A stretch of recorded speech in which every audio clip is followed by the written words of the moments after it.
misteryosong matanda. Good day, Sir Jupiter. Tawagin niyo na lang po ako sa pangalang Anthony. Gusto ko pong ikwento ang nakakatakot kong karanasan noong 2018. 10 taon na po akong taxi driver. Sa nagdaan na panahon ay iba't ibang mga pasahero na po ang na-encounter ko.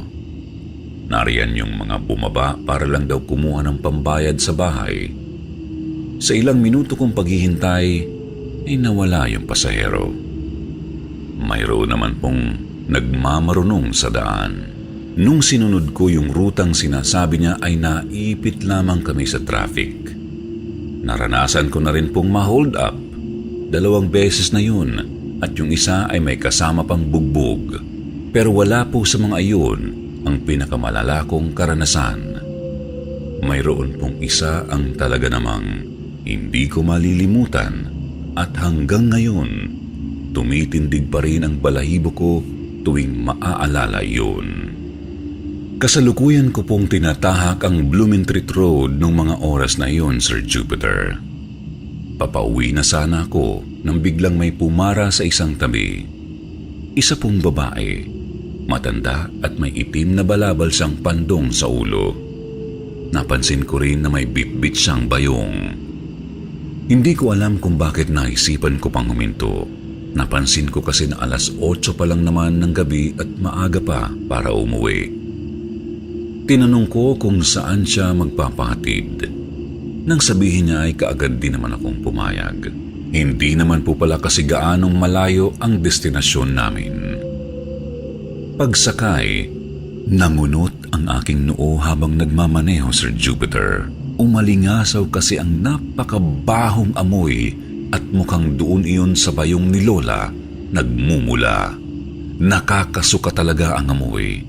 Para bang may patay na daga at habang tumatagal ay lalo iyong tumatapang. Napatakip ako sa ilong gamit ang aking kaliwang kamay. Pero naging abala po iyon sa pagmamaneho ko. Napansin ko rin na seryoso lang ang matanda at para bang nakamasid sa akin. Hindi man lang siya kumikibo.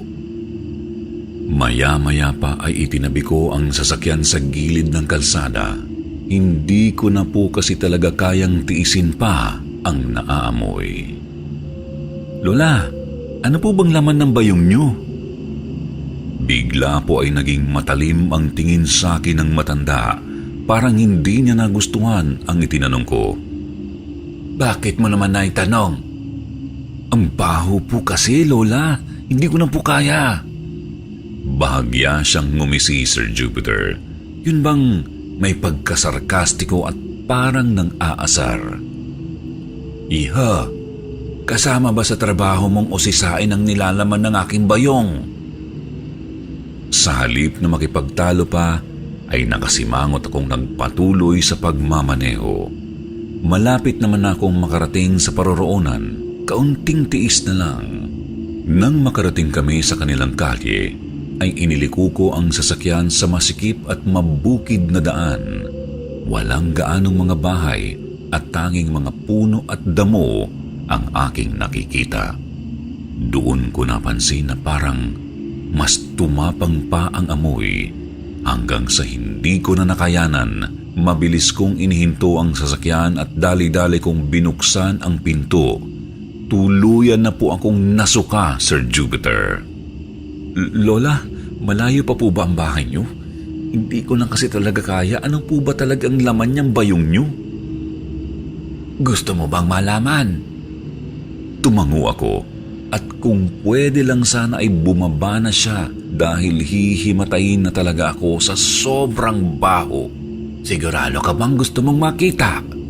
Hindi na ako kumibo. Basta na lang siyang may kinuha sa kanyang bayong at laking gulat ko nang makita kong ano yun. Pugot na ulo po ng lalaki, Sir Jupiter. Mas lalo akong naduwal nang may ilabas pa siyang bituka at iba pang organ ng tao. Bigla ay tumawa ang matanda. Halakhak na parang natutuwa sa naging reaksyon ko. Ano, iho? Gusto mo pa bang makita? Hindi po ako agad nakagalaw dahil hindi ko alam ang aking gagawin.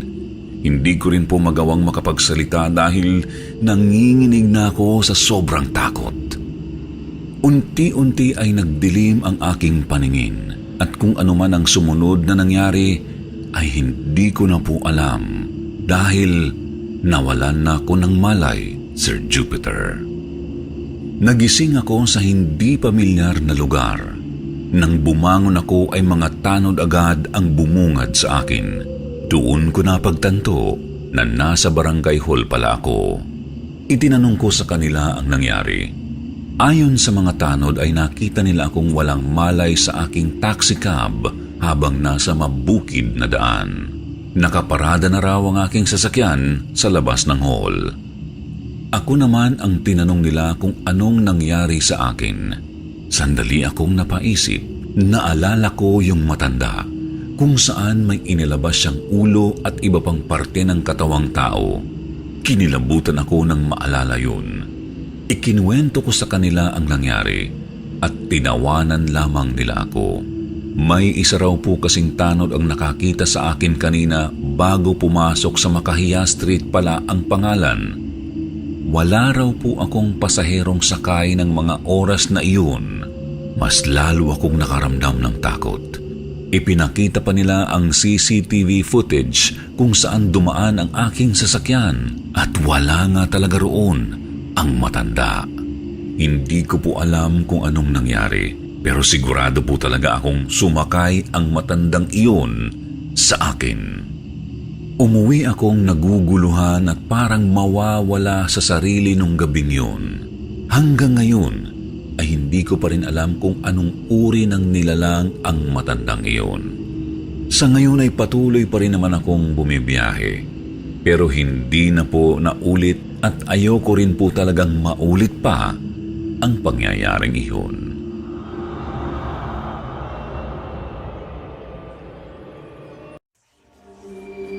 Pabango galing Saudi.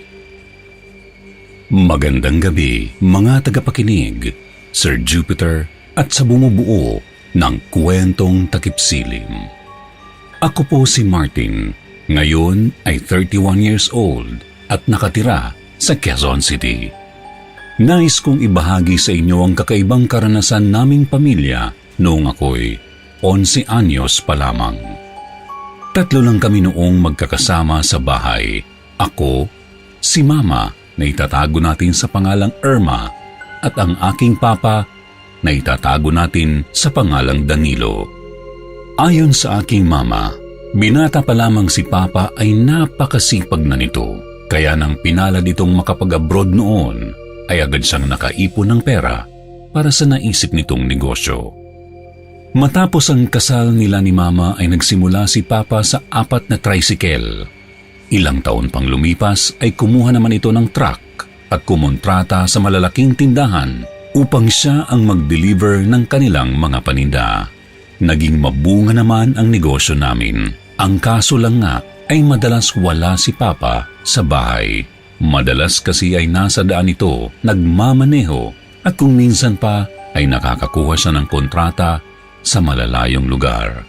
Dahil doon ay may 1 o 2 araw siyang hindi nakakauwi. Isang gabi ay nag-uusap sina Mama at Papa habang kami naghahapunan. Danilo, baka naman pwede ka nang humanap ng driver. Lumalaki na tong anak mong si Martin ang hindi mo namamalayan dahil masyado kang busy sa labas. Emma, alam mo namang matagal na ako naghahanap ng papalit sa akin magmamaneho.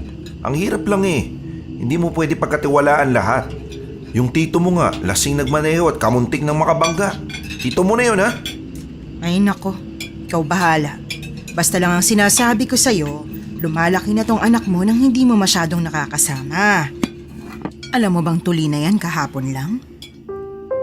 Nakangiting tumingin sa akin si Papa. Aba, binata ka na pala, Martin. Ano, umiyak ka ba? Hindi pa. Konting patak lang ng luha. Sige. Dahil dyan, may bibigay ako sa'yo. Tumayo si Papa at nagpunta sa banyo. Pagbalik niya, may inabot ito sa akin. Bakit yan binibigay mo sa anak mo? Akala ko naman meron ka talagang nakahandang sorpresa. Papa, luma na tong pabango mo eh. Sir Jupiter, yun po ang pinakahilig ng tatay ko. Mahilig siya sa mga pabango. Sa pagkakatanda ko ay aramis ang tatak nito at ginto ang kulay ng pabango. Para sa akin noon ay napakatapang ng amoy nito. Ah, ang sakit sa ilong. Ang tapang nito eh, parang Arabo. Uy, mabango yan kahit matapang. Mamahalin yan, galing ko pa sa Saudi binili yan. Nasundan iyon ng malakas na pagtawa ni Mama dahil nga sa bahong-baho ako sa pabango. Masyado naman kasing matapang ang amoy niyan para sa bata. Ewan ko ba sa'yo, ang hilig mong maligo sa pabango kahit di naman mabango. Anong hindi mabango? Sus kayo. Pag ako namatay, hindi ako mangangamoy bangkay. Amoy pabango pa rin ako, no? Nako Danilo, wag ka nga magbiro ng ganyan. O siya, sige na, lalarga na ako. Malayo-layo pa biyahe ko eh. Ha? Teka, kakauwi mo lang ah. Hindi ka ba muna matutulog ng kahit sandali man lang? Ang dahilan ni Papa ay mas maganda magbiyahe ng madaling araw dahil iwas traffic, pero dahil nga sa sobrang puyat nito ay napapayag rin siya ni Mama. Okay, sige, kahit 30 minutes. Paggising ko ng umaga ay wala na si Papa sa kama. Si Mama naman ay mahimbing pang natutulog. Noon kasi, Sir Jupiter, dahil nga sa madalas wala si Papa tuwing gabi, ay tumatabi ako kay Mama. Agad akong nagtungo sa banyo pero napansin kong may naliligo sa loob. Pa, akala ko aalis ka kaninang madaling araw. Ba't kaya hindi sumasagot tong si Papa? Pa? Oh, Martin!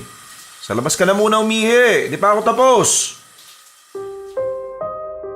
Lumabas ako ng bahay.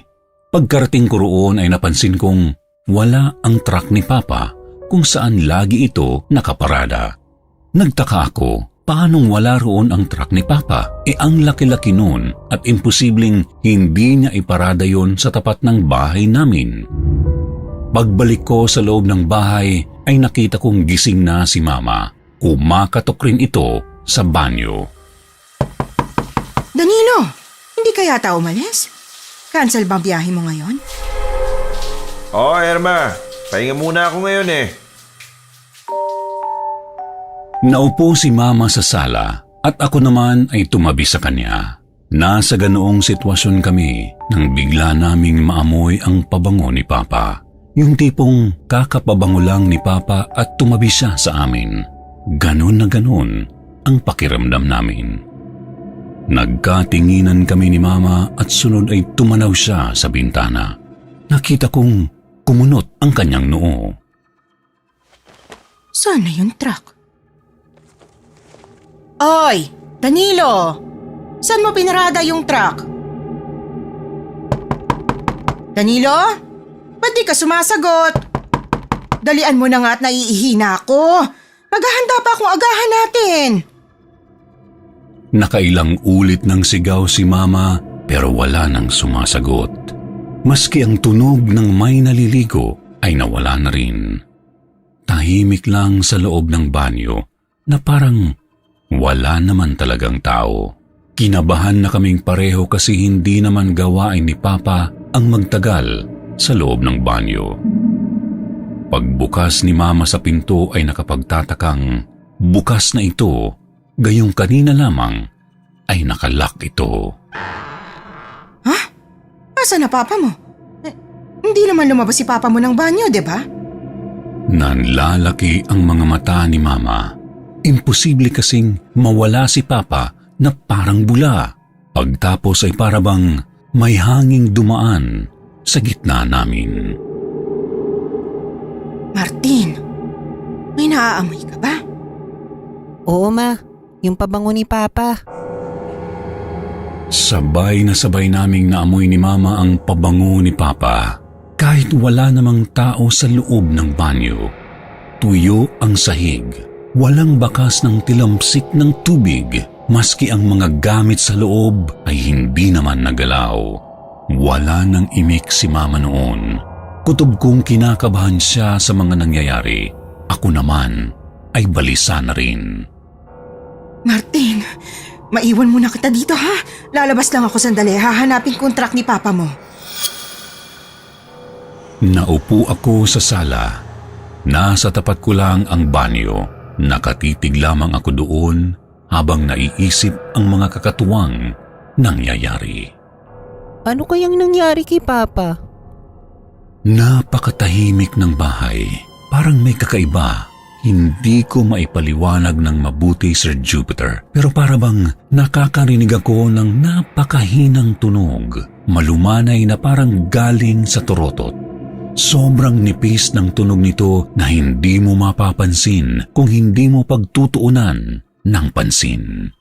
Umaalon ang tunog niyon pero pilit ko pa rin iyong pinakinggan hanggang sasapian ako ng kaba. Para ba kasing narinig ko ang napakahinang boses ni Papa sa mga tunog na iyon.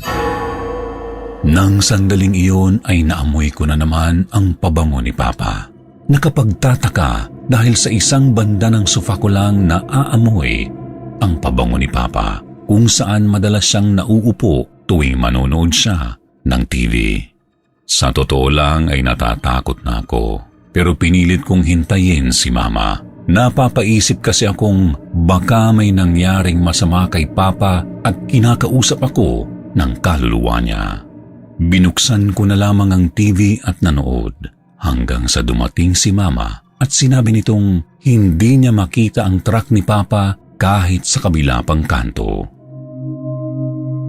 Sir Jupiter, kung anuman ang iniisip niyo pati ng mga nakikinig, ay tama kayo. Nadisgrasya si Papa sa pagmamaneho. Sa daan ng South Luzon Expressway o SLEX, pumanaw si Papa. 3 sasakyan ang nagkabangga-bangga. Kasama na roon ang truck ni Papa. Gusto kong sabihin sa inyo na magpahanggang ngayon ay may mga araw o gabi na naaamoy ko ang pabango ni Papa. Katulad ng dati, ay naaamoy namin ito madalas sa dating pwesto ng sofa kahit pa wala na ang lumang sofa roon. Hindi kami natatakot, bagkus ay nasa puso pa rin namin ang pangungulila para kay Papa. Gayunpaman, pakiramdam ni Mama ay hindi naman talaga siya iniwan ni Papa dahil siya ang madalas na makaamoy ng pabango ni Papa sa loob ng bahay. Mga aparador sa sala. Magandang gabi, kwentong takipsilim. Wala akong pipiliting maniwala sa aking kwento. Nasa nakikinig kung maniniwala sila o hindi. Ako si Gabriel. Hindi ako eksperto sa mga ganitong karanasan, pero lahat ng aking ilalahad ay totoo. Hindi na bago ang mga lumang aparador sa ating mga bahay, lalo na kung yun ay binili pa ng ating mga lolo at lola noong lumang panahon. Isa na ako roon. Kami ay may 3 aparador na halos 100 taon na ang tanda. Binili pa iyon ng lolo at lola ko sa talampakan. Ginagamit pa rin naman namin ang mga iyon. Pinaglalagyan ng mga punda at kumot. Ang ayaw ko lang talaga ay nabubungaran sila sa sala. Pagpasok sa loob ng bahay ay yun agad ang unang-unang makikita. Magkakatabi pa nga at may malalaking salamin sa harapan. Halatang luma na pero pinagtsatsagaang barnisan ni Tatang Bubot, tatay ko. Aniya, mga antik at pamana iyon ng salinlahi namin kaya dapat pa ring ingatan. Hindi nga ba ang salamin ay makapangyarihan? Kaya nitong humigop ng kaluluwa ayon sa feng shui. Sabi pa nga, pwede rin itong maging portal o daanan ng mga elemento at kaluluwa. Naniniwala ako riyan. Dahil simula nang magkamuwang ako, nakakaya ko ng mag-astral vision. Yun ay ang kakayahang humihiwalay ang kaluluwa sa katawan na sa aking palagay ay dahil sa salamin ng aparador. Naaalala ko pa noon, 5 taong gulang ako. Kapag pumapasok ako sa bahay, gulat na gulat ako sa refleksyon ko sa salamin kasi pakiramdam ko para akong hinihila.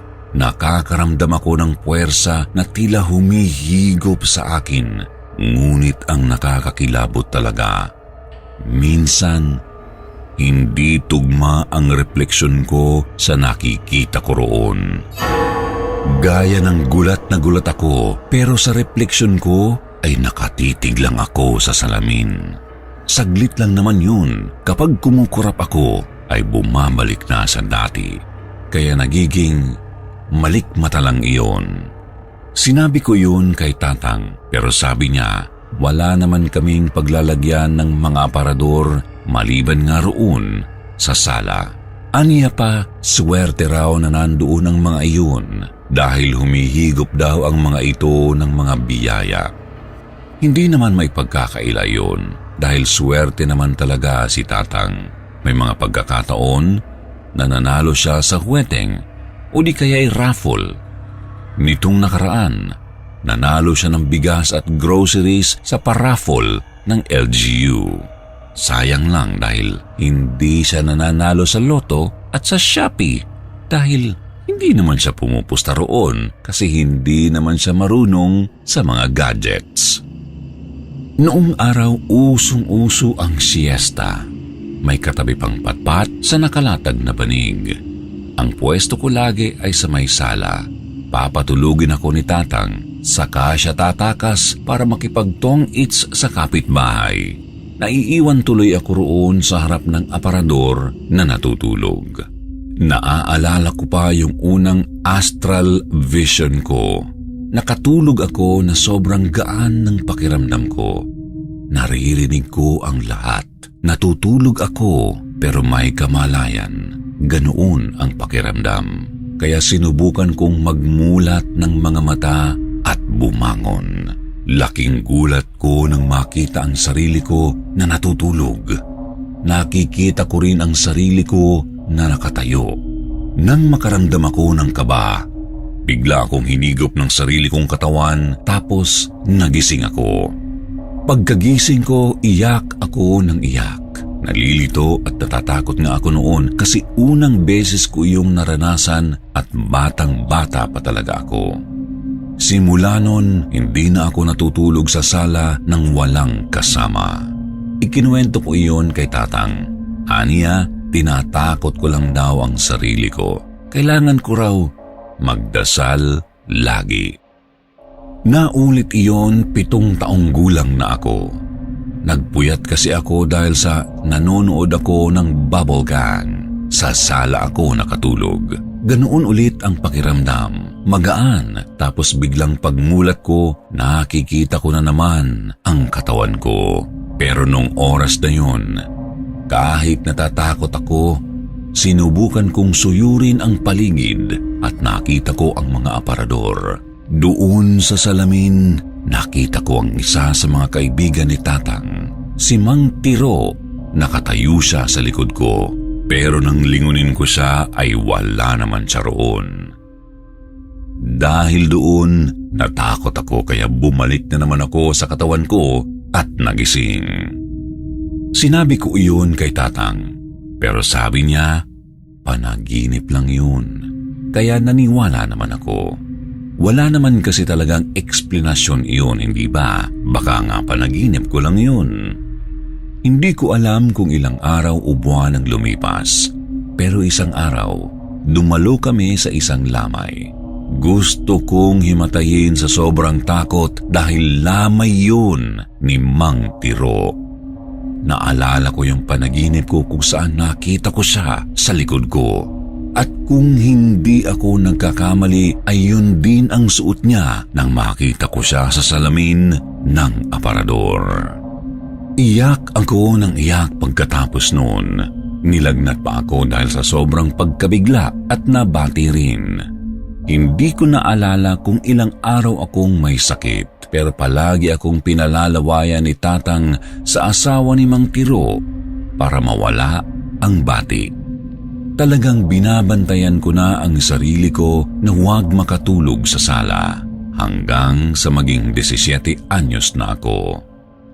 Nagkayayaan ng barkada ko na mag-sleep over sa bahay.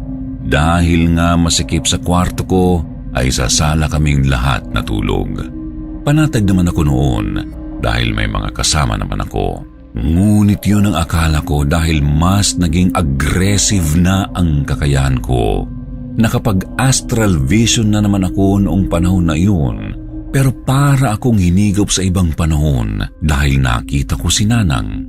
Nanay ko, namatay ang nanay ko noong baby pa ako. Laking tuwa ko kasi nakita ko siya. May karga siyang baby. Palagay ko ay ako yun. Inilapag niya ako sa crib na gawa sa kahoy. Yung crib ay nakatapat sa mga aparador. Nang masiguro niyang nakatulog ako ay pumunta siya saglit sa kusina. Susundan ko sana siya pero natigilan ako nang makita ko ang mga refleksyon sa salamin. Nakita kong naging dalawa ang baby sa crib. Tapos nandoon din ang refleksyon ni Nanang. Nakatayo, hindi gumagalaw, hindi kumukurap. Bumalik si Nanang sa sala tapos sinipat niya ang baby. Napasigaw siya. Lalapitan ko sana siya pero bigla akong hinigop pabalik sa katawan ko. Nang magmulat ako, mga nag-aalalang mukha ng mga kabarkada ko ang nabungaran ko. Anila, hindi raw ako humihinga kaya sinubukan nila akong gisingin at salamat sa Diyos, nagising ako. Ikinuwento ko sa kanila ang nangyari at kakayahan ko, kaya kahit maliit ang kwarto ko, nagsiksikan kaming lahat doon para matulog. Sinabi ko rin iyon kay Tatang. Baby pa pala ako nang magsimulang higupin ng salamin ang kaluluwa ko. Kaya pala sumigaw si Nanang noon kasi hindi ako humihinga. Akala niya namatay ako. Pero salamat kay Nanang kasi bumalik ulit ang kaluluwa ko pagkaalis niya ng katawan ko sa harap ng salamin ng mga aparador.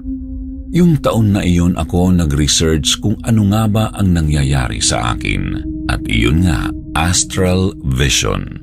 Ayaw ko sa ganyang kakayahan. Hindi ako eksperto at ayoko ring pag-aralan, baka matuluyan na ako kapag nagkamali.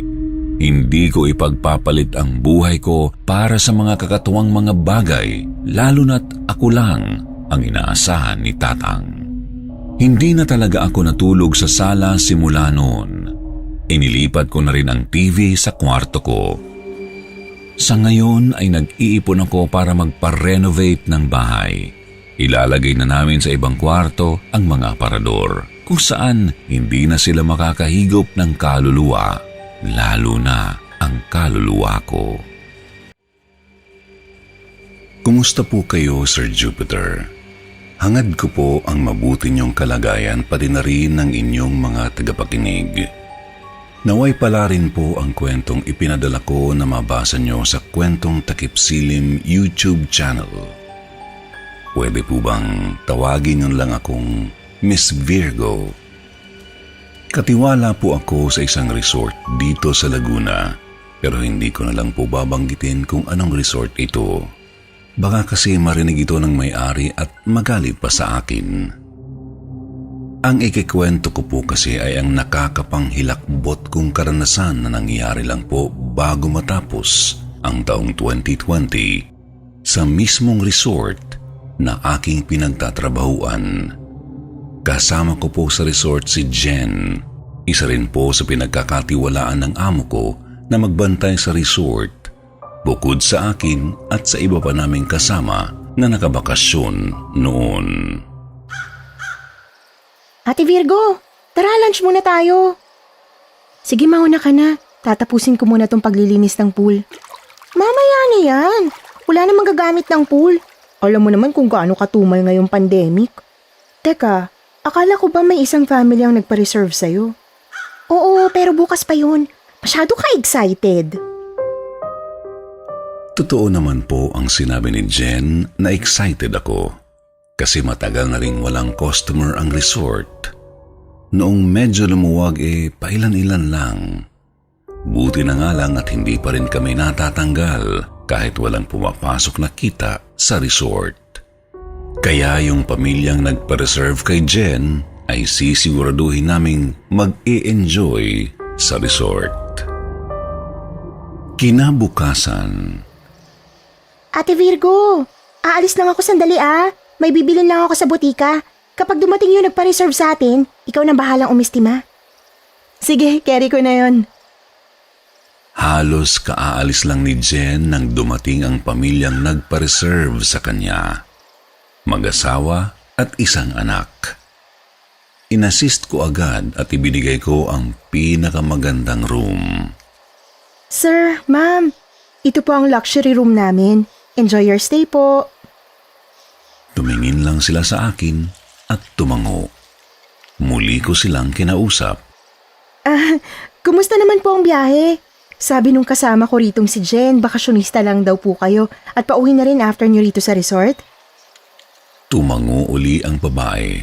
Pakiramdam ko ayaw naman nila akong kausap kaya hinayaan ko na lang. Sige po, maiwan ko na kayo. Kung may kailangan kayo, nasa cottage C lang po ako. Habang wala pa si Jen ay binabantayan ko ang kilos ng pamilya. Mula nang dumating kasi ang mga ito ay hindi pa sila lumalabas ng kwarto. Ba't ganun yung pamilyang yun? Nag-resort pa. Hindi naman lumalabas ng kwarto. Wala yata silang balak maligo sa pool. Maya-maya pa ay dumating na si Jen. Sinalubong ko siya at excited akong ibinalita na dumating na ang nagpa-reserve sa kanya. Bahala na sila mag-usap sa balance kapag lumabas na ang mga ito sa kwarto. Subalit lumipas na ang mga oras ay... Ate Virgo, anong oras pa ba sila nasa kwarto? Ba't hanggang ngayon hindi pa sila lumalabas? Buti pa, katukin na natin. Tara.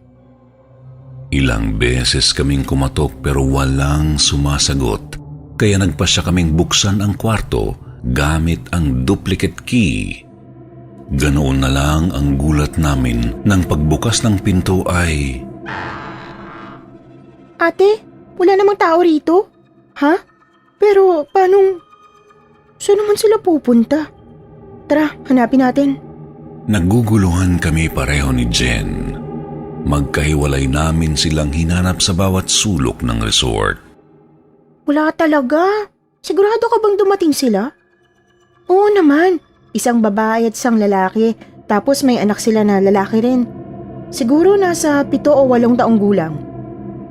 Nagulat si Jen dahil kung hindi ako nagsasabi ng totoo, paano ko nalaman ang description ng pamilya gayong hindi naman niya ito sinabi sa akin. Kaya naman alam ni Jen dahil sa Facebook nag-inquire sa kanya ang mga ito at nakita niya ang larawan ng mga ito sa Facebook. Ate Virgo, hindi naman siguro sila tumakas kasi bayad naman sila. May balance na lang. Tapos ang sabi mo, hindi naman sila naligo? Oo, pero sigurado kung dumating sila. Ang kasagutan sa mga tanong namin ni Jen ay nakumpirma namin sa kumalat na balita noong hapon ding iyon. Nakausap ko si Manang. Sinabi niya sa akin na may nangyaring aksidente sa tulay. Banggaan daw, jeep at saka kotse. Yung pamilyang sakay ng kotse, nadala pa raw sa ospital. Pero hindi rin daw pinalad na makaligtas. Sila yun, ate. Nakita ko rin sa FB ngayon. Nanayo ang balahibo ko, Sir Jupiter. Kaninang umaga pa raw nangyari yun. Ibig sabihin, yung pamilyang pinatuloy mo rito sa resort, mga kaluluwa na lang. Napaupo ako sa upuan ng cottage. Hindi ko lubos maisip kung paano naging kaluluwa ang mga kausap ko, gayong tao naman silang dumating at ngumiti pa nga sa akin. Ang totoo po niyan, Sir Jupiter, pagkatapos ng lahat ay parabang nagkaroon na ng kababalaghan ng room na iyon. May mga nagsasabi kasi sa akin na nakakarinig sila ng kaluskos at parang may bumubulong-bulong kahit wala namang tao. Sa tingin ko ay hindi na sila umalis sa silid na iyon. Sir Jupiter, hindi ko maipaliwanag ang nangyari. Lalo pa at wala naman akong third eye. Sana ay may makapag-explain po nito sa akin kung sakali man pong mapili niyo ang aking kwento. Bago ang pagsabog ng Taal. Mabuting gabi sa inyo, Sir Jupiter, pati na rin sa mga nakikinig. Taong 2020, buwan ng Enero, sumabog ang Bulkang Taal. Nagbunga ito ng nakalalason na abo na kumalat sa buong Calabarzon, maging sa kalapit na rehiyon sa Central Luzon. Marami po ang lumikas sa mga kabahayan dahil nagmistulang gabi ang dapat na maliwanag na araw, gawa ng pag-ulan ng abo. Marami ang nahirapan at kasama na roon ang aking pamilya na nakatira mismo sa gilid ng Taal. Bago pa man ito sumabog, may 9 na araw ng kakaibang nangyayari sa lawa ng Taal. Isang gabing naghahapunan kami ay nahinto kaming bigla. Umaatungal ng malakas ang mga alaga naming hayop sa labas ng bahay. Ipinagpalagay naming may dayong dumaan, kaya naman agad akong lumabas para sumilip. Ngunit wala naman kahit sino, liban sa mga alaga naming patuloy na umaatungal. Para silang takot na takot at gustong makawala sa tali. Nagpupumilit na umakyat sa mataas na bahagi ng lupang kinatitirikan ng aming bahay. Kinutuban ako. Marahil senyales iyon na malapit nang sumabog ang bulkan. Paniwala kasi ako na ang hayop ay sensitibo sa mga kalamidad na paparating. Dali-dali kong binuksan ang telebisyon pero wala namang balita patungkol sa Bulkang Taal. Kaya naisip kong baka may mga ahas lang sa paligid, kaya nagkakaganoon ang mga hayop.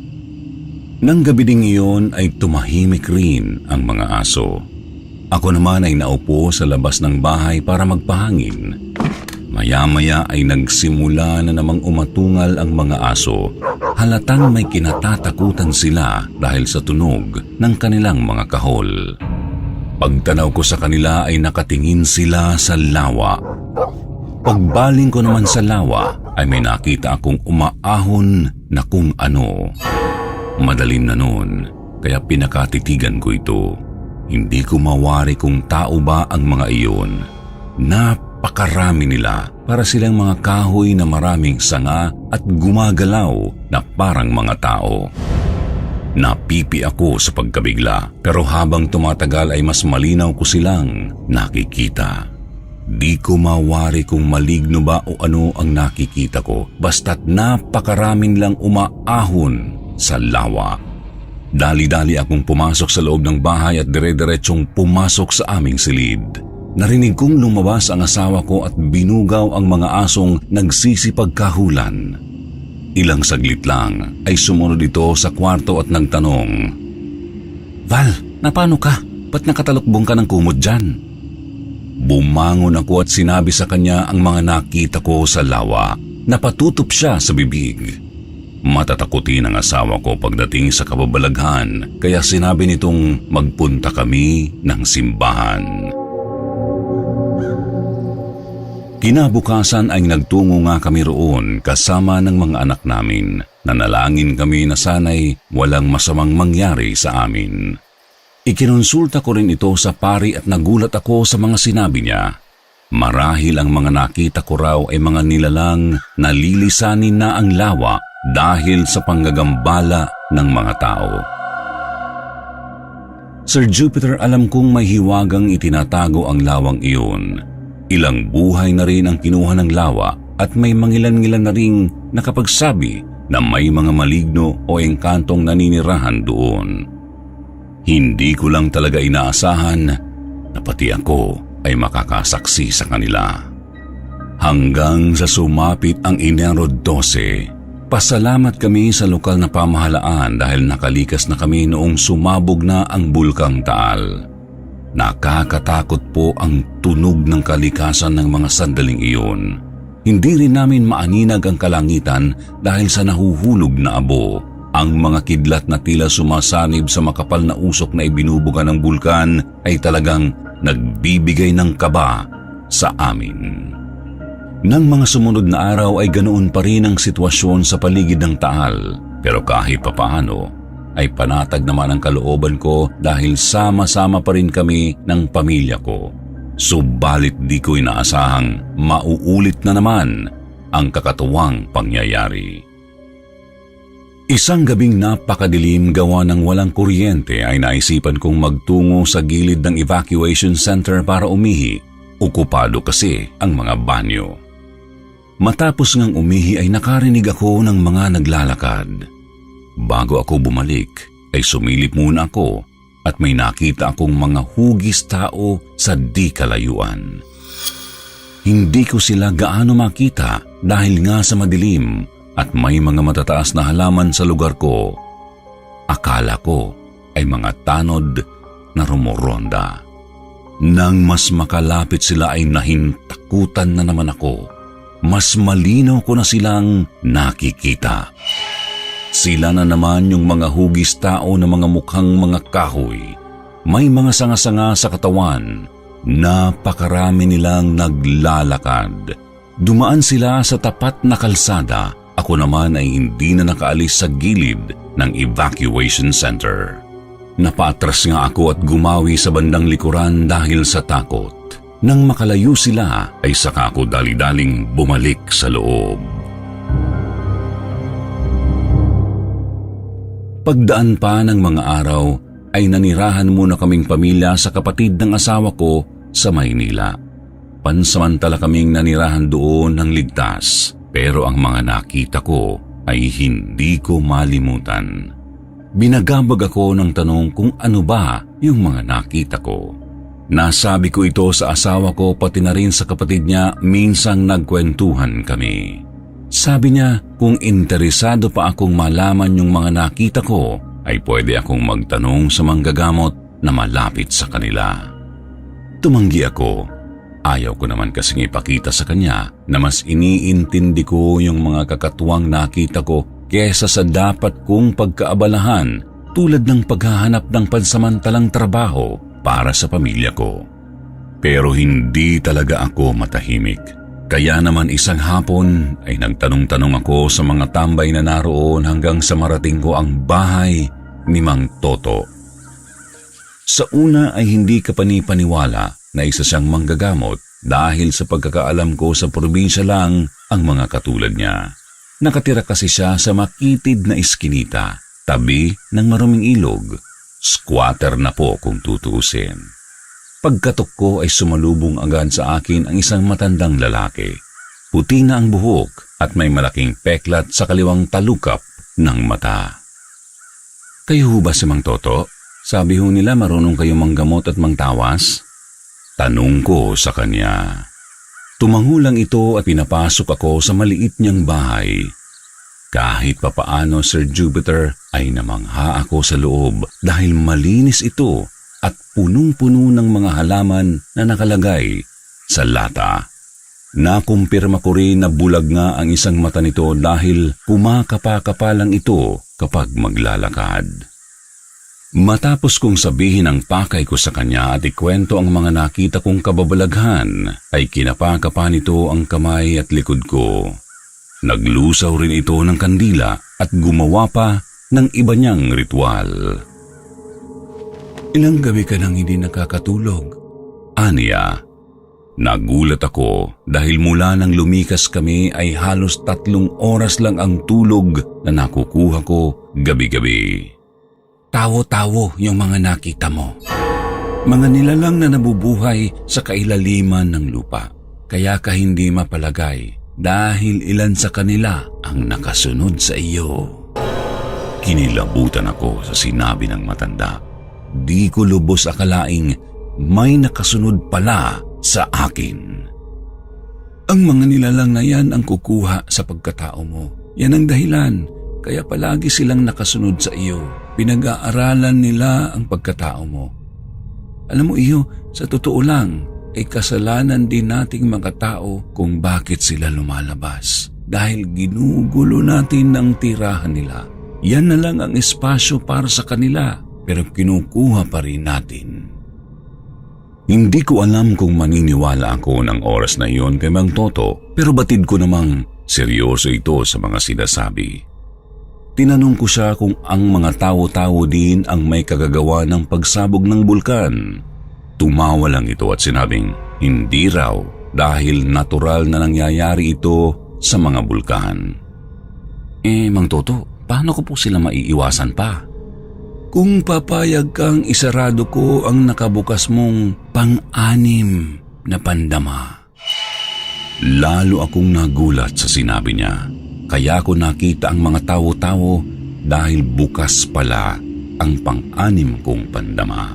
Pumayag ako agad na isara ito at siya naman ay kinuha ang suot niyang kwintas. Sa tingin ko ay basyo ng bala ng baril iyon. Itinutok niya ito sa noo ko at dahan-dahang idinidikit habang bumubulong. Maniwala kayo sa hindi, Sir Jupiter. Gumaan ang pakiramdam ko matapos noon. Binigyan ako ni Mang Toto ng lana, pangontra raw sa mga nilalang. Aabutan ko sana siya ng pera pero tumanggi ito. Nakipagkwentuhan muna ako kay Mang Toto, ngunit tumagal pa kami ng halos 1 oras dahil sa kakaiba nitong nakaraan. Labis akong nahabag sa kalagayan ni Mang Toto dahil wala na pala siyang asawa at anak na mag-aalaga sana sa kanya. Hindi ko naman siya matulungan dahil kahit ako ay kapos din sa buhay at saka kahit mayroon man akong kaunti ay ayaw namang tanggapin.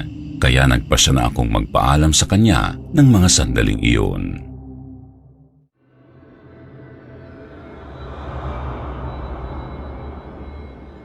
Bicol Road Trip. Magandang gabi po, Sir Jupiter.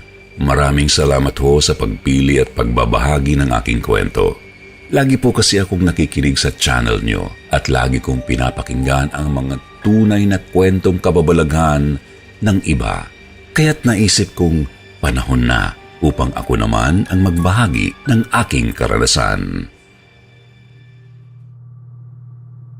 Bes, nakahanap na ako ng matutuluyan natin sa Bicol. Lika rito, tingnan mo.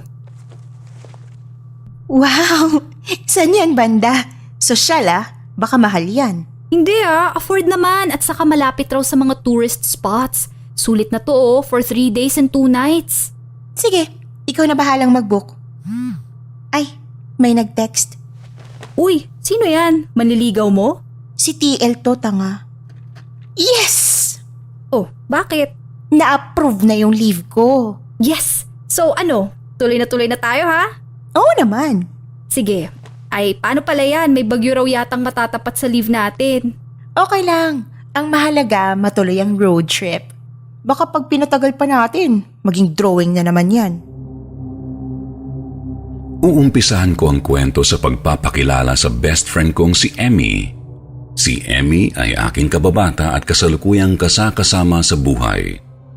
Pareho kaming 20 anyos, nagtatrabaho sa BPO at kasalukuyang nangungupahan sa Makati. Bagamat magkasangga kami sa buhay, ay magkaiba ang ugali namin sa isa't isa.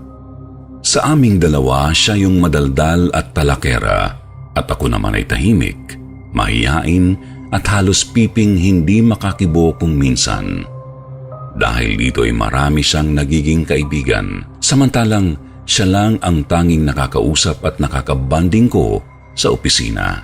Kaya naman noong na-approve na ang aming leave, ay tinuloy na namin ang planong mag-road trip.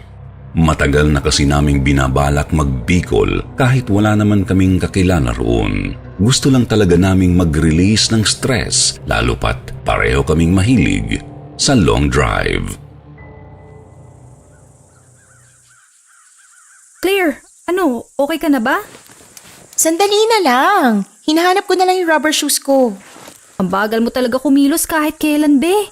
Tapos na ako mag-mascara at eyeliner, nag-iimpake ka pa rin. Ba't naman nagme-makeup ka pa? Babiyahe lang naman tayo. Bakit ba? Gusto ko maganda ako 24/7. Malay mo, may makita tayo na pogi sa gas station.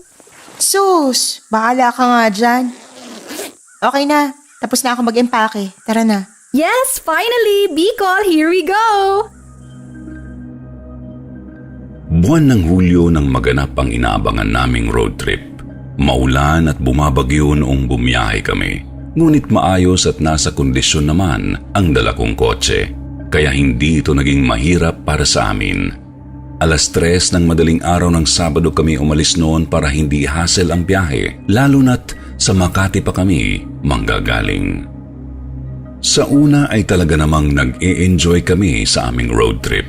Masaya pa nga kaming nagkwekwentuhan habang nagpapatugtog ng malalakas na kanta sa loob ng sasakyan.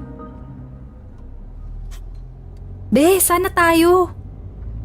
Quezon Province na yata to, be. Talaga? Uy, maraming magagandang beach dito. Daan muna tayo, please.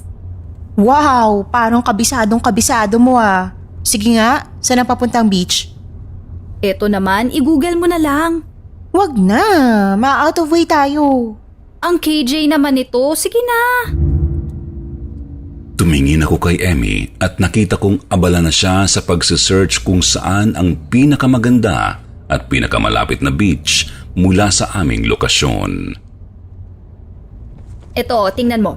One of the finest white sand beaches in Quezon Province, only 10 kilometers away. Bes, mahaba pa biyahe natin. Magpahinga na lang muna tayo somewhere. Mas masarap kaya magpahinga sa tapat ng beach. Sige na. Sus, sige na nga. Yes! Thank you, Bes! Libre mo ako ng dinner ah. O sige, ako nang bahala. Di nagtagal ay natuntun na namin ang beach na nahanap ni Emmy. Hindi naman pala ito kagandahan sa personal, ngunit nag-stop over at nagpahingan rin muna kami rito upang mapawi ang pagod sa magdamagang biyahe. Kinuha namin ang folding bench sa kotse at itinayo yun malapit sa tubig. Matagal naming tinambayan at in-enjoy ang malamig na hangin sa dalampasigan. Hanggang sa napasarap ang kwentuhan at hindi na namin namalayan ang oras. 5:00 na ng hapon nang maisip namin ni Emmy na umalis na sa beach na iyon.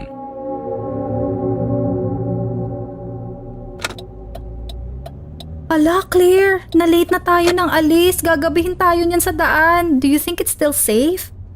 Hoy bruha, baka ako na naman sisihin mo ha. Remember, ikaw ang nagyaya sa beach na yan. Bakit? Nagustuhan mo rin naman ah. Di ko naman kasi in-expect na creepy pala doon pag gabi na. Maski ako ay hindi nakapansin na wala palang kailaw-ilaw sa lugar na iyon. Kung tutuusin ay pasado 5:00 pa lamang ng hapon. Ngunit dahil sa mga naglalakihang punong humaharang sa katiting na sikat ng araw ay naging napakadilim ng kalsadang binabaybay namin. Makalipas ang 1 oras ng pagmamaneho ay biglang napasigaw si Emmy. Bes! Wait! Look oh! May tao! Bigla akong napapreno nang marinig ang sigaw ni Emmy dahil mayroon siyang tinuturo sa harap mismo ng sasakyan. Ha? Ano ba yun? May tao! Kaagad kong sinipat-sipat ang harap ng sasakyan, ngunit wala naman akong nakita. Akala ko tuloy ay nakabangga ako ng isang tao.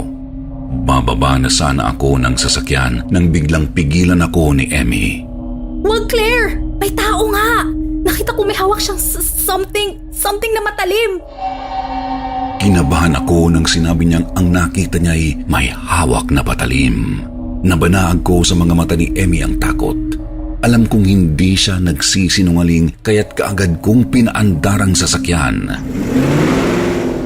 Hindi pa kami nakalalayo ay may biglang lumagabog na sa likod ng kotse. Ano yun? Tiningnan ko ang side mirror ng kotse at halos mahulog ang puso ko sa kaba nang makita ko ang isang taong humahabol sa amin at tulad nga ng sabi ni Emmy ay may dala itong itak. Naaaninag ko ng gusto ang itsura ng taong yun dahil malakas ang rear light ng kotse. Pareho na kaming nagsisigaw ni Emmy sa sobrang takot habang ako naman ay hindi magkanda o gaga sa pagmamaneho. Bes, bilisan mo! Bes, teka! Relax ka lang. Huwag ka magpanik. Ah!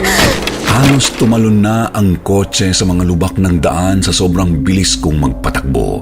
Di nagtagal ay umabot kami sa isang gas station at dito'y nakahinga na kami ng maluwag.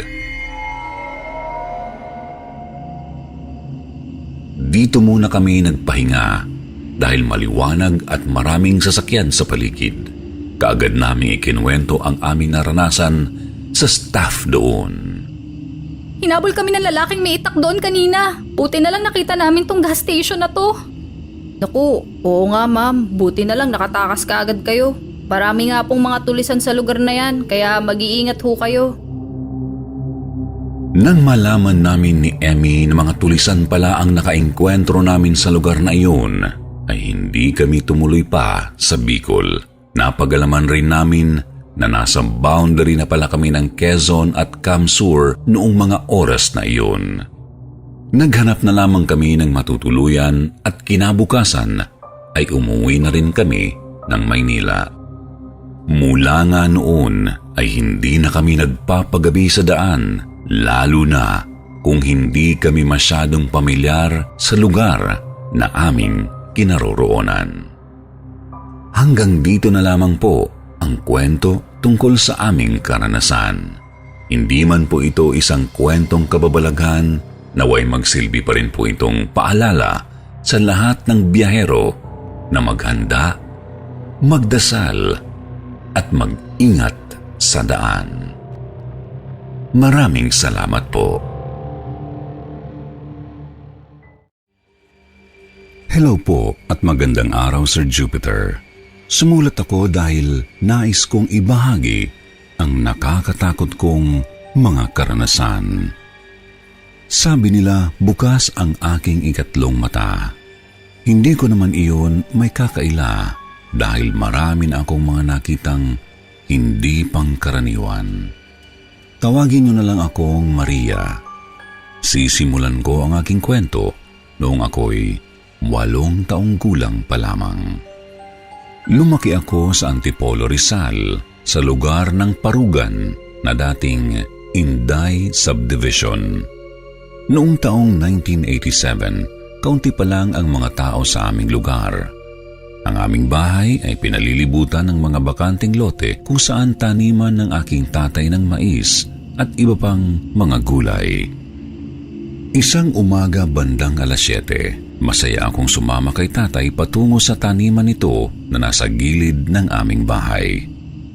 Habang naglalakad ay tanda ko pang naglilikot-likot ako noon na karaniwan naman sa mga bata. Habang naglalakad kasi kami ay sumasayaw-sayaw ako at inihahakbang ng mataas ang mga paa. Tapos ay napasulyap ako sa dingding. Doon ay may nakita akong isang anino. Nasa tabi ko ito, kaya akala ko noong una ay akin iyon. Pero nakapagtataka dahil hindi ito umaayon sa kilos ng katawan ko. Tuwid lang ang anino na sumasabay sa amin ni tatay sa paglalakad. Huminto ako. Natakot na kasi ako, pero yung anino tuloy-tuloy pa rin sa paglalakad. Dahil doon ay nagtatakbo ako pabalik ng aming bahay. Kung sino mang kaluluwa ang sumabay sa amin ni tatay ng umagang iyon ay hindi ko na nalaman pa. Noong ako naman ay nasa edad 13, nagkayayaan kami ng aking kababata na itago natin sa pangalang Aliana na dadalo kami sa simbang gabi. Kung pamilyar kayo sa simbahan ng Antipolo, lagi itong puno ng tao tuwing simbang gabi. Kaya naman, 3:00 pa lang ng madaling araw ay naghahanda na kami upang makakuha kami ng mauupuan. 2:30 ng madaling araw ay nakagayak na ako. Habang hinihintay ko si Aliana ay nakatingin ako sa bintana namin. Natatakpan ito ng manipis na kurtina, kaya naaninagan ko ang labas at malalaman ko rin agad kung may tao. Ilang saglit lang, narinig kong biglang nagising si Lolo saka lumabas. Siguro'y iihi. Doon talaga sa labas siya naihi sa may dingding sa gilid ng bahay. Maliit lang ang bahay namin. Dingding lang ang pagitan ng kwarto ko at ng sala kung saan natutulog si Lolo. Yung bintana ng kwarto ko ay kahilera ng pinto, kaya kung lalabas at papasok sa pinto ay mabubungaran agad kung may tao roon. Nang sumulyap ulit ako sa bintana, may nakita akong nakadungaw. Babae, mahaba ang buhok. Akala ko si Aliana dahil mahaba rin ang buhok niya. Tinawag ko siya pero hindi siya gumalaw para pumasok. Nakatayo lang ang babae roon. Nagtaka ako kung bakit hindi siya kumikibo, kaya naman lumapit ako sa bintana. Ilang hakbang na lang ay makakalapit na ako sa bintana nang bigla akong tumigil at ganoon na lamang ang lakas ng kabog ng puso ko. Yung babae sa bintana, hindi si Aliana, kundi babaeng walang mukha. Napatagbo ako sa sala, eksakto namang bumalik na sa loob si Lolo. Tinanong niya ako kung bakit gising na ako. Sabi ko, dadalo kami ni Aliana sa simbang gabi. Tapos tinanong ko siya kung may nakita ba siyang babae sa labas sa tapat ng bintana ko. Sabi ni Lolo, hindi kaibigan mo ang nais sumundo sa iyo kundi elemento. Takot na takot talaga ako noon. Totoo palang may ganoong mga nilalang sa mundo natin. Sumunod na karanasan ko naman ay pagkalipas ng 1 taon. 14 na ako noon. Hindi ba't noong araw usong-uso ang mga sayawan sa barangay at dahil sa dalaginding ako noon ay ninais kong manood. Mga alas 8 o alas 9 nang maisipan kong dumalo ng sayawan upang manood. Nandoon din kasi ang kuya at ate ko. Noong araw wala pang masyadong ilaw.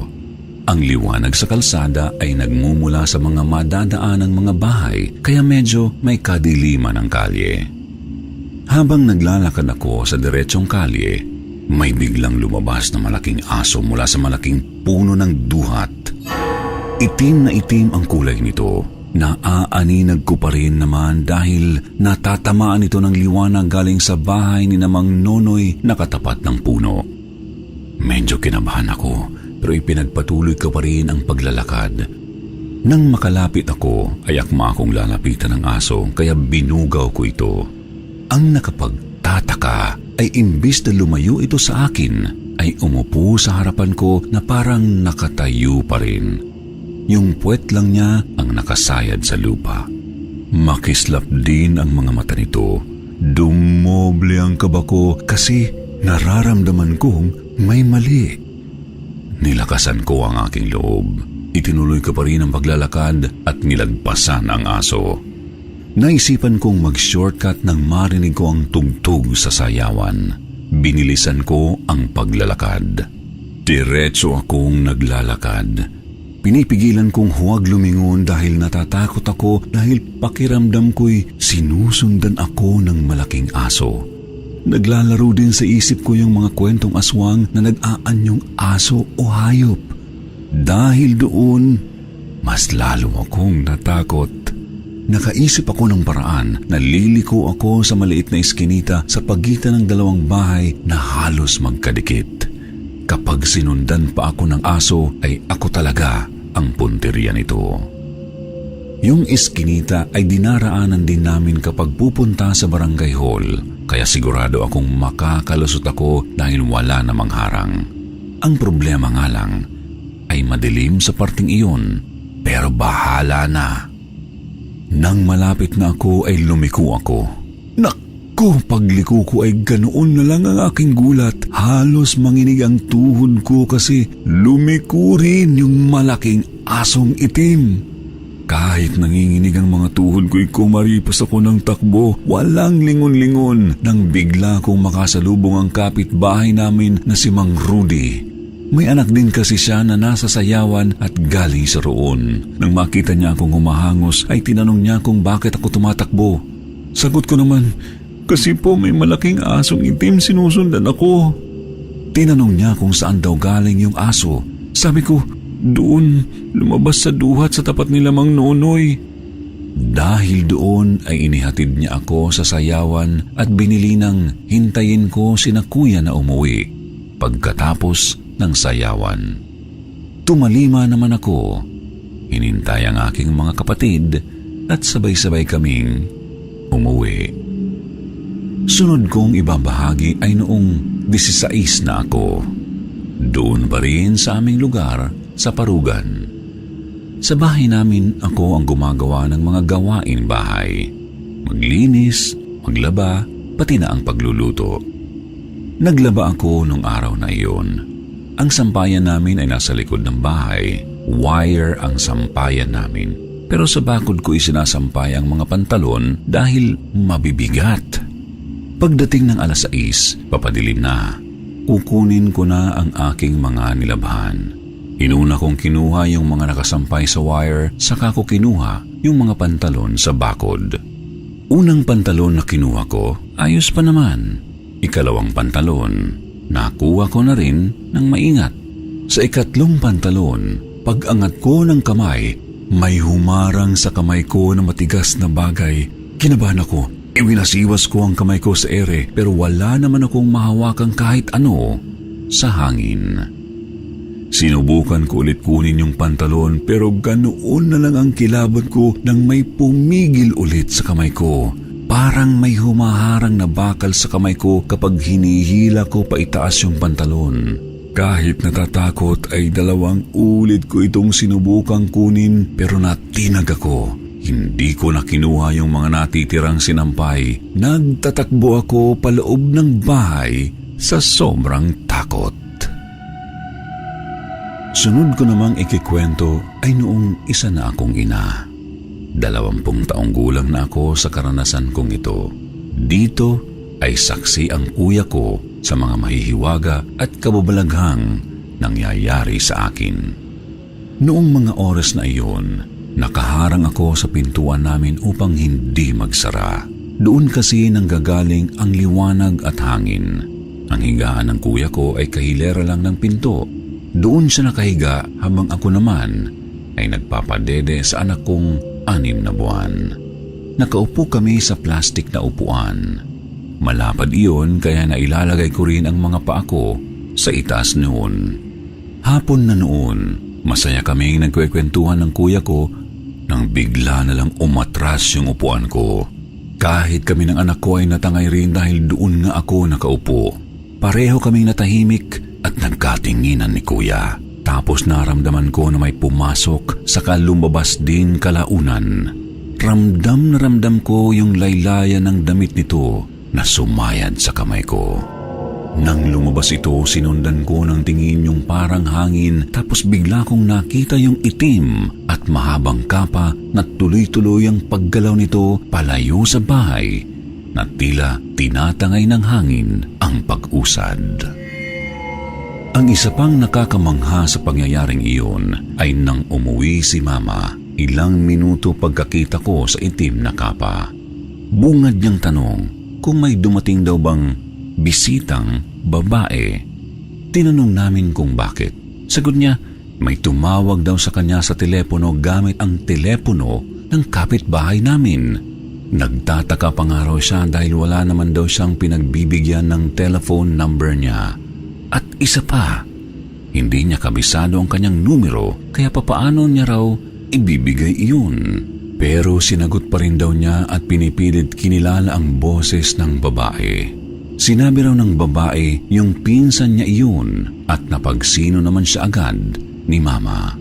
Tapos tinanong daw niya kung nasaan ito. Sagot daw nito ay dito lang sa tabi-tabi, saka sinabing bibisita raw ng bahay sa araw na iyon. Tinanong ko si Mama kung anong oras bibisita yung pinsan niya. Sagot niya 5:00 ng hapon, kaya umuwi siya ng ganoong oras.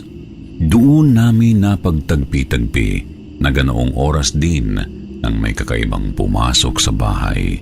Ilang minuto lang bago dumating si Mama.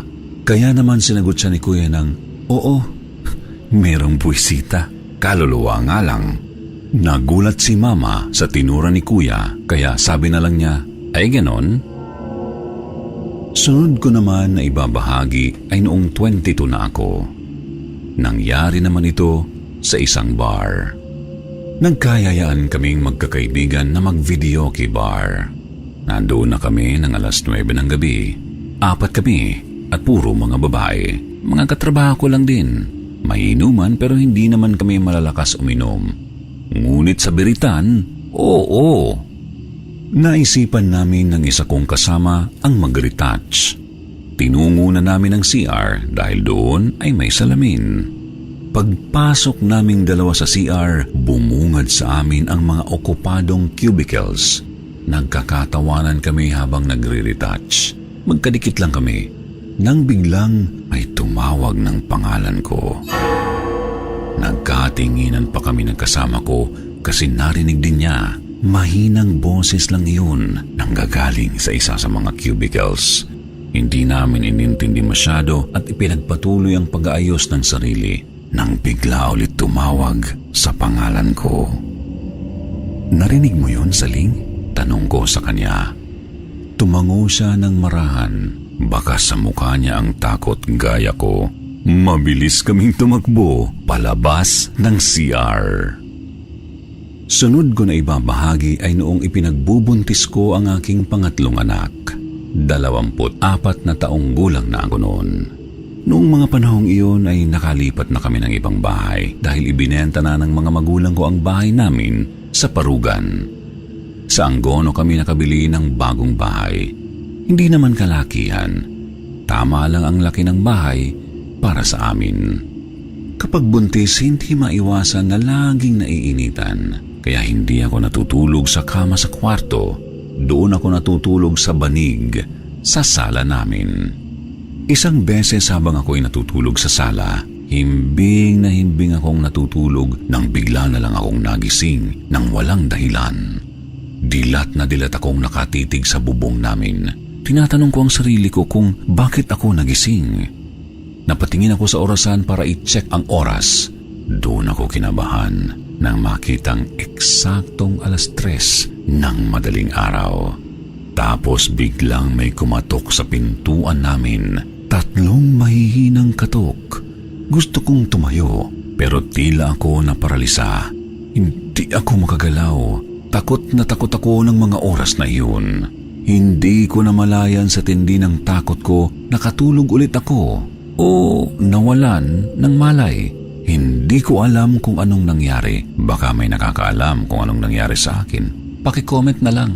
Magbabasa ako. Sunod kong ikikwento ang batang nakita ko sa bintana. Malaki ang bintana sa kwarto ko. Yun ang unang mapapansin kapag nasa labas. Mga alas 8 ng gabi nang maisipan kong bumili ng sigarilyo. Pabalik na ako nang mapansin ko ang batang nakadungaw mula sa malaking bintana ng kwarto ko. Maitim siya, parang sinunog. Nakikita ko kasi nakabukas yung ilaw na nakakaligtaan kong patayin. Dahil sa nervyos ko, baka kako may nakapasok na tao sa loob. Mabilis akong pumanhik sa loob ng bahay. Pagpasok ko, siya namang takbo ng bata palabas ng kwarto ko. Kitang-kita ko talaga ang itim na itim nitong balat. Hindi na ako masyadong natatakot. Nasanay na ako sa mga ganitong kakatuwang mga bagay. Dumiretso sa pinakadulo ng bahay kung saan pader lang ang makikita. Wala na kasing daanan doon. Ipinasara na kasi pader lang din naman ng kapitbahay ang makikita roon. Ikinuwento ko kay tatay ang mga nakita ko. Sabi niya, may mga ibang nilalang pa rin daw pala kaming kasama sa bahay. Tumigil lang ang mga ganoong pagpapakita sa akin nang ako'y nasa Netherlands. Halos 16 na taon akong nandoon. Kaya naman medyo nakahinga at naalis ang mga pangamba at takot dahil sa tagal ko roon. Wala naman akong naranasang kakaiba roon. Maliban isang araw nang bibili sana ako ng prutas nang manggaling ako sa trabaho. Bumalik talaga ang takot ko nang makita iyon. Sa Europe, lahat ng pamilihan doon ay see-through ang salamin. Makikita talaga yung mga taong namimili sa loob. Dumaan ako sa isang fruit stand tapos sa kabila nito ay yung pamilihan ng gulay. Kitang-kita kong may isang tao sa counter. Customer iyon na walang ulo. Nakikita ko ang balikat niya at katawan. Nagpalipat-lipat pa nga ang tingin ko sa cashier at doon sa taong iyon. Pero wala talaga siyang ulo. Sinubukan kong ibaling ang atensyon sa iba. Tiningnan ko ang ibang mga taong naglalakad at namimili. Saka ko ibinalik ang tingin sa loob ng store. Doon lang ako nakahinga ng maluwag. May ulo na ang babae. Oo, babae siya at palagay ko ay nasa 60 na ang edad nito. Ngunit nilukuban ulit ako ng takot dahil baka bumukas ulit ang ikatlo kong mata. Kaya umuwi na lang ako. Hindi ko na nabili yung mga gusto kong bilhin dahil sa matinding pangangamba. Ikinuwento ko ito sa aking asawang Netherlander, ngunit hindi siya naniwala sa akin.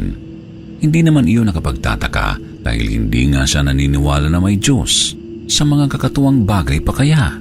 Naibulalas na lang niya sa akin. Are you taking drugs? Yan ang aking mga karanasan patungkol sa katatakutan, Sir Jupiter. Masaya akong naibahagi ko ang mga ito sa inyong channel. Mananatili akong fan ninyo at makikinig din sa iba pang mga nakakatakot na mga kwento. Itago niyo na lamang ako sa pangalang Edward. Itong kwentong ibabahagi ko sa inyo ay nangyari noong dekada 90. Binata pa lang ako noon. Binyag ng inaanak ko noon kaya naman inabot kami ng gabi sa inuman. Habang nagiinuman kami, ay bigla na lamang dumating ang asawa ng kumpare naming si Leo. Alam niyo na bang dumating kahapon mula sa Dubai si paring Edgar? Talaga ba? Bakit hindi mo siya kinumbida? Anong hindi? Siguradong papunta na yun dito dahil pinatawag ko na siya kay Maring Ising. Nakangiti pa siya habang naghahapag ng pulutan sa amin. Nang mga oras na iyon, ay kaunti pa lang ang naiinom ko at hindi pa ako lasing. Ako kasi ang tanggero, kaya naman nilalaktawan ko ng patago ang sarili ko. Maya-maya ay natanaw na namin ang papalapit naming kumparing balikbayan. Oh, ayan na pala si paring Edgar eh! Hindi ko alam kung pumutla ba siya o sadyang pumuti lang talaga. Parang wala siya sa sarili na umupo sa bakanting upuan. Oh pre, tagay mo. Kumusta ka pre? Hindi niya kami pinansin. Tulala lang siya na parabang hindi niya kami naririnig. Hoy pre, ba't napipi ka dyan? Magkwento ka naman. Kumusta Dubai? Nagtaka na kami sa ikinikilos niya. Gayon pa man ay hinayaan na lang namin. Nagulat kami nang bigla siyang mapasigaw nang matalsikan siya ng katas ng kalamansi. Pinigaan kasi ng kalamansi ng kumpare ko ang sisig na pulutan namin. Ah! Leo, anong nangyayari kay paring Edgar? Ewan ko, hindi ko alam. Ano nangyayari sa kanya? Nakita namin na nangitim ang balat niyang tinamaan ng kalamansi at nagkaroon din iyon ng parang balahibo. Gayon na lamang ang takot namin nang biglang nagkulay pula ang mga mata niya at saka nanlisik ang mga iyon.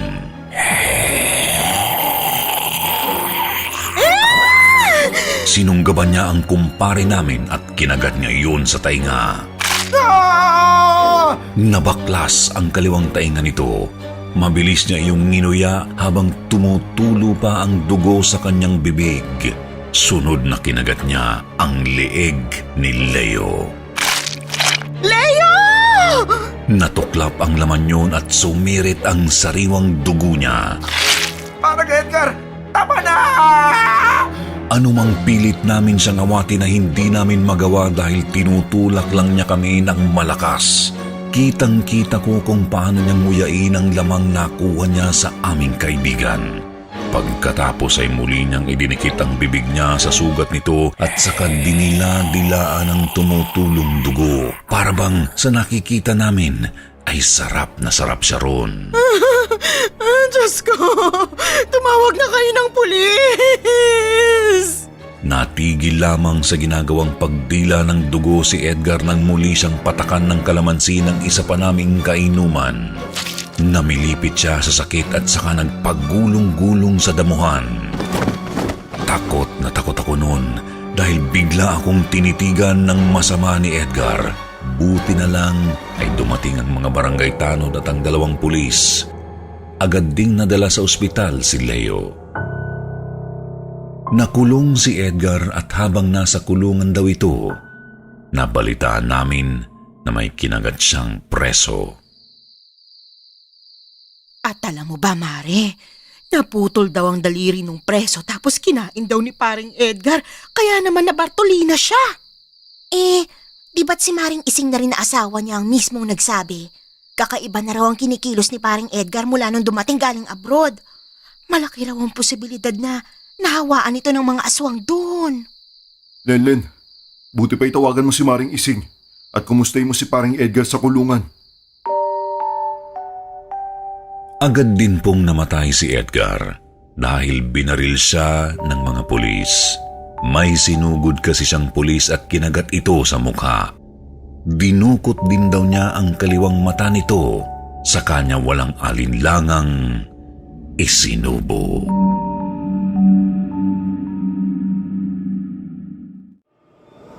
Misteryosong estudyante. Magandang araw po, Sir Jupiter. Ako po si Lara at isa po akong English teacher sa Macau. Gusto ko lang pong ikwento yung karanasan ko 2 years ago. About po ito roon sa student ko na namatay. I'm hoping na mapili niyo po ang aking kwento. Mula po kasi nung marinig ko sa YouTube ay palagi na akong nakaabang sa mga news stories ninyo. Kaya naman po ngayon, naisipan ko na what if i-share ko yung nakakatakot kong experience. 1 taon na po akong nagtuturo ng mangyari yun, Sir Jupiter. Lahat po ng tinuturuan ko ay Chinese. May isa po akong estudyante na itatago ko na lang sa pangalang Rem. Siya po ay 10 years old na nung panahong iyon. Matalino naman po si Rem. Sa katunayan ay isa po siya sa mga nangunguna sa klase. Ngunit di tulad ng mga classmate niya, palagi po yung tahimik at seryoso. Isang beses po nung natapos na akong magklase, umuwi na ang iba, ngunit si Rem ay nakaupo pa rin sa kanyang pwesto. Ako po kasi yung last subject nila, Sir Jupiter. Kasalukuyan po akong nag-aayos ng aking mga gamit. Samantalang siya ay abala sa notebook at parang may idinodrawing. So lumapit ako para tingnan yun. Nabitawan ko po ang aking hawak sa pagkabigla dahil ako ang iginuguhit niya. Kuhang-kuha niya po kasi ang itsura ko kahit ballpen lang ang kanyang gamit. Pero hindi po yun ang ikinagulat ko. May katabi po kasi akong babae sa drawing niya na nakakatakot ang itsura. Hindi ko po maipaliwanag pero sabihin na nating black lady yun. Itim po kasi ang damit at masama ang mga matang nakamasid sa akin. Gulo-gulo ang buhok at matatalim ang mga kuko. Kinilabutan ako nang makita iyon. Sino ba naman ang hindi matatakot? Itinanong ko kung bakit ganyan ang idinodrawing niya. Bahagya pang ang napataas ang tono ko pero nanatili pa ring seryoso ang kanyang mukha. Alam niyo po ba kung ano ang isinagot niya sa akin? Palagi ko po kasing nakikitang nakasunod siya sa inyo. Kaya naman naisipan kong i-drawing siya dahil ang cute niya pong tingnan. Bahagya siyang ngumisi matapos sabihin iyon. Binanggit niya po iyon sa wikang Mandarin at nakaiintindi naman po ako noon. Hindi ko alam kung pinagtitripan niya lang ako o hindi. Pero nakaramdam po talaga ako ng takot nung mga oras na yun, Sir Jupiter. Hindi na lang po ako muling nagsalita at pinauwi ko na lang ang bata. Kinabukasan, habang nagdidiscuss ako, napansin ko na nakatitig sa akin si Rem. Kakaiba ang tingin niya dahil para bang natatakot siya at kinakabahan. Kaya naman nang matapos ang klase ay itinanong ko kung bakit siya nagkakaganon. Bigla na lang pong may kinuha si Rem sa kanyang bag. Iniabot niya po sa akin ang kwintas at may nakaukit iyon na mata sa bilog. Gusto raw po kasi akong kuhanin ng kaluluwang nakasunod sa akin parati, kung kaya't gamitin ko raw po iyong proteksyon sa sarili. Muli na naman akong nabalot ng takot, Sir Jupiter. Ayaw ko siyang paniwalaan pero naninindig ang balahibo ko sa mga sinasabi niya.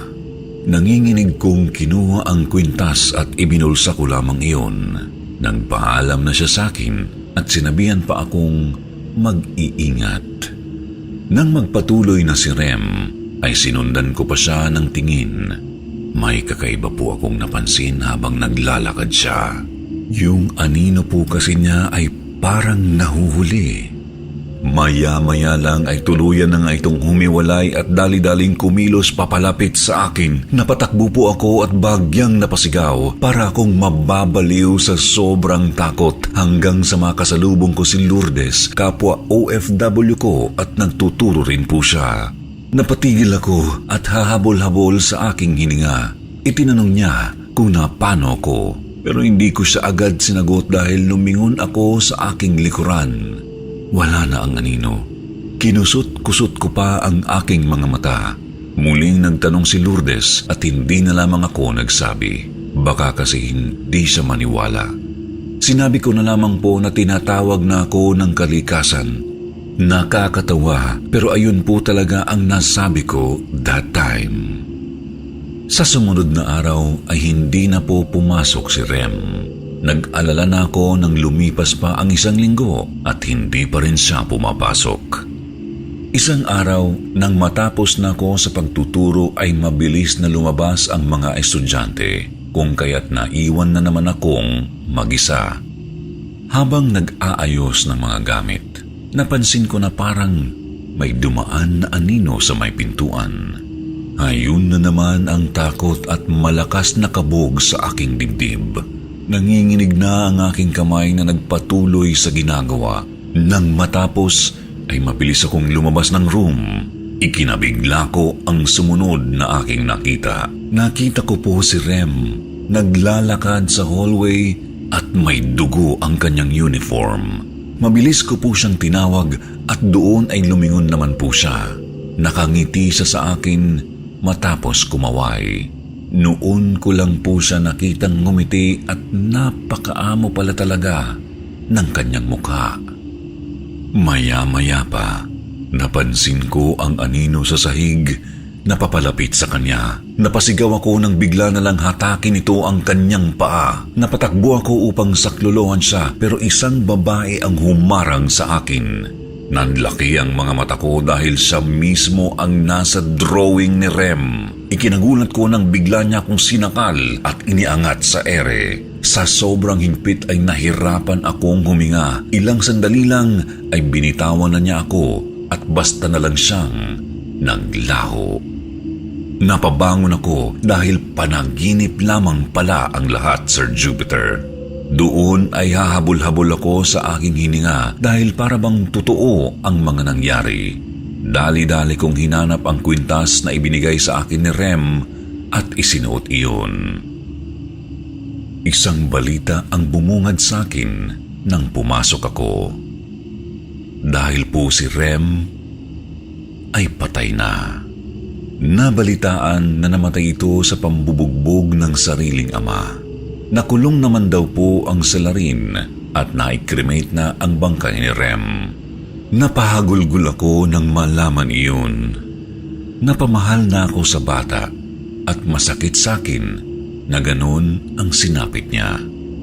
Palaisipan pa rin sa akin ang panaginip ko na iyon at kinikilabutan pa rin ako tuwing maaalala yun. Hanggang ngayon ay suot-suot ko pa rin po ang ibinigay niyang kwintas. Narito pa rin po ako sa Macau at patuloy na nagtuturo.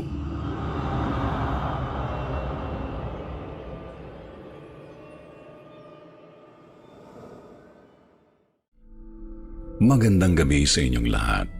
Itago niyo na lang ako sa pangalang Jamir. Ako ay isang 25 anyos na construction worker na kasalukuyang naninirahan sa probinsya. Hanggang dito lamang po ang impormasyong maaari kong ibahagi tungkol sa aking katauhan. Bagamat ang kwentong aking isasalaysay ay maaaring ikapahamak hindi lamang ng aking sarili, kundi pati ang aking asawa't mga anak. Ito ay tungkol sa isang nakakatromang karanasan, isang kwento mula sa dati naming bahay sa Maynila.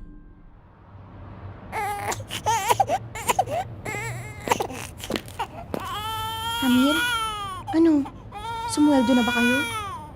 Hindi pa. Sa susunod na araw pa raw. Na naman? Di ba yan rin ang sinabi sa inyo nung nakaraan? Ubus na tong bigasan natin, oh. Pati yung gatas ng bata pa ubus na. Ano na ngayon ang ipapainom mo sa anak mo? Huwag kang mag-alala, papadyak ako mamaya. Tsaka yung makukuha kong sweldo sa construction itong linggo, malaki-laki. Puro ka ganyan, nakakasawa na. Sana di mo na lang ako binuntis. Ikaw lang pala sisira ng pangarap ko. Nagmukha lang akong losyang dahil sa'yo. Tigil mo nga muna yung bunganga mo.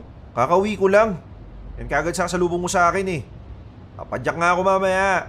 Kahit maka 100 man lang. Anong 100? Kagabi 30 lang ang naiuwi mo sa padyak. Oo na, maghahanap na rin ako ng mauutangan. Utang na naman. Baon na tayo sa utang, Hamir. Nakakaiyak na tong buhay na to.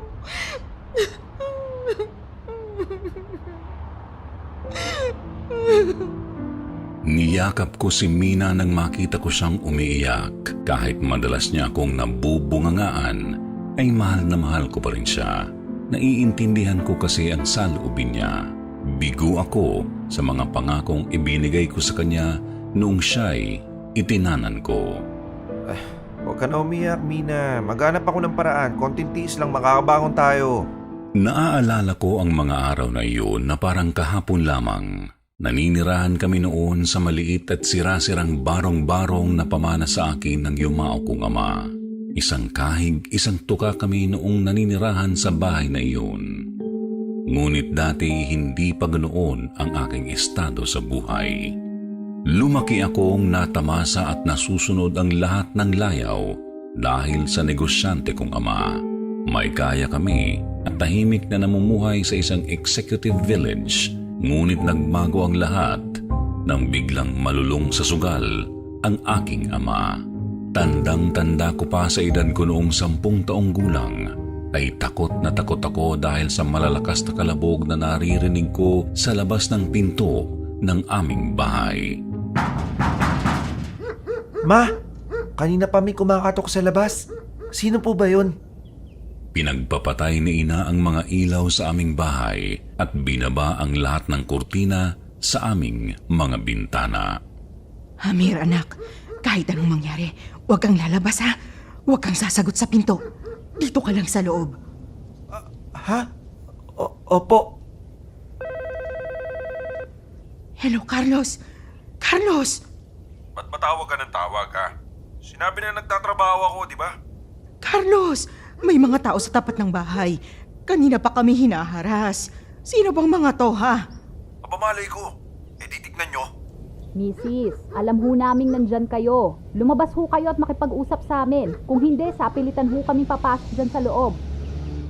Ma, papasukin raw tayo. Diyos ko, Carlos!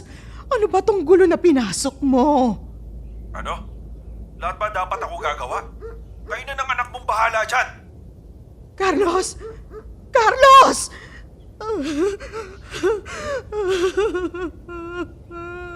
Ma, anong gagawin natin? Huwag ka mag-alala. Ako lang bahala rito. Sandali, dito ka lang ha. Bubuksan ko ang pinto. Mrs., Sino ho sila? ako ho ang abogado ng bangko ng asawa nyo. Si Sir Carlos? Oh, bakit? May problema ho ba? Ayon ho rito sa kasulatan, natalo raw ho sa sugal si Sir Carlos at pinambayad niya ho ang credit card ng aming bangko. Itong bahay niyo ang ginawang collateral kung sakaling hindi daw ho siya makakabayad. Magdadalawang taon na hong hindi nakakabayad si Carlos. Lagpas-lagpasan na sa napagkasundo ang due date, kaya pasensya na ho, kailangan nang i-claim ng bangko itong bahay niyo. Hindi! Hindi pwede yan! Pasensya na ho talaga, ma'am. Kailangan nyo na hong mag-alsa balutan. Dadalaw ho ulit ako after 1 week. Pag hindi pa rin ho kayo umaalis rito sa bahay, mapipilitan na akong magsama ng mga pulis. Pagkaalis ng abogadong iyon, ay hindi na napigilan pa ng aking ina ang kanyang sarili na magwala. Hayop ka, Carlos! Napakawalang hiya mo! Napakawalang kwenta mong asawa!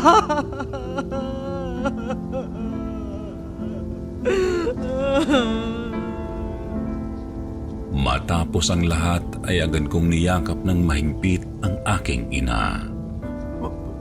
Mama! Huwag ka nang mag-alala. Maghahanap ako ng matutuluyan natin. Makakabangon rin tayo, anak, ha? Ako nang bahala. Di nagtagal ay kinailangan na nga naming umalis. Nagkahiwalay ang aking mga magulang at magkasama kaming namuhay sa hirap ng aking ina. Pilit na kumayod si mama upang mapag-aral ako. Ngunit noong panahong iyon, siguro'y gawa ng galit at pagre-rebelde sa aking ama ay nagbulakbol, uminom at naging basagulero ako sa paaralan. Kaya't huminto ako. High school ako noon. At dahil sa sobrang pagod at konsumisyon ay dinapuan ng sakit ang aking ina na siyang maaga niyang ikinamatay. Kinailangan kong kumayod at mamuhay ng mag-isa. At dahil sa kakulangan ng pera, ay hindi na ako nakaapak pa ng kolehiyo. Kung may babalik lang sana ang panahon ay gagawin ko na ang lahat upang hindi mauwi sa kinalalagyan ko ngayon. Nang magkaroon na ako ng sariling pamilya, ay doon ko lamang napagtanto ang kahalagahan ng pagsisikap. Ngayon, ipinangako kong gagawin ko ang lahat ng aking makakaya upang mabigyan ng sapat na pangangailangan at disenteng buhay ang aking pamilya. Ngunit minsan pa'y bigo pa rin ako sa pagtupad ng pangakong ito. Patay ako nito kay Mina. Walang pasahero. Toto, namamasada ka pa ba? Isang matandang lalaki ang kumalabit sa akin mula sa likuran. Opo sir. Sakay na po kayo. Saan tayo? Sa may plaza lang, magkano? Sige, 20 pesos na lang ako papunta. Kaya mo ba bilisan ng pagpadyak? Medyo mahuhuli na ako. Oo naman o. Tara na o. Habang pumapadyak ay hindi ko maiwasang tumingin sa pasahero. Base sa itsuray, nasa 50 anyos na ito. Nagtataka na rin ako kung ano ang kanyang hinahabol at kung bakit siya nagmamadali gayong 1:00 na ng madaling araw at wala ng katao-tao sa paligid. Madaling araw na iyo. Bakit pumapadyak ka pa rin?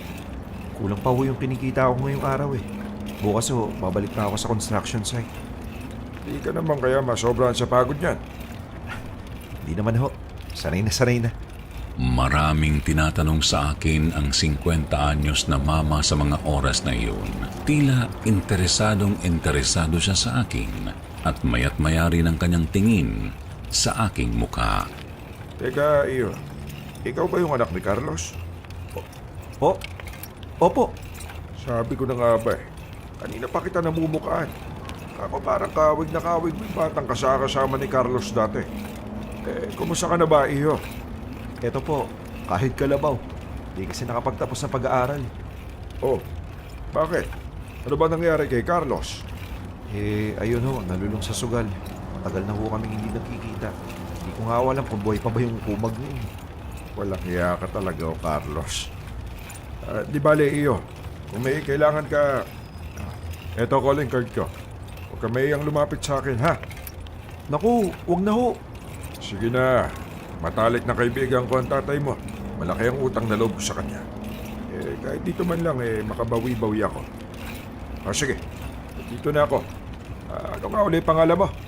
Jamir po. Sige Jamir, salamat ha. Dito na ako.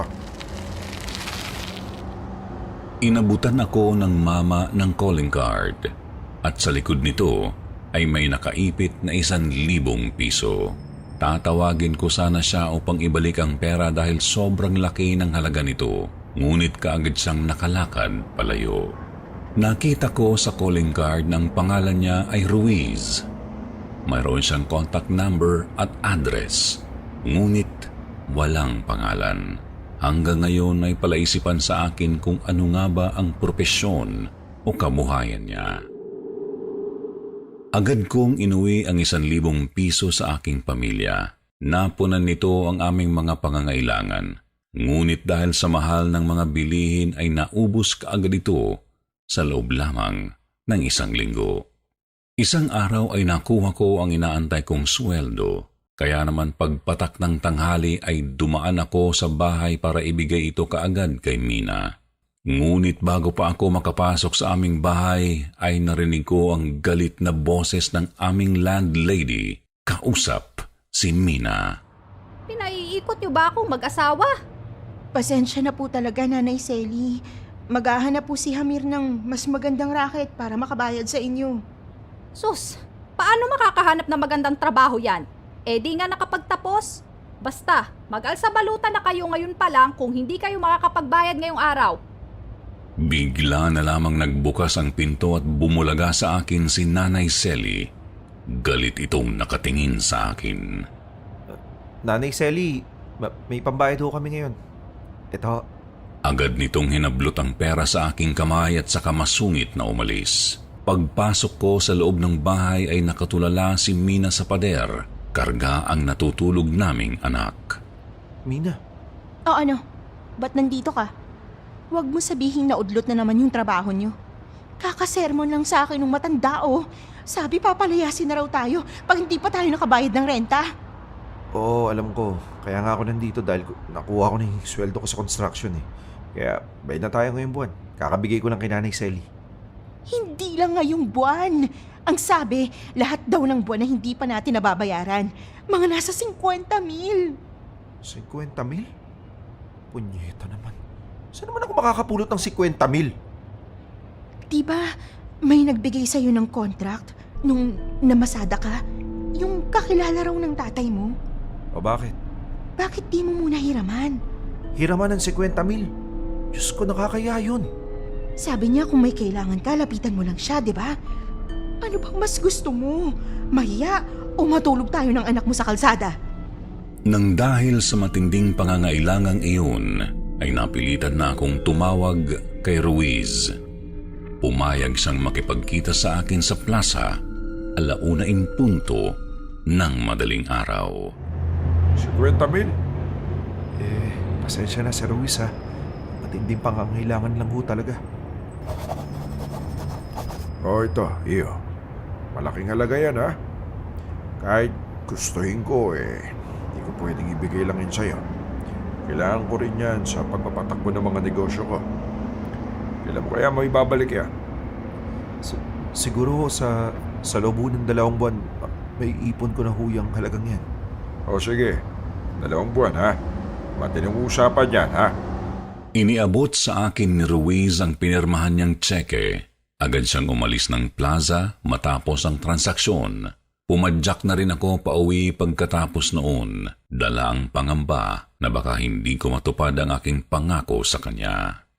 Sinikap kong maghanap ng iba't ibang uri ng pagkakakitaan sa loob ng 2 buwan na iyon. Nagawa kong mamasukan sa 3 trabaho, kumayod ng halos 15 oras sa loob ng 1 araw. Sa huli ay kalahati lamang ng halagang iyon ang nagawa kong ipunin. Bagamat kulang ay naisip kong dalhin pa rin ang naipon ko kay Ruiz at ipakiusap na lang na sa susunod na ang iba. Sinubukan kong tumawag sa kanya. Ngunit kahit ilang beses ko siyang i-dial sa telepono ay hindi niya ito sinasagot. Dahil dito ay naisip kong dalawin na lamang ang address na nakasulat sa kanyang calling card. Pagdating ko sa address, ay tumambad sa akin ang isang building na walang pintura at pawang gawa sa simento. Kaagad kong naisip na isa itong warehouse, ngunit walang ingay, usok o kahit anong senyales na may mga trabahador sa loob nito. Inikot ko ang compound na kinatitirikan ng building. Sinuyod ko ang bawat sulok nito hanggang sa may nakita akong isang bakal na pinto. Bago pa man makakatok sa pintuan ay kaagad akong nakarinig ng isang kakaiba't kakilakilabot na ingay. Kinabahan ako nang bigla kong marinig ang isang lalaking sumisigaw. May mga awang ang pinto sa ibaba, kaya't nakasilip ako sa kung anong nagaganap sa loob nito. Nakita ko rito ang isang kwartong nababalot sa pulang pintura. Sa gitna nito ay mayroong isang lalaking nakatali sa upuan at sumisigaw. Nakabalot ng itim na tela ang kanyang ulo at nakakadena ang kanyang mga kamay at paa. Wala siyang pantaas at puno ng mga latay at sugat ang kanyang katawan. Biglang pumasok sa loob ng kwarto ang tatlong lalaki. Ang isa sa kanila ay si Ruiz. Kaladkad ng mga tauhan ni Ruiz ang isang 7 anyos na batang babae. Nakabusal at nakatali rin ang kamay at mga paa ng batang iyon. Tinanggal ng isang tauhan ang telang nakabalot sa ulo ng lalaki. Lumakas ang kanyang mga sigaw at daing pagkakita sa batang babae. Nasaan ang kalahating milyon? Tinanggal ng isa sa mga tauhan ang busal ng lalaki. Isang buwan pa, Ruiz. Parang awa mo na. Huwag mong idamay ang asawa ko rito. Ilang buwan na yung isang buwan na yan eh. Ano, pinaglololoko mo ba ako? Laking gulat ko nang igasa ng isang tauhan ng isang kalibre 45 baril. Wag! Pinasa ng lalaki ang baril kay Ruiz. Hinila ni Ruiz ang asawang babae at pinutukan ito sa ulo. Agad akong kumaribas ng takbo nang makita ang pagsabog ng ulo ng babae. Habang papalayo ay dinig ko ang malalakas na sigaw ng biktimang lalaki at nasundan iyon ng pangalawang putok. Hanggang sa ngayon, ang mga ingay na iyon ay nauulinigan ko maski sa panaginip. At patuloy na bumabagabag sa akin ang katotohanang hindi pulang pintura ang nasa pader ng kwartong iyon, kundi dugo. Sir Jupiter, sa takot kong makasaksi ng ganoon, ang perang ipambabayad ko sana ay ginamit ko na lang para lisanin namin ni Mina, pati ng aming anak, ang lugar na iyon. Natakot na kasi akong makipag-usap kay Ruiz lalo na't kulang ang ipambabayad ko. 5 taon na ang nakalipas mula nang mangyari ang insidenteng iyon at sa awa ng Diyos ay ligtas pa rin kaming pamilya.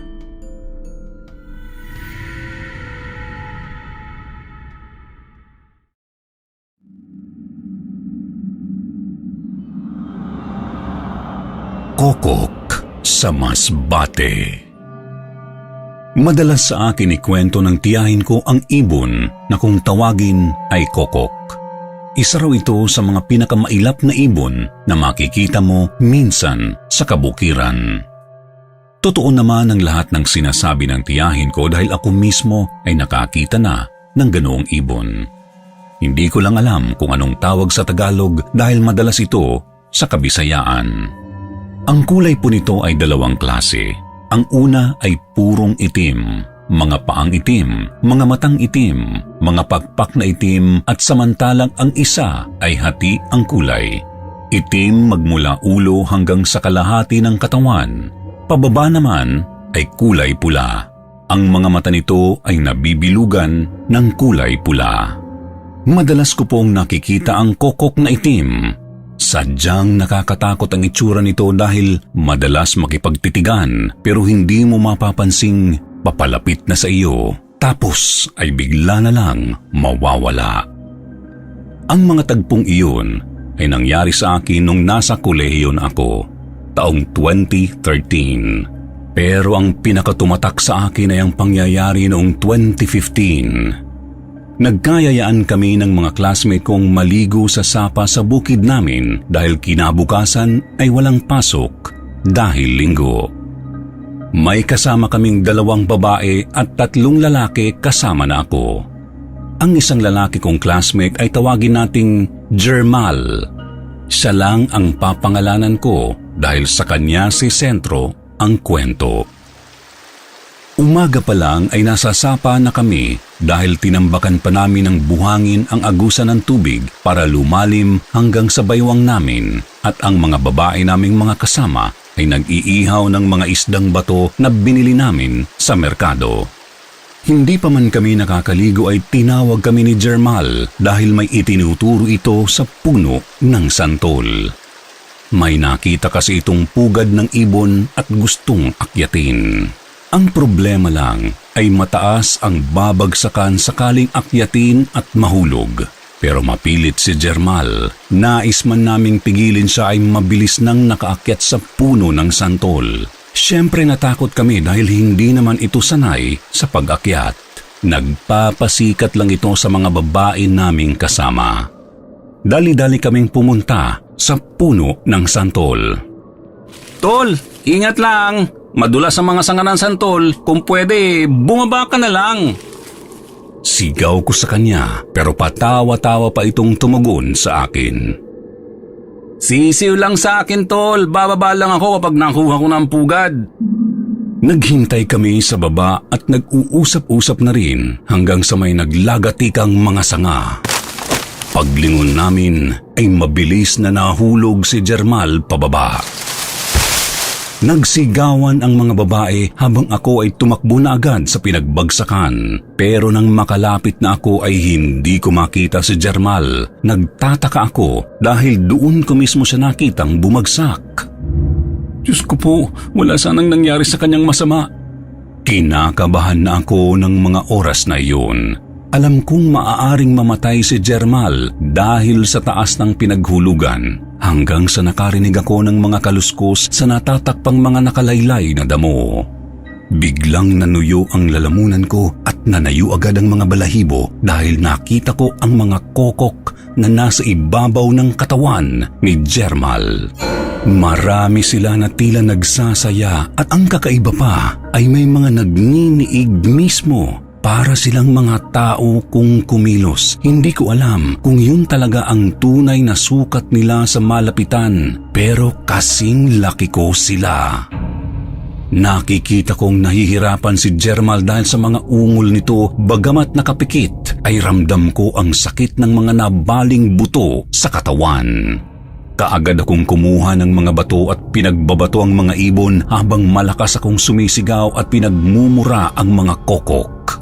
Sa sitwasyon kasi ni Jermal ay parang binababoy ito ng mga kokok sa ginagawa nila. Naisip ko na lang, kampon talaga ito ng dyablo. Nagsiliparan ito dahil sa dami ng mga batong pinakawalan ko. Ang iba ay tumama na sa mukha ni Jermal. Nahimasmasan lang ako dahil tinawag ako ng iba ko pang classmate. Nasa likuran ko na pala sila. Pagkaalis ng mga ibon na yun, ay sabay-sabay na naming nilapitan si Jermal. Napangiwi ako dahil sa mga lumabas na buto malapit sa siko nito. Ang kaliwang paa naman ay nakaharap na sa likuran na napilipit na siguro. Nag-iiyakan na ang mga kasama naming babae dahil sa pag-aalala kay Jermal.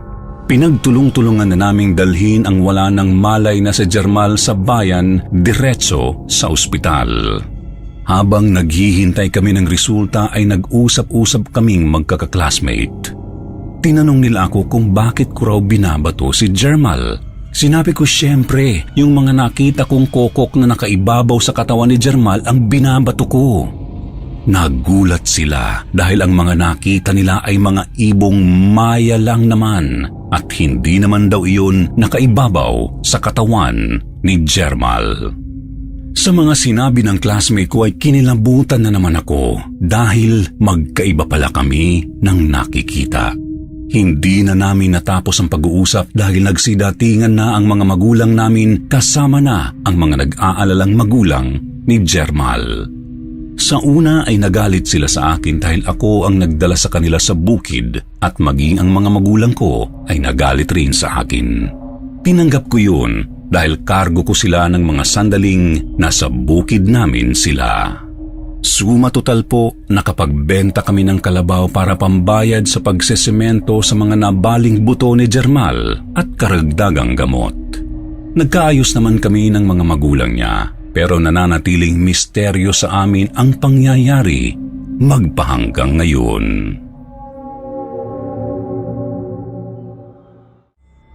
Magandang gabi po, Sir Jupiter, at sa lahat ng bumubuo ng kwentong takip silim at sa lahat ng nakikinig. Ako po si Zedric, 24 na taong gulang na po at nangyari ang aking karanasan nitong 2021 lang. Nagtatrabaho po ako sa Cabanatuan City, Nueva Ecija at ang trabaho ko po ay pagiging isang vendor ng buko juice. Bike po ang aking gamit pang tinda ng buko juice at may sidecar po yun.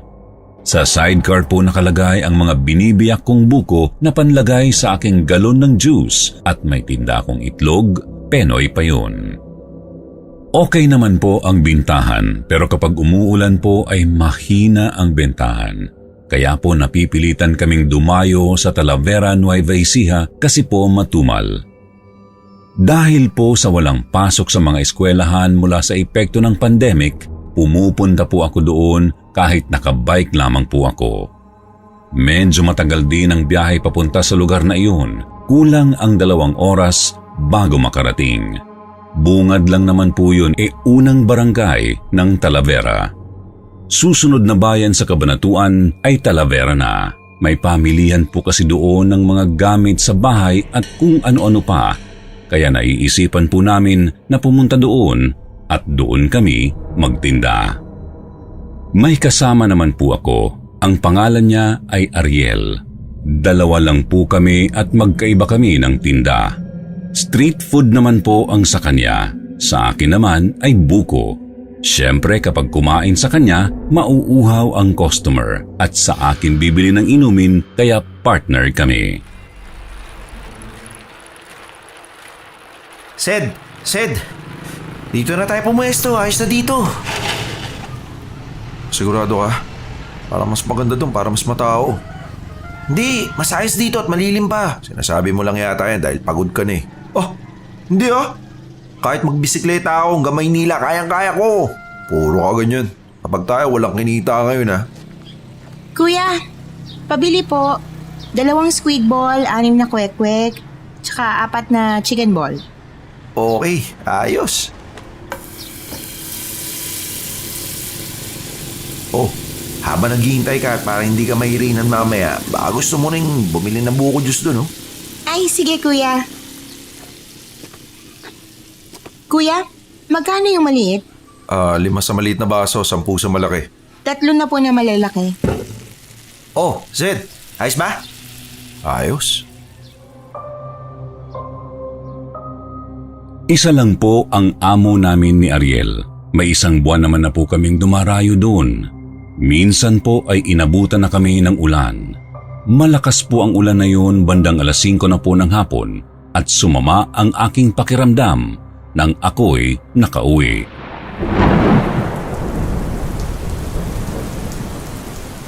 Zed, pare, ayos ka lang ba? Mukhang hindi maganda ang pakiramdam mo ah. Parang lalagnatin ako pare. Nabasa kasi ako ng ulang kanina at natuyan ako ng pawis. Oh, kumain ka muna para mabawi mo yung lakas mo. Bumili ka ng tinapay kanina, di ba? Wala akong gana pare. Gusto mo bumalik na tayo? Konti lang naman ang customer ngayon dahil sa pagbuhos ng ulan. Hindi pa. Maghintay pa tayo ng konti at sayang pa yung pwede natin kitain. Sige, kung yan ang pasya mo. Mainit na mainit po ang aking pakiramdam noon nang hipuin ako ni Ariel at pakiramdam ko nalalagnatin ako. Hindi ko na nga po nakain ang tinapay na binili ko sa daan habang papunta kami sa pamilihan at ibinigay ko na lang yun kay Ariel dahil nawalan ako ng gana dahil masama na rin ang aking panlasa. Kahit na gutom na ako noon ay hindi ko na kinain ang tinapay. 7 na noon ng gabi at kinailangan na naming umuwi. Medyo tumila naman na ang ulan at naging ambon na lamang ng mga oras na iyon. Kahit na hindi ko na kayang magpedal, ay pinilit ko na lamang ang aking sarili. Mayroon po kaming daraanan na kamahayan paglampas sa bayan ng Talavera. Pero nung nakalagpas kami sa kabahayan na yun, ay medyo madilim na dahil layo-layo ang mga bahay. May mga ilaw naman po sa mga poste pero hindi kumpleto. Napadaan kami sa lugar na walang ilaw ang poste. Dumaan kami sa madilim na lugar na iyon na may puno ng paper tree o melina. Pagkatapos ay may puno ng akasya at gasolinahan.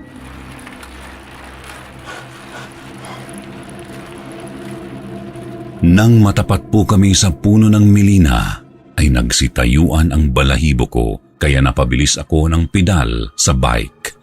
Nauuna kasi sa akin noon si Ariel at napatulin din pala siya ng pedal. Ikinuwento niya sa akin na napabilis din pala siya ng pedal dahil mayroon siyang nararamdaman sa lugar na yun. Pero kahit na tumaas ang balahibo ko ay hindi ko na lamang pinansin.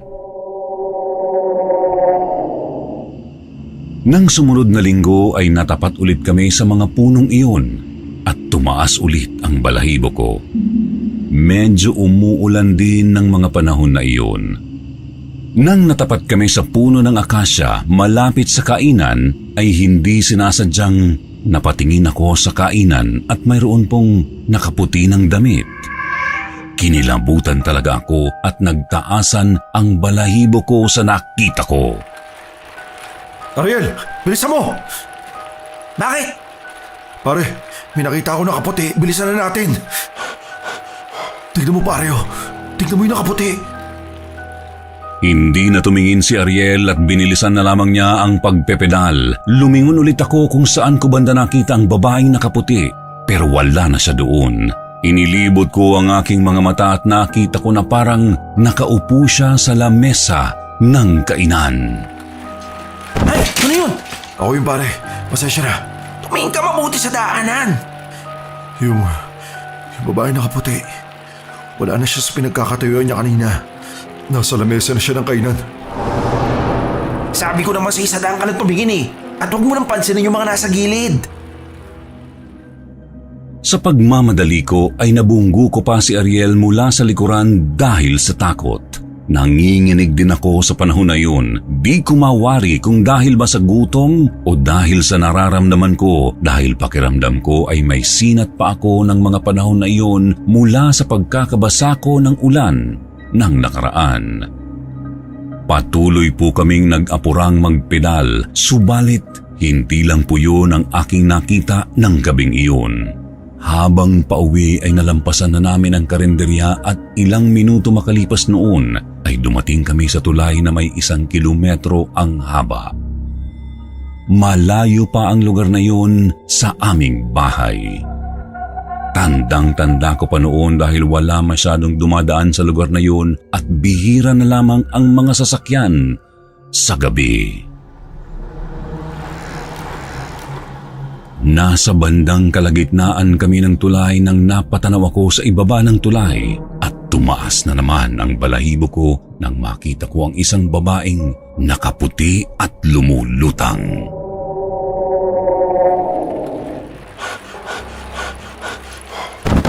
Ay, sus Mariosep. Ano na naman ba? Sid, ano? Sinasadya mo yata yung pagbangga sa akin. Nakakailang ka na, ha? Hoy, sumagot ka! Hindi, wala. Pasensya na. Bilisan na lang natin yung pagpedal pa uwi. Sabi ko naman sa'yo eh. Harap lang ang tingin mo. Huwag ka nang lumingaling ka pa sa ibang lugar. Para mapag-concentrate ka at hindi tayo madiskrasya. Pasensya na pare. Pasensya na. Bilisan na lang natin. Sa awa ng Diyos ay nakarating rin kami sa lugar namin nang walang aberya. Oh, kumusta naman ang araw ninyo? Marami bang benta? Umulan pa kanina. Boss, pasensya na pero pwede bang dito na lang kami magbenta sa malapit at hindi na kami dumayo ron? Bakit? May nangyari bang hindi maganda? Meron ako kasi kami nakita eh. Anong nakita ninyo? Nanginginig pa ang mga kamay mo. Pumasok muna kayo sa loob ng bahay at dito na natin pag-usapan habang nagkakape kayo. Salamat po. Sinabi ko po lahat sa amo namin at pumayag naman siya na dumito na lang kami magtinda sa malapit. Magtitiwala na lang kami na marami pa rin kaming mapagbentahan nang hindi na lumalayo. Baka kakahanap namin ng maraming mabentahan ay may hindi pa magandang mangyari sa amin at mabulilyaso ang aming pagtitinda. Ang 5 nasawi at kalamansi. Itago niyo na lang ako sa pangalang Lito. Isa ito sa maraming kwento ko noong ako ay umanib sa mga rebelde. Pagkaalala ko, giyera iyon, simula noong ipinatupad ang martial law sa Pilipinas ng Pangulong Marcos. Marami ang nagaklas, marami din ang umakyat na taga Maynila sa mga bundok upang magplano ng rebelyon. Isa na ako roon sa napasama at umanib sa mga rebelde. Nakilala ko si Commander Putol na kilalang matapang kahit wala na ang kaliwang kamay dahil sa matagal ng pakikibaka kahit na noong hindi pa ipinatutupad ang martial law. Kung saan-saan kami napuntang kabundukan hanggang sa napadpad kami sa probinsya ng Masbate. Ang Masbate ay may iba't ibang dialekto gawa ng malapit lang ito sa mga probinsya ng Cebu, Iloilo, Antique at iba pa. Iba-iba rin ang kultura, lalo na ng mga pamahiin o mga kwentong bayan. Napadpad kami sa bayan ng Milagros, mga 33 kilometro ang layo sa Kapitolyo ng Masbate dahil na rin sa agresibong pagtugis sa amin ng mga sundalo. Sa bayang iyon ay may mga naririnig na kaming mga kwentong bayan na kesyo marami daw mga maligno o aswang na pumapatay ng mga rebelde. Pero dahil mga rebelde kami ay hindi kami naniniwala sa mga kwentong ganoon, mas higit kaming alerto sa mga sundalong palaging nakasunod sa amin. Isa pa, sanay na kami sa bundok at wala pa kaming naiengkwentrong mga maligno o aswang man lang. Habang tahimik kaming naglalakad sa masukal na daan, ay may isa kaming kasamahan na nakakita ng taniman ng mga kalamansi. Ibig sabihin ay may malapit lang na bahay doon. Kaya naman ay nag-utos ang commander namin na maghanap ng may umuusok indikasyon na may malapit na ngang bahay. Dahil simula kanina ay puro pastoral at hasyenda ang nadadaanan namin. Hanggang sa nagsisigaw ang isa naming kasamahan. Commander! Commander, may bahay! Halos humahangos ng palapit sa amin. Agad na sumenyas ang commander namin na magtipon agad at puntahan ang nakitang bahay. Nasa dulo lang ito ng taniman ng kalamansi. Pagkakita namin ay hindi naman ito kalakihan, pero nagmatyag muna kami bilang pag-iingat na din sakaling may makitang kaaway sa bahay na iyon. Pero sa awa ng Diyos ay wala naman. Nag-iisang matandang lalaki lang na tila nagpapakain ng mga alagang manok.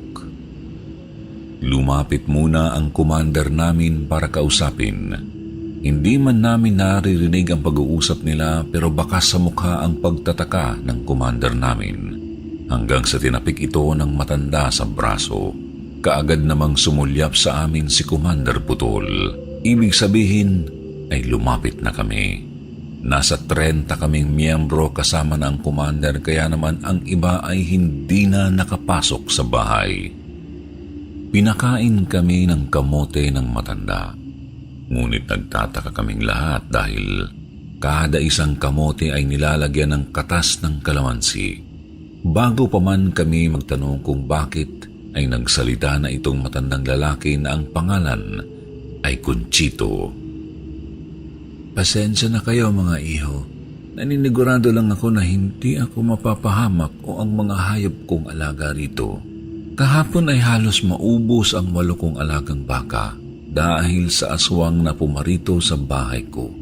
Nagpakilala ring rebelde pero nang nilagyan ko ng kalamansi ang pagkain niya ay bigla na lang tinanggihan ang pagkain na ibinigay ko. Dagdag pa ng matandang Conchito.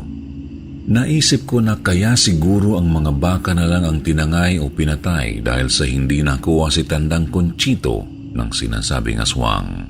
Pero hindi pa rin ako naniniwala sa kwento ni Tandang Conchito dahil wala pa akong nakikitang aswang sa tanang buhay ko. Dahil nga sa wala namang naniniwala sa matanda, ay nagsipagtulog na lang kami. Ang iba ay natasang magmatyag sa labas ng bahay. Subalit itong matanda ay mapilit na siya na lang daw ang magbabantay sa amin. Binulungan pa ako ni Commander na bantayan ng matanda. Alam ko sa sarili ko na wala ring tiwala ang Commander sa matanda kaya palihim niya akong inutusan. Nasa gilid lang ako ng pintuan nakapwesto.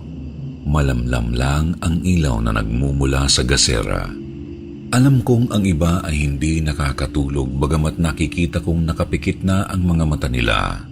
Sa tansya ko ay mag-aalauna na ng madaling araw. Si Tandang Conchito ay nasa labas lang ng bahay.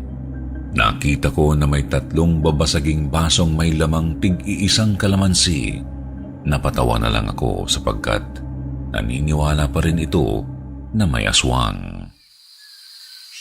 Sumapit ang umaga na wala namang nangyari. Tahimik lang ang gabi namin. Subalit pagsapit ng tanghali ay nagkakagulo ang ilan. Nawawala ang 5 naming kasamahan. Ngunit nagtataka kami dahil ang 5 nawawala ay hindi naman lumabas ng bahay.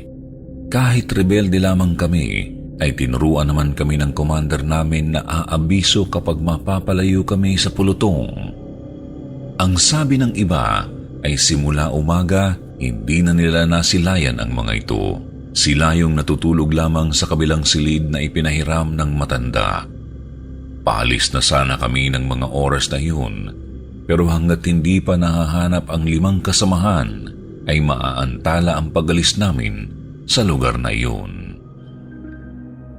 Nagagalit na ang commander namin at pinaghahampas niya ng hawak na baril ang mga miyembrong unang nakadiskubring nawawala na ang 5 kasamahan umaga pa lamang. Hanggang sa sumapit na naman ang dilim. Ang sabi ng matanda ay doon na muli kami magpalipas ng gabi. Naghain ito ng nilagang baka dahil sabi niya ay napilay daw ang isa sa mga baka niya. Nagmistulang piyesta ang gabing iyon.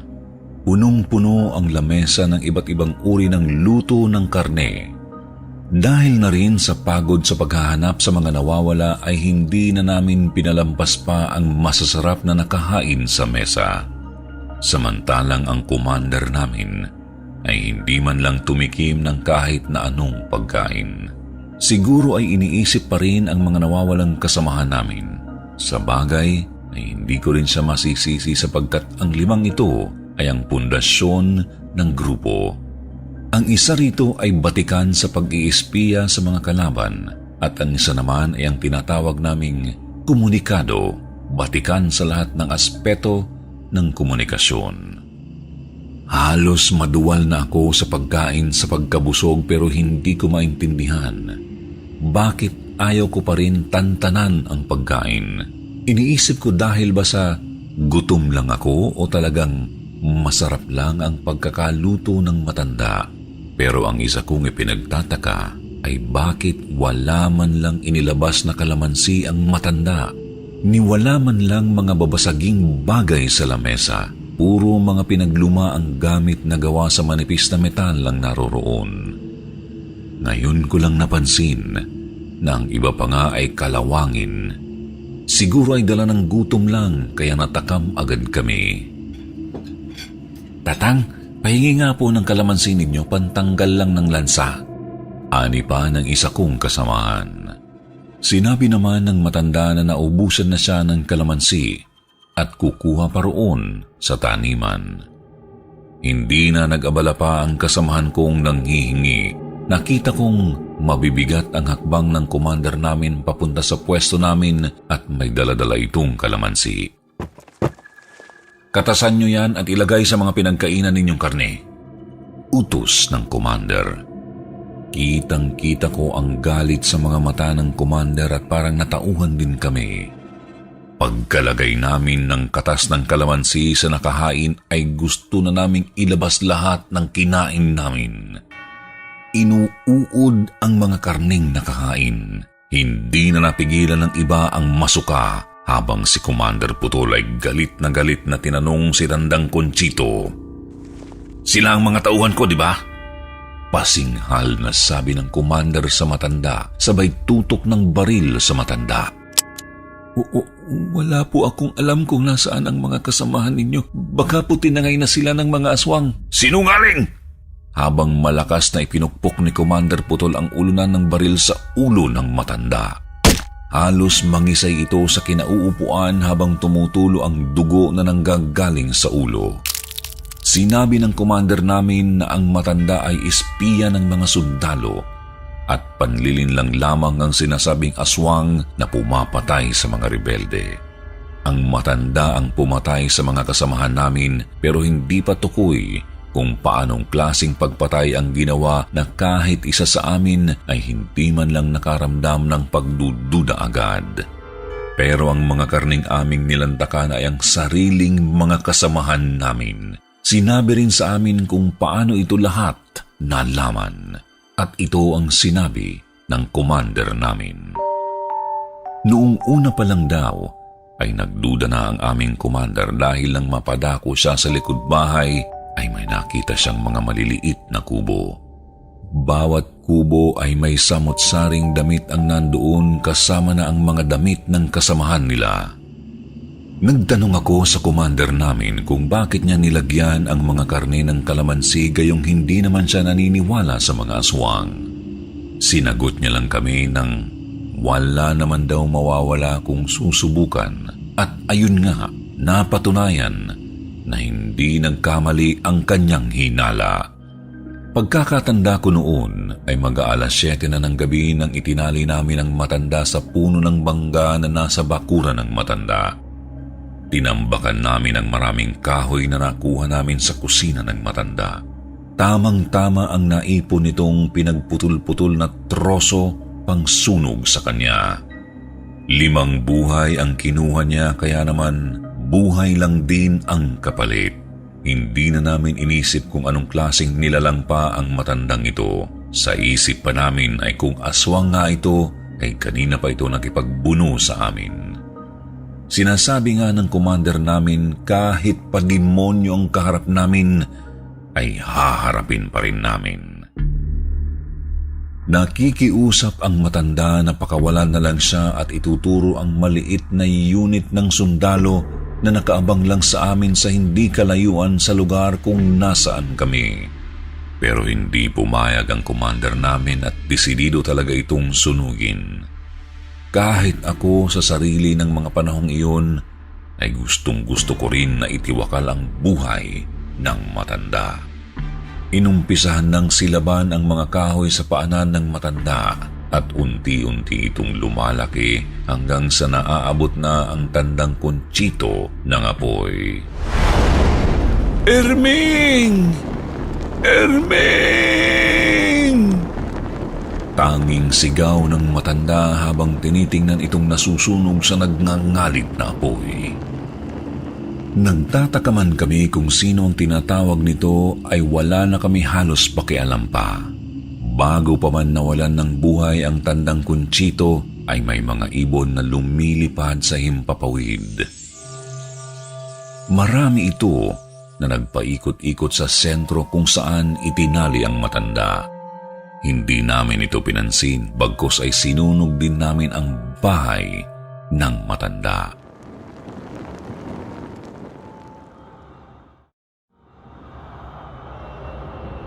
Kotse ni Tito.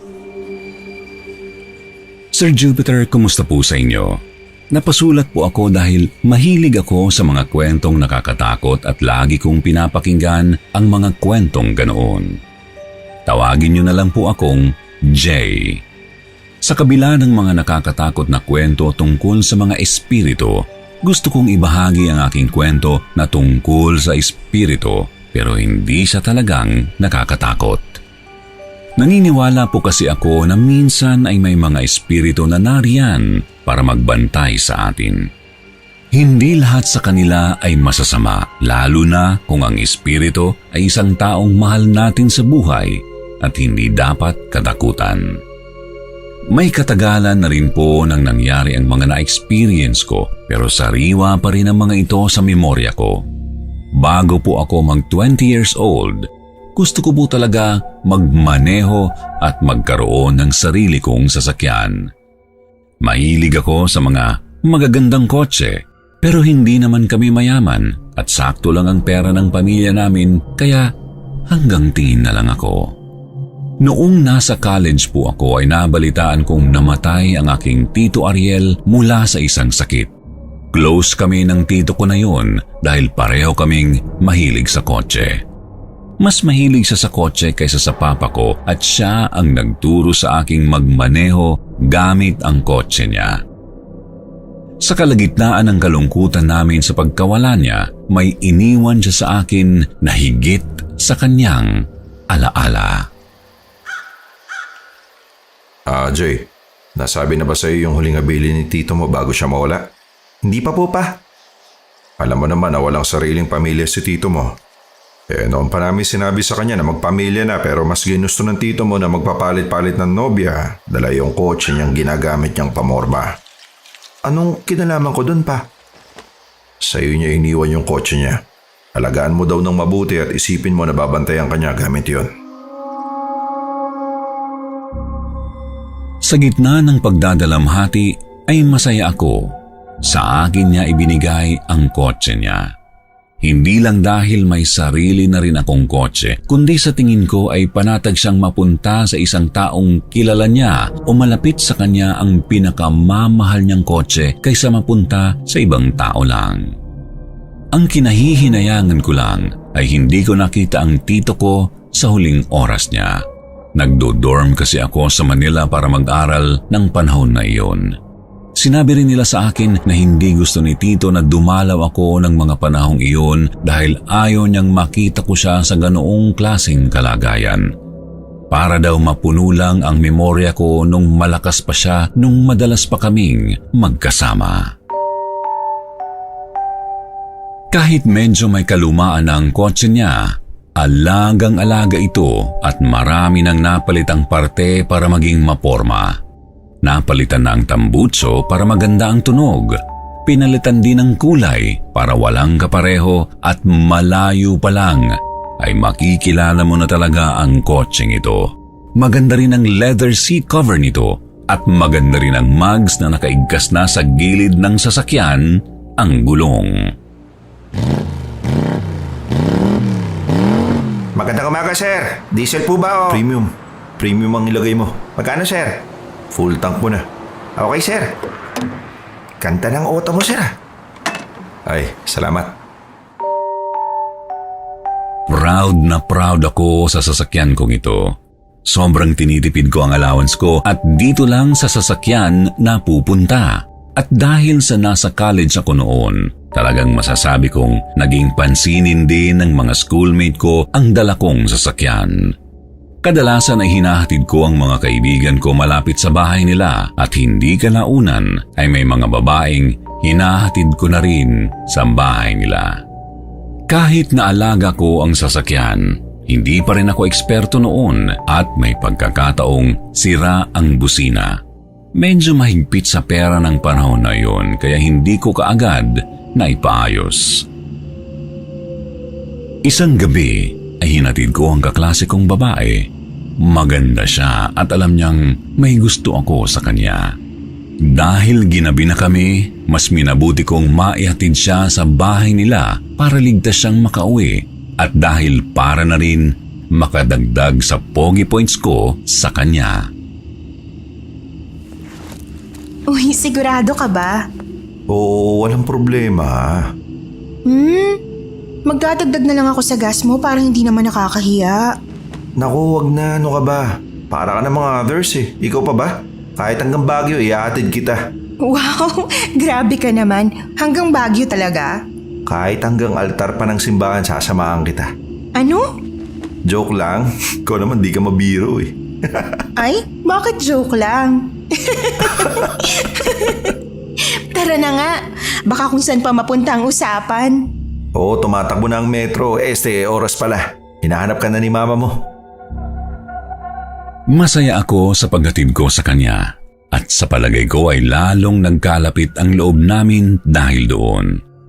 Ang hindi ko lang inaasahan ay medyo may kalayuan pala ang bahay nila at may mga lugar kaming nadaanan na masasabi kong delikado. Mga madidilim at masisikip na iskinitang maraming hindi magagandang bagay ang pwedeng mangyari. Nang pauwi na ako ay hindi ko na maalala ang daan pabalik. Dahil na rin siguro sa kakaisip ko sa aking katabi kaya wala ako masyadong matandaan. Nagpaikot-ikot ako sa mga madilim na daan. Pumarada ako sa ilalim ng isang ilaw para isipin kung paano ang daan pabalik. Hindi pa kasi uso ng panahon na iyon ang mga Google Maps o Waze, kaya mano-mano lang ang kapaan ng mga daan. Wala rin akong makitang taong pwedeng pagtanungan at kung may makita man, nag-aalangan ako dahil mukhang delikado. Proud ako sa kotseng lagi kong iniyayabang, subalit sa panahong ito, pakiramdam ko ay disadvantage ang magara at makintab nitong kulay na mainit sa mata. Habang minamapa ko ang daan sa aking isip, nakita kong may aninong lumalapit papunta sa kotse. 1, 2, 3. Naaalala ko pa na kumislap ang kamay ng isa sa kanila na pawang may hawak na baril. 3 silang pumalibot sa sasakyan ko. Hindi ako sanay sa ganoong klaseng senaryo kaya nag-freeze talaga ako, Sir Jupiter. Parang tumigil ang isip ko na tumakbo at yung malakas na kabog ng dibdib ko lang ang aking naririnig. Labas! Labas! Kapag hindi ka lumabas dyan, papuputokan ka namin! Ano? Hindi ka ba talaga lalabas dyan? Labas na sabi! Sa takot ko ay hindi talaga ako makagalaw. Hindi rin ako makapagsalita. Sigurado akong kukuhanin nila ang kotse sa akin nang biglang umingay sa tahimik ng gabi ang busina ng kotse at rumilyebo ng malakas ang tambutso. Nagulat ang 3 lalaki at pati na rin ako. Hoy! Ang ingay mo! Anong meron dyan? Sa pagsigaw ng naingayang residente ay napatakbo ang 3 lalaki paalis ng sasakyan. Dahil din sa ingay ng busina ay parang nagising ang isip ko mula sa pagpapanik at mabilis akong nakaarangkada papalayo. Pag-uwi ko sa dorm ay hindi na ulit gumagana ang busina. Hindi ko rin maipaliwanag kung bakit bigla na lang rumilyebo ang silinyador kahit hindi ko inaapakan. Sa palagay ko talaga ay binantayan ako ni Tito nung gabing iyon. Marami pa akong ibang mga naging karanasan sa sasakyan na yun tulad nung nagkatrabaho na ako. Late na ako noon sa opisina at pinarada ko na lang malapit sa isang residential area. Tinandaan ko pa ang kulay ng katabing gate ng pinaradahan ko para alam ko kung saan ko babalikan ang kotse. Buong araw akong nagtrabaho at maulan na noong panahon na iyon. Hindi ko lang akalain na bahain pala sa lugar na pinagparadahan ko. At nang pauwi na ako ay laking gulat ko na gatuhod na ang taas ng baha sa lugar na iyon. Pero mas nagulat ako dahil wala na doon ang kotse. Boss, may nakita ba kayong kotse na nakaparada dito? May nakita kami dyan kanina, pero umalis din lang. Saka kanina pa yun.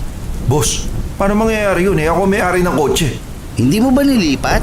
Hindi, boss. Ako, baka nakaharnap na yung kotse ko.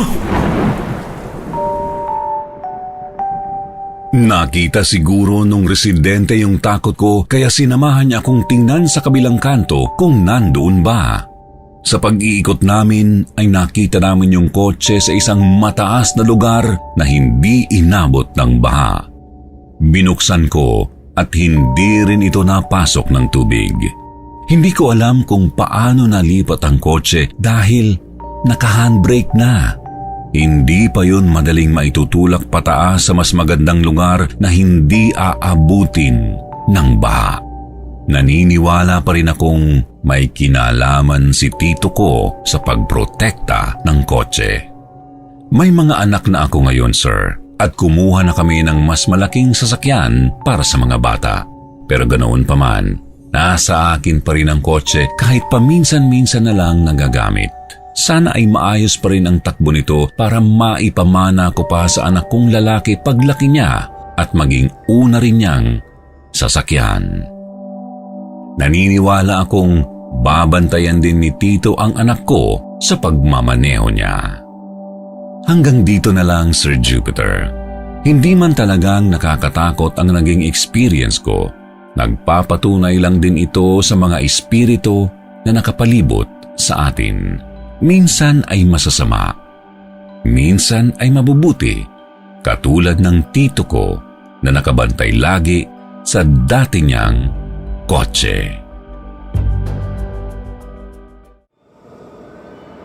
Inkwentro sa hinihinalang kugtong. Magandang hapon po sa inyo, Sir Jupiter. Ako nga po pala si Lindo, hindi tunay na pangalan, na nakatira sa Cordova, Cebu. Isa po akong mangingisda noon na ngayon ay mekaniko na sa syudad ng Cordova.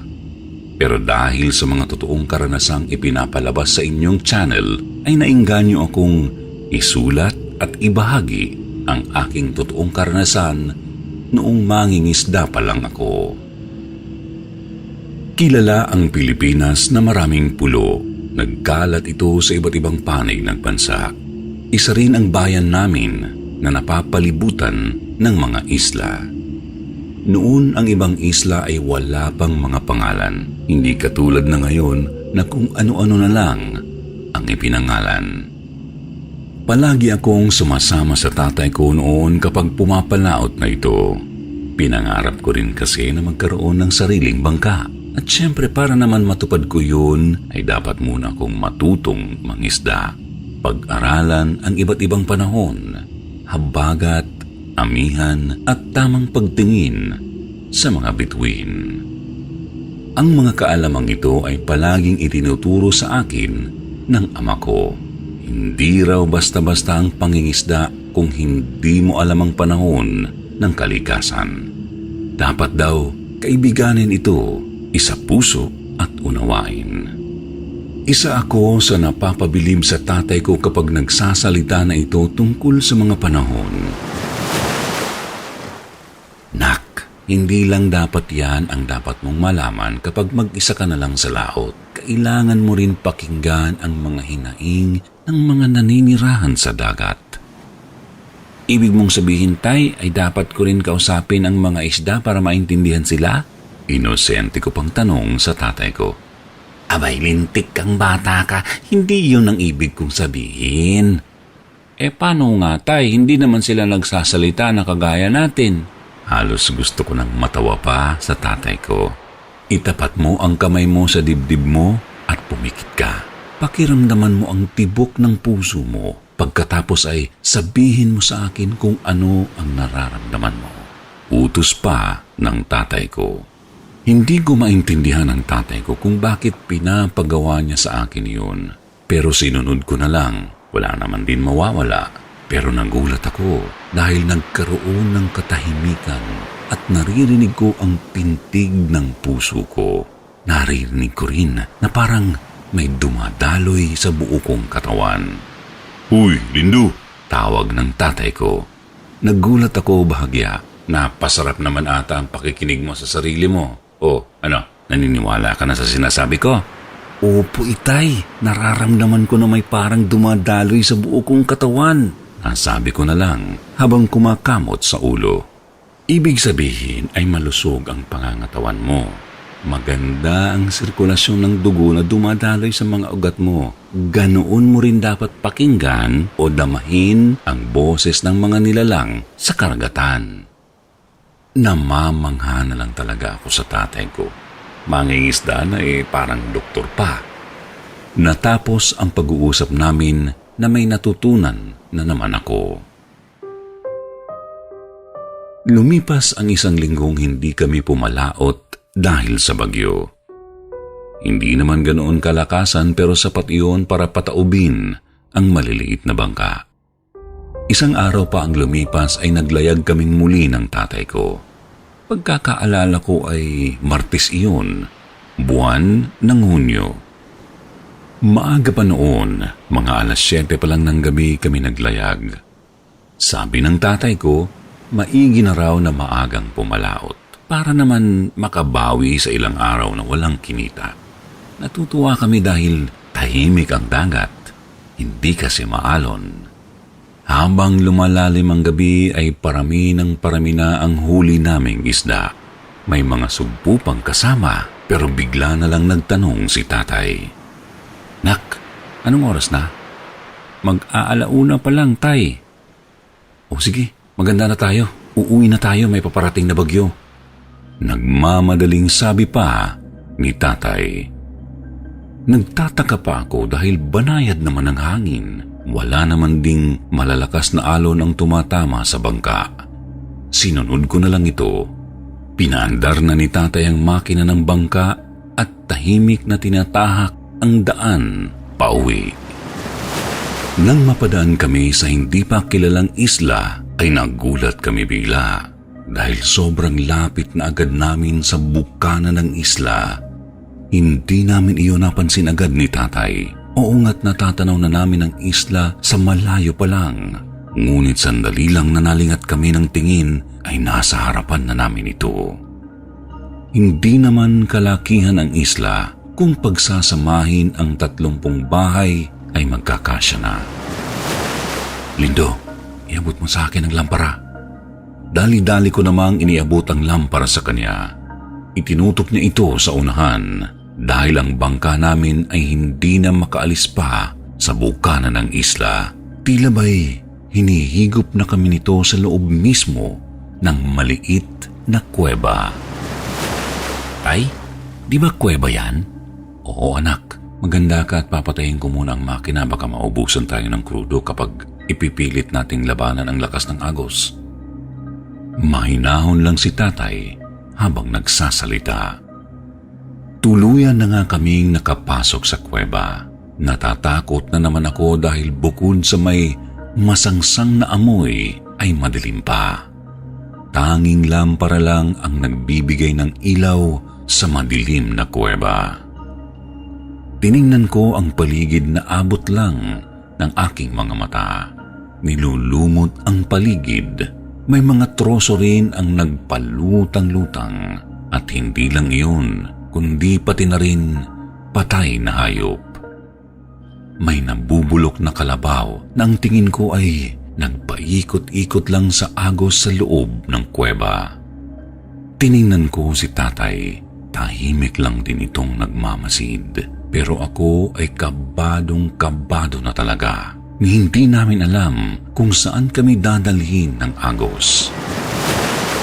Isa pa talagang nakakabingi ang katahimikan sa loob ng kuwebang iyon. Hanggang sa may narinig ako, parang may pumintig, kagaya ng sa pagpintig ng pulsuhan. "Tay, may Shhh!" Mabilis akong pinatahimik ni tatay at binulungan pa na huwag gagawa ng kahit na anong ingay. Gusto ko pa sanang tanungin siya, ngunit seryosong-seryoso ang tatay ko. Para na akong mababaliw dahil papalakas ng papalakas ang pagpintig na para bang lumilindol.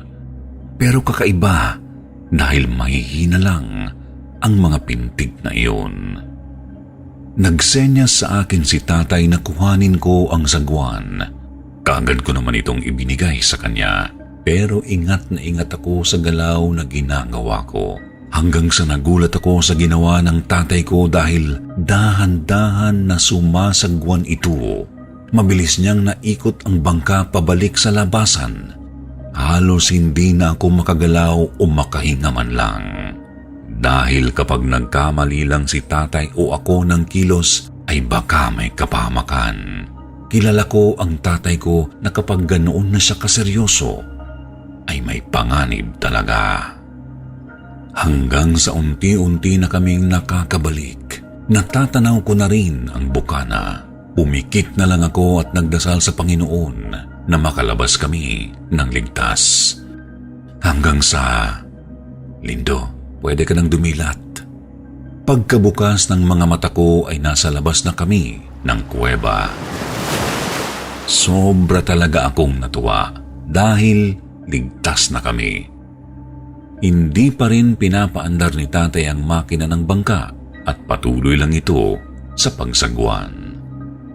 Nang makalayo na kami sa islang iyon, ay saka pa lamang pinaandar ni tatay ang makina ng bangka. Tay, ano bang meron doon sa kuweba? Mamaya ko na ipapaliwanag sa iyo, Lindo, kapag nasa bahay na tayo. Lumipas pa ang ilang oras ay nakarating na nga kami sa dalampasigan. Sakto naman napapasikat na ang araw. Saglit naming nakalimutan ang kakatuwang pangyayaring iyon dahil naging abala kami sa pagkilo ng mga isda namin para ihatid sa merkado.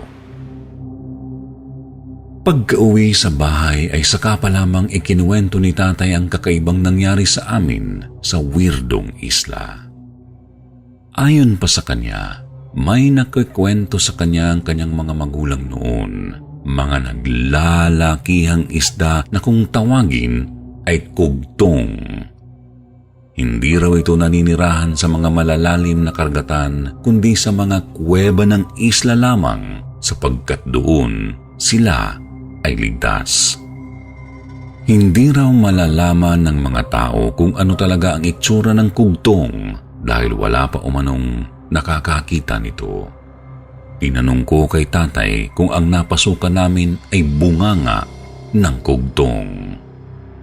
Ang sabi niya ay posible raw na kugtong iyon dahil sa hindi normal na pag-agos ng tubig sa loob at isa pa ang mahihinang tunog na sanhi ng pintig sa loob. Palatandaan daw na may buhay sa loob ng kuweba. At pangatlong sinabi niya, hindi naman daw nilulumot ang kuweba.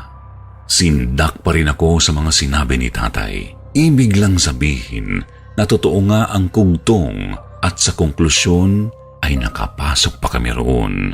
Pero hindi naman sinabi ni tatay ng direkta sa akin na talagang 100% ay kugtong talaga ang napasukan namin. Totoo man o hindi ang karanasan ko na iyon, ay patuloy naman akong naghahanap pa ng ebidensya tungkol sa kugtong. Siguro ang iba na nakikinig ay magtataka kung bakit ako ngayon mekaniko. Simula po kasi noong namatay ang tatay ko dahil sa bagyo, ay isinumpa ko na rin ang mangisda. Naghanap ako ng ibang trabaho at ito nga, naging mekaniko. Mapagpalang gabi sa inyo, Sir Jupiter, at sa lahat ng tulad kong laging nakasubaybay sa kwentong takip silim. Narito ako upang ibahagi ang pambihirang kwento ng aking lolo Dado. Naganap ito sa lalawigan ng Nueva Ecija, kung saan minsang namalagi ang aming pamilya at lumaki ang aking butihing lolo. Upang maging mas malinaw ang lahat, ay sisimulan ko ang kwentong ito sa kanyang kabataan. Noong siya'y 10 taong gulang pa lamang, ay kasama nito ang kanyang nanay Benita sa palengke. Mayroon silang maliit na pwesto roon na ang paninda ay mga nyog at iba't ibang klase ng kakanin. Dado, anak. 3:00 na ng hapon. Baka langawin na naman itong mga kakanin dito kung di ko pa ilalako sa labas ng palengke. Isang malapad na ngisi ang nasa mukha ni Lolo Dado. Paano'y ang ibig sabihin yun ay muli siyang ihahabilin ng kanyang nanay kay Aling Aurora. Mabuti pa nga, Nay. Kanina ko pa nga kayo gusto umalis eh. Abay, pinapaalis mo na talaga ako, no? Sutil kang bata ka. Aray! Lakas nyo naman mambatok, Nay. Huwag kang maglilikot kinaman ng Aurora, ha? Ilang botelya na ng lana na gamit niya sa panghihilot ang nabasag mo sa bahay niya. Mabuti na lang mabait ang matandang yun at di tayo pinagbayad. Si Aling Aurora ay isang matanda at tanyag na manghihilot. Siya ang puntahan ng mga magulang sa tuwing nagkakasakit ang kanilang mga anak sa kanilang baryo. Huwag ka mag-alala, Nay. Magpapakabait po ako doon. At ano namang balak mong basagin ngayon, Aber? Bintana, salamin, florera? Wala nga, Nay. Magpapakabait nga po ako doon. Pangako yan. Dapat lang, kundi ako naman ang mambabasag. Ha? Nang ano? Nang muka! Muka mo! Nay naman eh! Madalas na nagkakasama sina Dado at Aling Aurora at dahil rito'y naging saksi na rin si Dado sa trabaho ng matanda. Halos araw-araw ay napapanood niya ang ginagawa ni Aling Aurora sa mga hinihilot niya at dahil rito'y nagkaroon siya ng interes sa sining ng paghihilot. Aling Aurora, bakit po kayo natatakot sa inyo mga bata? Bakit? Ikaw, hindi ka ba natatakot sa akin? Hindi po. Hindi ako natatakot tulad nila. Kahit mo nga po kayong bruhang mangkukulam, mabait naman po kayo eh. Ano ka mo? Ang sabi ko po mabait kayo. Pero alam nyo po, gustong gusto ko po kayong pinapanood sa tuwing may hinihilot kayong bata. Lalo na kapag binabatak nyo ng mga buto-buto nila tapos iyak sila ng malakas. Gusto ko matutunan yun. Abay, may pagkasadista ka rin palang bata ka ano? Nako, gusto ko yan. Aling Aurora, seryoso po ako. Gusto ko po talaga matuto sa inyo. Gusto ko rin pong maging manghihilot. Ganon ba? Pwes, kailangan mong malaman na ang paghihilot ay hindi para sa lahat. Para maging magaling ang isa, tulad ko, ay dapat nasa puso nito ang panggagamot, pati na rin ang pagtulong sa iba. Kinuha ni Aling Aurora ang kamay ni Lolo Dado at kinilatis ito. Wala sa kamay mo ang abilidad, pero kung gusto mo talagang matuto, ay tuturuan kita. Yay! Salamat, Aling Aurora. Kailan ho tayo magsisimula? Matapos ang araw na iyon, ay tuwang-tuwa naman si Nanay Binita dahil napakyaw ang kanyang mga inilakong kakanin. Kaya naman, nakabili pa ito ng ilang pirasong kending pasalubong sa anak. Dado? Dado, nakauwi na si Nanay. Lumabas ka riyan at may pasalubong ako sa'yo. Nagtaka ito dahil tahimik ang bahay at hindi lumalabas ang anak sa silid, kaya pinasok niya ito sa kwarto. Anong ginawa mo kay Perla? Dado! Anong ginawa mo? Bakit patay na inahing baboy natin? Laking gulat niya nang madatnan si Dado na nakakubabaw sa kanilang inahing baboy na si Perla habang pinipisil-pisil ang dibdib. Shh! Huwag kayo maingay, Nay. Natutulog lang si Perla. Nakaidlip. Mukhang nagustuhan niya yung panghihilot ko. Linsyak na bata ka! Ibalik mo siya sa koral niya! Pero Nay, hindi pa ako tapos eh. Kasi mag-stretching pa kami ni Perla. Sabi po kasi ni Aling Aurora, importante daw po yun. Diyos ko naman, ganito pala natutunan mo kay Aling Aurora. Kala ko pa man din matinong tao. Eh kung ano-ano rin palang pinapasok sa utak mo. Hindi ka mag-aaral ng paghihilot. At mula ngayon ay sasama ka na sa akin araw-araw sa paglalako. Hindi na ulit kita iiwan kay Aling Aurora. Ma, wag ayoko. Gusto ko kay Aling Aurora, gusto ko matuto sa kanya. Hindi pwede anak. Dadalhin ka na ng papa mo sa Maynila sa susunod na linggo. Doon ka natitira at mag-aaral hanggang sa makapagtapos. Ma! At ayokong makarinig ng pagtutol. Iyon ang desisyon naming mga magulang mo kaya't iyon ang dapat mong sundin. Labis na ikinalungkot umano ni Lolo Dado ang desisyong iyon. Makalipas ang isang linggo ay kinailangan niya ng magpaalam kay Aling Aurora at tumungo sa Maynila. Nanatili siya sa Maynila hanggang sa makapagtapos ng pag-aaral at magkaroon ng trabaho. Mula noon ay hindi na uli sumagi sa kanyang isip si Aling Aurora at ang minahal niyang tradisyon na paghihilot. Isang araw, matapos mapatalsik sa trabaho ay naisip ni Lolo Dado na maglakad-lakad muna sa liwasan hanggang sa maupo ito sa isang bangko sa tabi ng isang puno. Nakakainis naman. Pangatlong beses ko na itong nasisisante sa trabaho. 30 anyos na ako. Wala pa rin akong ipon. Ay, ilang kaya kakampi ang kapalaran sa akin? Sir! Sir! Tawag ng katabi niyang lalaki. May suot itong sunglasses at may hawak na tungkod. Doon lang namalayan ni Lolo Dado na pwesto pala ito ng mga bulag na nagmamasahe. Kanina ko pa ho kayo naririnig na kumakausap sa sarili nyo dyan. Mukhang tensyon na tensyon ho kayo ah. Gusto nyo hong magpamasahe? Nako, hindi na. Wala na nga akong kapera-pera eh. Kahit 5 duling lang, pabuenas nyo na. Sige. Sige na nga. Yung madiin ha. Agad na naalala ni Lolo Dado si Aling Aurora gawa ng makapanindig balahibong sarap sa pagmamasahe ng bulag. Okay lang po ba kayo? Nakakapako kasi ang mga balahibo nyo. Nagsisitayuan. Kailangan nyo ho ba munang magbanyo? Hindi. Naalala ko lang yung sikat na manggagamot sa baryo namin dati. Sa pagkakatanda ko, halos ganyan na rin siya kagaling manghilot eh. Pero mas magaling ho siya. Nasa ganoong sitwasyon si Lolo Dado nang mabuo ang isang desisyon sa kanyang isipan. Duda kasi nito na baka kaya minamala siya sa kanyang trabaho ay nasa panghihilot talaga ang kanyang kapalaran. Kaya naman kinabukasan ay agad siyang nagtungo sa kanilang baryo upang makita muli si Tandang Aurora. Tila katulad niyang walang pagbabago ang baryo. Baku-baku pa rin ang maalikabok na daan at ang mga naglalakihang puno ay naroon pa rin. Natanawan niya agad ang isang pamilyar na kainan sa bungad ng palengke kung saan sila dati kumakain ni Aling Aurora sa tuwing hapon na naglalako ng kakanin ang kanyang nanay. At tulad ng dating gawi, ay naisip ni Dado na dito kumain.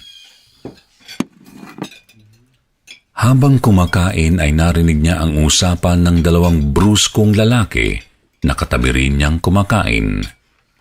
Tol, may nahanap ka na ba? Wala pa nga eh. Ayaw kasi talaga ni tatay na hindi si Aling Aurora ang magmasahe sa kanya. Si Aling Aurora? Kilala niyo si Aling Aurora? Abay, oo naman. Wala atang hindi nakakakilala sa kanya sa baryong ito. Bakit? Dayo ka ba? Hindi. Dati na akong taga rito. Lumipat lang ako na Maynila. Si Aling Aurora, nasaan po ba siya? Naku, hindi mo ba alam? Kamamatay lang ni Aling Aurora noong nakaraang linggo. Gumuho umano ang mundo ni Lolo Dado nang marinig iyon. Laking pagsisisi niya nang malaman niyang nawala si Aling Aurora nang hindi man lang siya nakakapagpaalam. Namumroblema kami ngayon dahil ang gusto lang ni tatay si Aling Aurora lang ang humilot sa kanya. At hindi kami pwede umuwi hanggat hindi kami nakakahanap ng singgaling ni Aling Aurora. Ako? Pwede ako maghilot sa kanya? Laking gulat ni Dado nang kusang lumabas umano ang mga salitang iyon sa kanyang bibig. Sinalay sa akin ni Aling Aurora ang lahat ng kaalaman niya sa paghihilot bago siya namatay. Kaya kong pagalingin ng tatay niyo. Akala ko ba taga Maynila ka? Diba ngayon mo lang nalaman na patay si Aling Aurora? Pinaglolo ko mo ata kami. Hindi. Bago ako tumira sa Maynila, naging tagasunod niya ako. Ako lang ang nag-iisang taong kaya magpatuloy ng sinimulan niya. Kaya kong hilutin ang tatay niyo. Sa puntong iyon ay tila tuloy-tuloy lang umano ang pagdaloy ng mga salita sa kanyang bibig. Hindi naman talaga siya natuto kay Aling Aurora at lalong hindi niya kayang ituloy ang nasimulan ng matanda. Ngunit para siyang sinaniban umano ng espiritu noong mga oras na iyon at hindi niya magawang pigilan ang kanyang mga sinasabi. Gano ba? Sige, dadaling ka na namin kay tatay ngayon din. Pagkarating sa bahay ng 2 lalaki, ay ay nanlaki ang mga mata ni Lolo Dado. Isang bangkay pala ang hihilutin.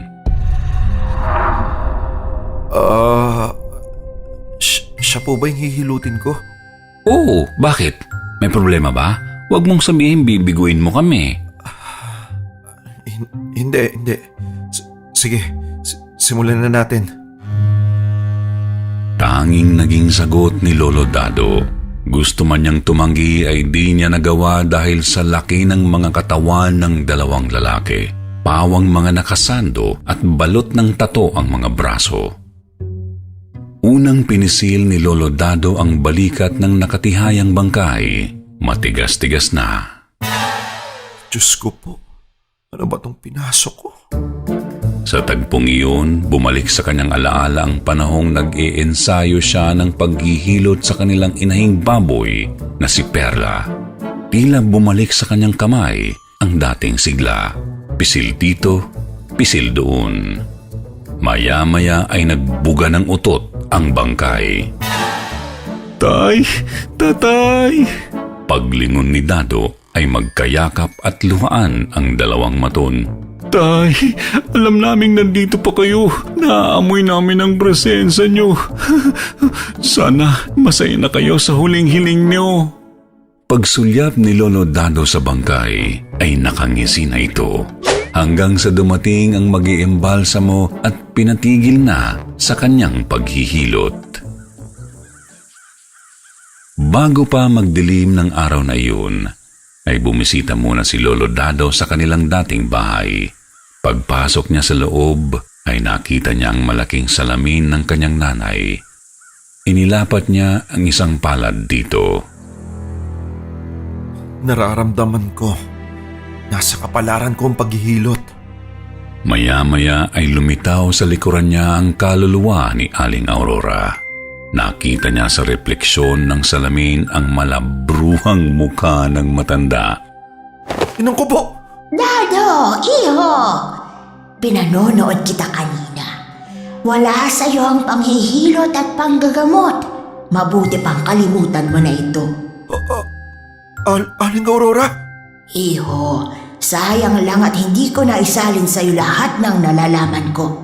Pero masaya akong nakita kitang muli.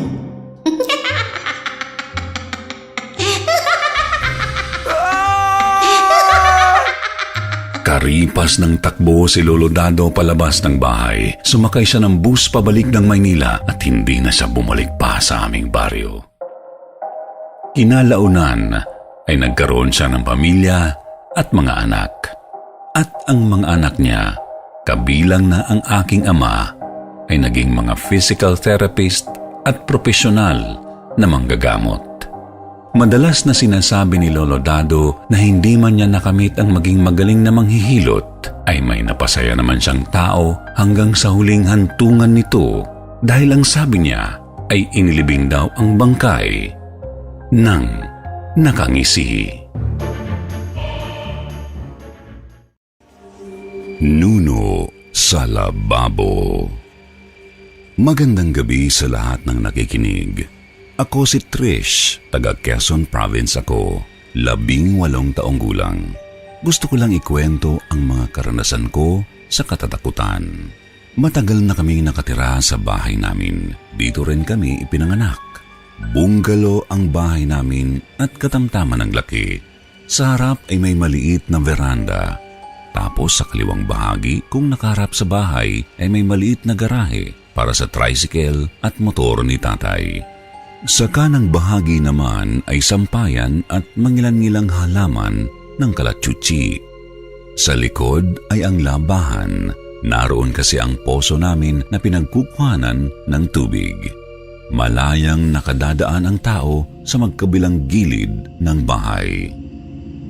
Malalaki ang mga bintana namin. Kaya makikita mula roon kung may tao ba sa labas. Yung mga kurtina kasi ay tinatali namin sa magkabilang gilid kaya walang nakatabing sa mga durungawan. Maganda rin naman kasi nakakapasok ang hangin sa loob. Pero kinatatakutan ko talaga ang kusina, lalo na sa may lababo namin. May bintana rin doon katamtaman ng laki at pahalang. Kailangang tumingkayad kung matangkad o tumungtong sa upuan kung maliit na tao para masilip ang labas kung nasaan ang labahan. 7 taong gulang ako noon. Nang matapos kaming kumain ng tanghalian, ako ang inutusan ni nanay na maghugas. Kailangan ko na raw sanayin ang sarili kong tumulong sa mga gawaing bahay. Si Ate Tess, panganay namin, ay naglinis na raw ng CR. Tapos si Tony, bunso namin, ay nagwalis na raw ng bakuran. Kaya ako naman daw ang maghugas. Hindi naman ako kumontra at tumalima sa sinabi ni nanay. Nasa kalagitnaan na ako ng paghuhugas nang makarinig ako ng sitsit. Akala ko si Tony na tinatawag ako, kaya sinaway ko. Sabi ko naghuhugas pa ako. Pero may sumitsit pa rin sa akin. Kaya lumingon ako sa likuran ko. Pero nanonood naman si Tony sa sala. Tapos, may sumitsit ulit. Doon na ako nakaramdam ng takot. Kaya sumigaw ako at nagtatakbo papunta sa sala kung saan sila nanonood. Umiiyak na ako noon tapos nataranta naman sila nanay. Pinakalma nila ako. Takot na takot ako. Tinatakpan ko ang mukha ko gamit ang palad. Ayokong tumingin sa kahit saan, lalong-lalo na sa kusina. Nang mahimasmasan ako, ikinuwento ko kina nanay ang nangyari. Tapos sabi naman ni tatay na nag-aayos daw siya ng motor noong oras na iyon. Baka raw yung gulong na nilalagyan niya ng hangin ang naririnig kong sitsit. Naniwala naman ako sa sinabi nila. Pero makalipas ang 1 linggo, sa ganoon ding oras, tinawag uli ako ni nanay para maghugas ng pinggan. Nasa sala kasi kaming lahat kasama si tatay at nanonood ng TV. Tumalima ako agad, patapos na rin ako nang makarinig ng sitsit. Napatingin ako sa bintana sa harap ko, napasigaw ako ng pagkalakas-lakas at natumba sa simento sa sobrang gulat at takot. May bata kasi roon sa bintana, napakaitim niya tapos purong puti ang mga mata niya. Kagyat lang iyon kasi nang kumurap ako ay wala na roon ang bata. Dinamayan naman agad ako ni nanay at tatay. Umiiyak na ako, hindi ako makapagsalita. Kinagabihan, nilagnat ako. Nilalamig talaga ako, para akong nasa loob ng freezer. Umiiyak ako kasi hindi ako makatulog. Tapos kada pikit ko, yung bata ang nakikita ko. Kapag naman nakamulat ako kung saan-saang parte ng bahay ko siya nakikita. Pero segundo lang, sa isang kurap, nawawala na agad yung bata. Hindi na rin mapakali si nanay at tatay. Tinawagan na ang lola at lolo ko na 3 bahay ang layo sa amin. Pagdating nila, sinipat agad ni Lola Tinay, inay ni nanay, ang tainga ko. Sabi niya may bumati raw sa akin. Napakalamig daw ng tainga ko. Inutusan ni Lola sina tatay na tawagin yung manggagamot sa kabilang barangay. Agad naman silang pumunta. Buti na lang may malay ako noon. Pinipilit ko talagang huwag mawala sa sarili. Dinanong ako ni Lola kung ano raw ba ang ginawa ko at bakit ako binati. Ikinuwento ko ang nangyari sa kanya. Simula noong nakaraang linggo hanggang sa kung ano ang nangyari sa akin ng tanghalian noong araw na iyon. Sabi ni Lola, "Nako, ayan na naman yung mga nuno na gustong kumaibigan sa iyo." Nagulat ako sa sinabi ni Lola at mas lalo akong natakot. Ang naiisip ko kasi kukunin nila ako kaya nagsusumiksik ako kay Lola habang nagkwekwento siya. Noong ipinatayo nila nanay at tatay nyo itong bahay nyo, may punso dati sa bandang kusina. Naaalala ko, tinawag pa namin noon si Kumaring Rosa para dasalan yung punso. Humingi kami ng permiso na kikibain ang bahay nila at ililipat doon sa bahay ni Mare para hindi natin sila maistorbo kung sakali man. Pero nung ipinanganak ka, laging nawawala ang mga gamit mo. Tapos makikita na lang namin sa lababo. Basta na lang nawawala, tapos lilitaw roon sa lababo. Kaya tinawag ko ulit si Kumare. Ayun na nga ang sabi niya, may bumalik daw na nuno rito. Gustong makipaglaro sa inyo ng ati Tess mo. Pero sinabi namin na huwag muna silang laruin kasi mga baby pa kayo. Kaya nag-alay ulit kami para makipagkasundo na kukunin ulit siya ni Maring Rosa sa bahay niya. Baka bumalik ulit siya kasi gusto na ulit makipaglaro sa inyo ngayong malalaki na kayo. Si Kumaring Rosa o Lola Rosa ay ang manggagamot na ipinatawag ni Lola kina nanay. Nagsitayuan ang mga balahibo ko habang nagkikwento si Lola. Nakikita ko rin kasi na panay takbo yung itim na bata sa gilid ng kwarto malapit sa pader. Parang ang lumulusot siya roon. Hindi ko maipaliwanag kahit segundo lang. Kada kurap ko, nawawala siya bigla. Sinabi ko rin kay Lola iyon. Ang sabi niya lang, nandito na raw sila. Wala raw makakagalaw sa akin. Tapos, hinihilot niya yung paa ko. Ramdam na ramdam ko ang mainit niyang palad. Ang sarap sa pakiramdam. Medyo kumalma naman ako sa ginagawa ni Lola. Tumigil na ako sa pag-iyak at hindi ko na matandaan ang mga nangyari. Nakatulog na ako. Paggising ko, wala na akong lagnat. Masigla na ulit ako. Paglabas ko ng kwarto, nakita ko silang lahat sa kusina, maliban kina Ate Tess at Tony na nasa sala at naglalaro. Dahil sa kuryosidad, pumunta ako sa kusina. Tumabi ako kay tatay. Hinawakan naman niya ang balikat ko. Nakaluhod si Lola Rosa sa harap ng lababo. May mga kandila rin nakatirik sa kamangkok na may lamang bigas. May hawak siyang puting manok at maliit na kutsilyo, tapos parang nagsasalita siya nang bigla siyang lumingon sa gawi ko. Nginitian niya ako. Ako naman, nagsumiksik kay tatay. Kinabahan kasi ako sa pagsulyap sa akin ni Lola Rosa. Kagyat lang naman yun. Tapos bumalik na siya sa ginagawa niya. Ilang sandali ay hiniwa na niya ang lieg ng manok, saka ipinatak ang dugo nito sa bigas sa mangkok. Pagkatapos noon ay tila siya nagdasal ulit at ang huli niyang mga sinabi sa narinig ko ay, "Huwag mo na ulit silang gagambalain. Hindi ka naman nila inaano. Kung gusto mong manatili rito, maging tagabantay ka. Huwag mong gagalawin ang mga bata."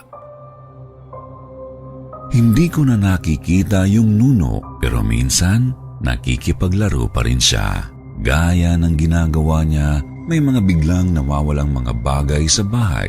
Tapos, biglang lilitaw ng hindi inaasahan. At lahat ng iyon ay sa lababo namin nakikita. Nasanay na kami.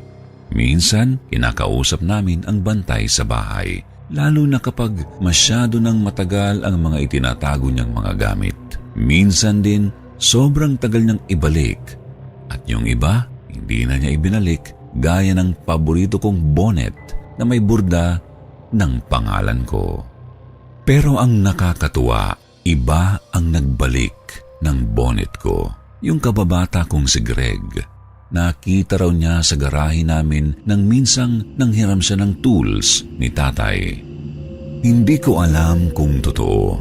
Ayon yun sa sagot niya nang tinanong ko. Paborito ko kasi yun at hindi iyon nawawala sa kwarto ko. Ginagamit ko tuwing matutulog ako. Mannerism ko na iyon, kaya imposibleng makita niya sa garahe. Kung kagagawan man ni Itim iyon, Itim ang ipinangalan namin sa nuno. Hindi ko na alam. Basta ako natuwa ng kaunti.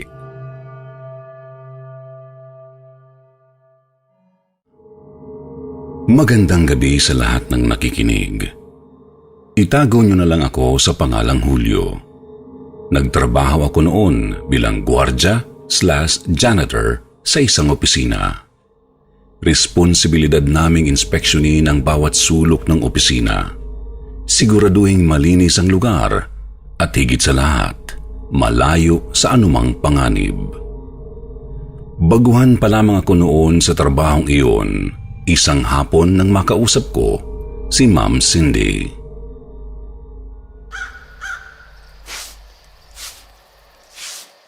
Julio, ikaw munang bahala rito ah. Oo, Ma'am Cindy. Mag-iingat po kayo. Salamat. Nga pala, kung may makikita kayong silver na hikaw sa CR, pakiiwan na lang sa lost and found ha. Nawala ko kasi kaninang umaga eh. Oo, sige po. Walang problema, Ma'am Cindy. Ang hindi alam ni Ma'am Cindy, ako ang nagnakaw ng kanyang hikaw nang maiwan niya ito sa banyo noong ako'y naglinis. Tama ang inyong narinig. Ako ang nagnakaw ng hikaw ni Ma'am Cindy. Para sa inyong kaalaman, ako dati ay may disorder na kung tawagin ay kleptomania. Ito yung hindi mapigil ang sarili na nakawin ng gamit na hindi ko naman pag-aari. Nagsimula ito noong high school ako. Una kong ninakaw ang cellphone ng aking kaklase. Nang maibenta ko ito, ay nagtuloy-tuloy na ang pangangati ng kamay ko sa pagnanakaw hanggang sa makapagtrabaho ako. Ngunit isang karanasan ang gumising sa aking maling gawain. Isang di makakalimutang pangyayari na muntik ng kumitil sa aking buhay. Sige Julio, anong oras ka pala uuwi niyan? Tatapusin ko lang ho itong paglilinis, ma'am. Tapos mauuna na rin. Pero baka matagalan ako ng kaunti. Nauna na po kasi ang kapartner ko, si Manong Crisanto. Tumawag ho kasi ang misis niya, manganganak na daw. Talaga ba? Sige. Huwag masyado magpapagabi Baka magpakita sa inyo yung kaibigan natin dyan. Lalo na't mag-isa ka lang. Kaibigan? May tao pa ho ba sa loob? Nako, wala pa palang nakukwento sa'yo si Manong Crisanto. Siya, sige na. Baka kabahan pa ho kayo masyado. Una na ako. Hindi kaagad rumehistro sa akin ang sinambit ni Ma'am Cindy, kaya naman maya't maya kong tinatanong ang aking sarili. Sino kayang kaibigan yung sinasabi ni Ma'am Cindy? Pero di bali na. Napakasaya ko naman noon. Magagawa ko na ang aking pinakapakay dahil wala kasi ang kasamahan kong si Manong Crisanto. Hindi pa man ako tapos maglinis ay nagtungo na ako sa stockroom kung saan nakatago ang mga office supplies. Ayos! Marami akong mabibenta nito sa magandang halaga. Hindi naman nila mahahalatang ninakaw ko mga to sa sobrang dami nito. Binuksan ko ang unang kahon na nasa sahig. Uy, mga ballpen! Sakto, mabibenta ko to sa mga estudyante. Para pa akong kinikilig dahil mayroon ding mga gunting, bond papers, mga pentel pen, stapler at kung ano-ano pang nakakahon. Ngunit saglit akong natigilan matapos marinig ang kakaibang ingay. Mga mabibigat, mababagal at mahihinang mga yabag na waring may hila-hilang kadenang kumakaskas sa sahig.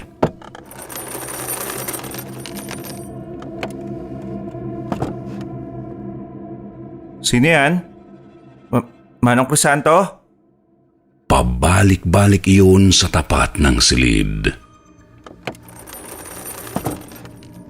Binuksan ko ang pinto at sumilip.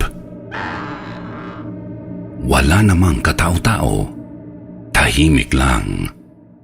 Ipinagpatuloy ko ang pagnanakaw nang marinig ko na naman yung tunog ng kumakaskas hanggang sa huminto sa tapat ng silid.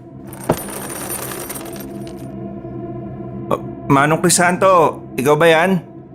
Agad kong isinara ang kahon kung saan nakalagay ang mga ninakaw kong office supplies. Manong Crisanto, dami palang basura dito sa loob ng silid na to. Itatapon ko na po sa basurahan ha. Tanging naging palusot ko sakali mang si Mang Crisanto iyon. Akma na sana akong lalabas bitbit ang kahon nang magbukas dahan-dahan ang pinto.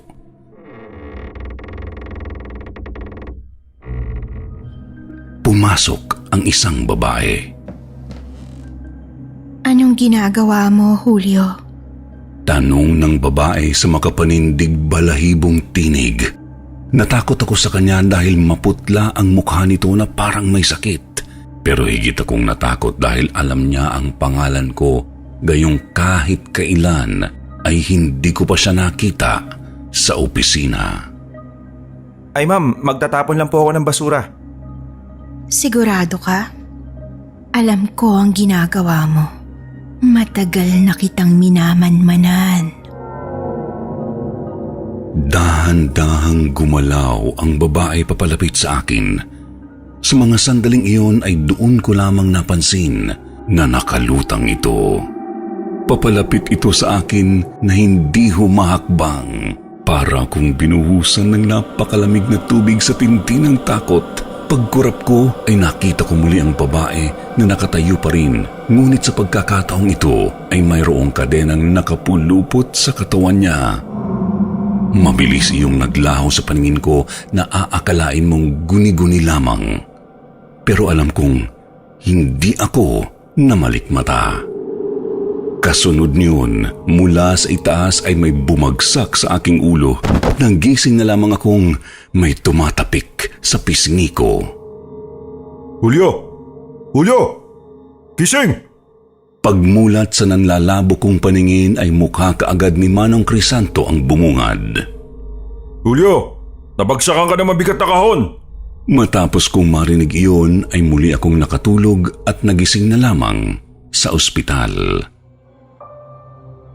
Dinala na raw ako doon dahil hindi ako magising-gising.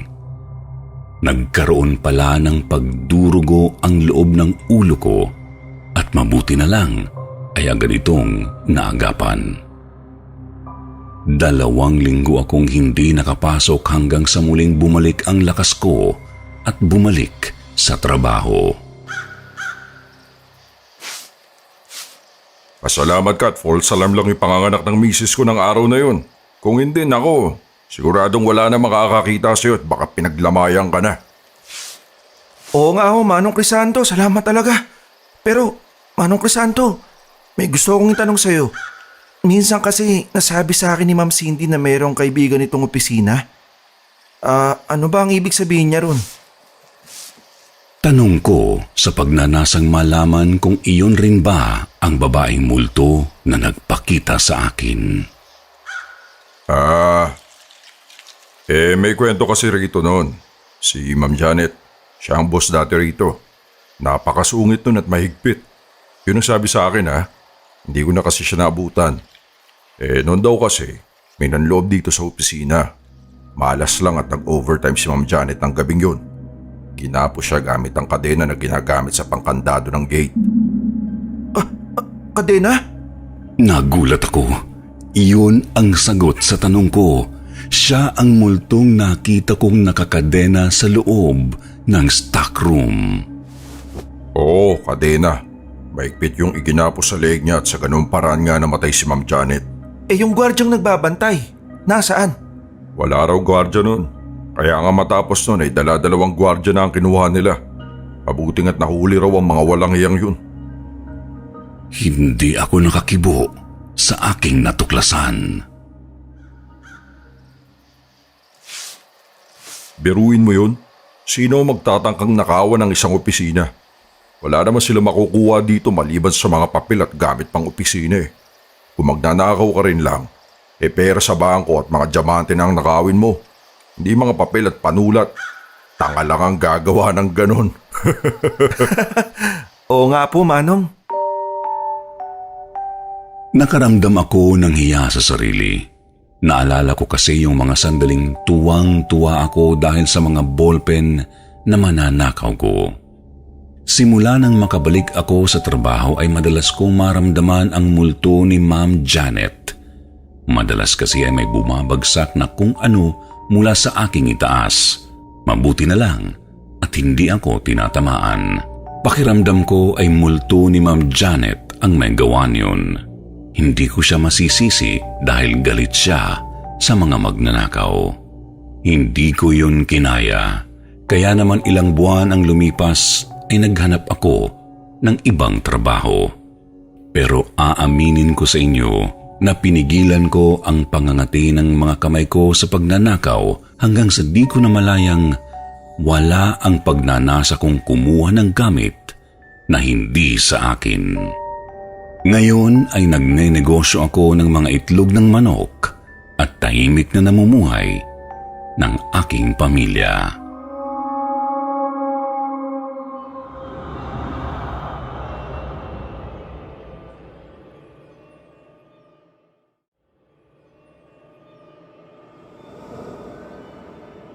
Bagyong Lawin. Hello Sir Jupiter at sa bumubuo ng kwentong takip silim. Ako po si Noel. Isa akong professor sa kakaluklok lang na university dito sa Norte. Gusto ko lang ibahagi itong aking karanasan sa katatakutan noong ako'y nasa kolehiyo pa. Noong kasagsagan ng Bagyong Lawin. Isa akong scout at naatasan kaming mag-rescue noon sa mga nabaha na malapit sa ilog. Kasama ko si Bong, bali siya ang partner ko. Sakay ng rubber boat sa kasagsagan ng ulan at hangin, matyaga kaming naghahanap ng mga na-stranded sa taas ng kanilang bahay. Hanggang sa may marinig kaming iyak ng sanggol. Inilawan namin ang paligid. Hinahanap kung saan galing. Pero wala naman kaming makitang bahay o bubungan. Ang nahagip lang ng flashlight namin ay yung malaking puno ng mangga. Sabi ng lalaking na-rescue namin, wag raw naming pansinin iyon. Nagtataka ako sa sinabi niya, pero sinubukan pa rin naming hanapin. Umiiyak pa rin yung sanggol. Sinubukan naming ikutan yung puno, pero wala talaga kaming makitang taong na-stranded na may hawak na sanggol. At sa hindi malamang kadahilanan, ay tumataas na rin ang balahibo ko at nakakaramdam na ako ng takot. Nagsalita ulit yung lalaki. Sabi niya, "Sabi ko na kasing baliwalain nyo na. Hindi nyo ba alam yung kwentong may ibinasura riyang patay na sanggol? Kumalat pa nga sa social media yung picture niya na parang sinakal sa leeg, kung natatandaan niyo pa." Hindi ko mawari ang nararamdaman ko. Parang ang laki-laki ng ulo ko. Naaalala ko nga na may na-post nga dati na sanggol na nakasilid sa box sa social media. Hindi ko naman alam na sa lugar na iyon pala ang eksaktong pinag-iwanan sa kawawang baby. Dahil sa matinding kilabot ay pinaharurot ko yung motorboat palayo sa puno ng mangga. Pakiramdam ko, nililipad ang ulo ko dahil sa takot. Doon na ako tumigil sa pag-rescue noong gabing iyon. Kahit si Bong ay halatang takot din dahil pareho kaming magugulatin. 1 linggo ko atang napanaginipan yung baby kaya nagpa-bless pa ako kay Father Fred, kura paroko namin. Ipinagtirik ko rin ng kandila si baby. At salamat sa Diyos, ayos naman na ako. Taon-taon tuwing undas nagtitirik ako ng kandila at nag-aalay ng panalangin sa baby na iyon. Sana mahanap na niya ang katahimikan at kapayapaan sa magulong mundo na ito. Maraming salamat kwentong takip silim kung mainanarrate itong kwento ko. More power and best regards sa inyong YouTube channel.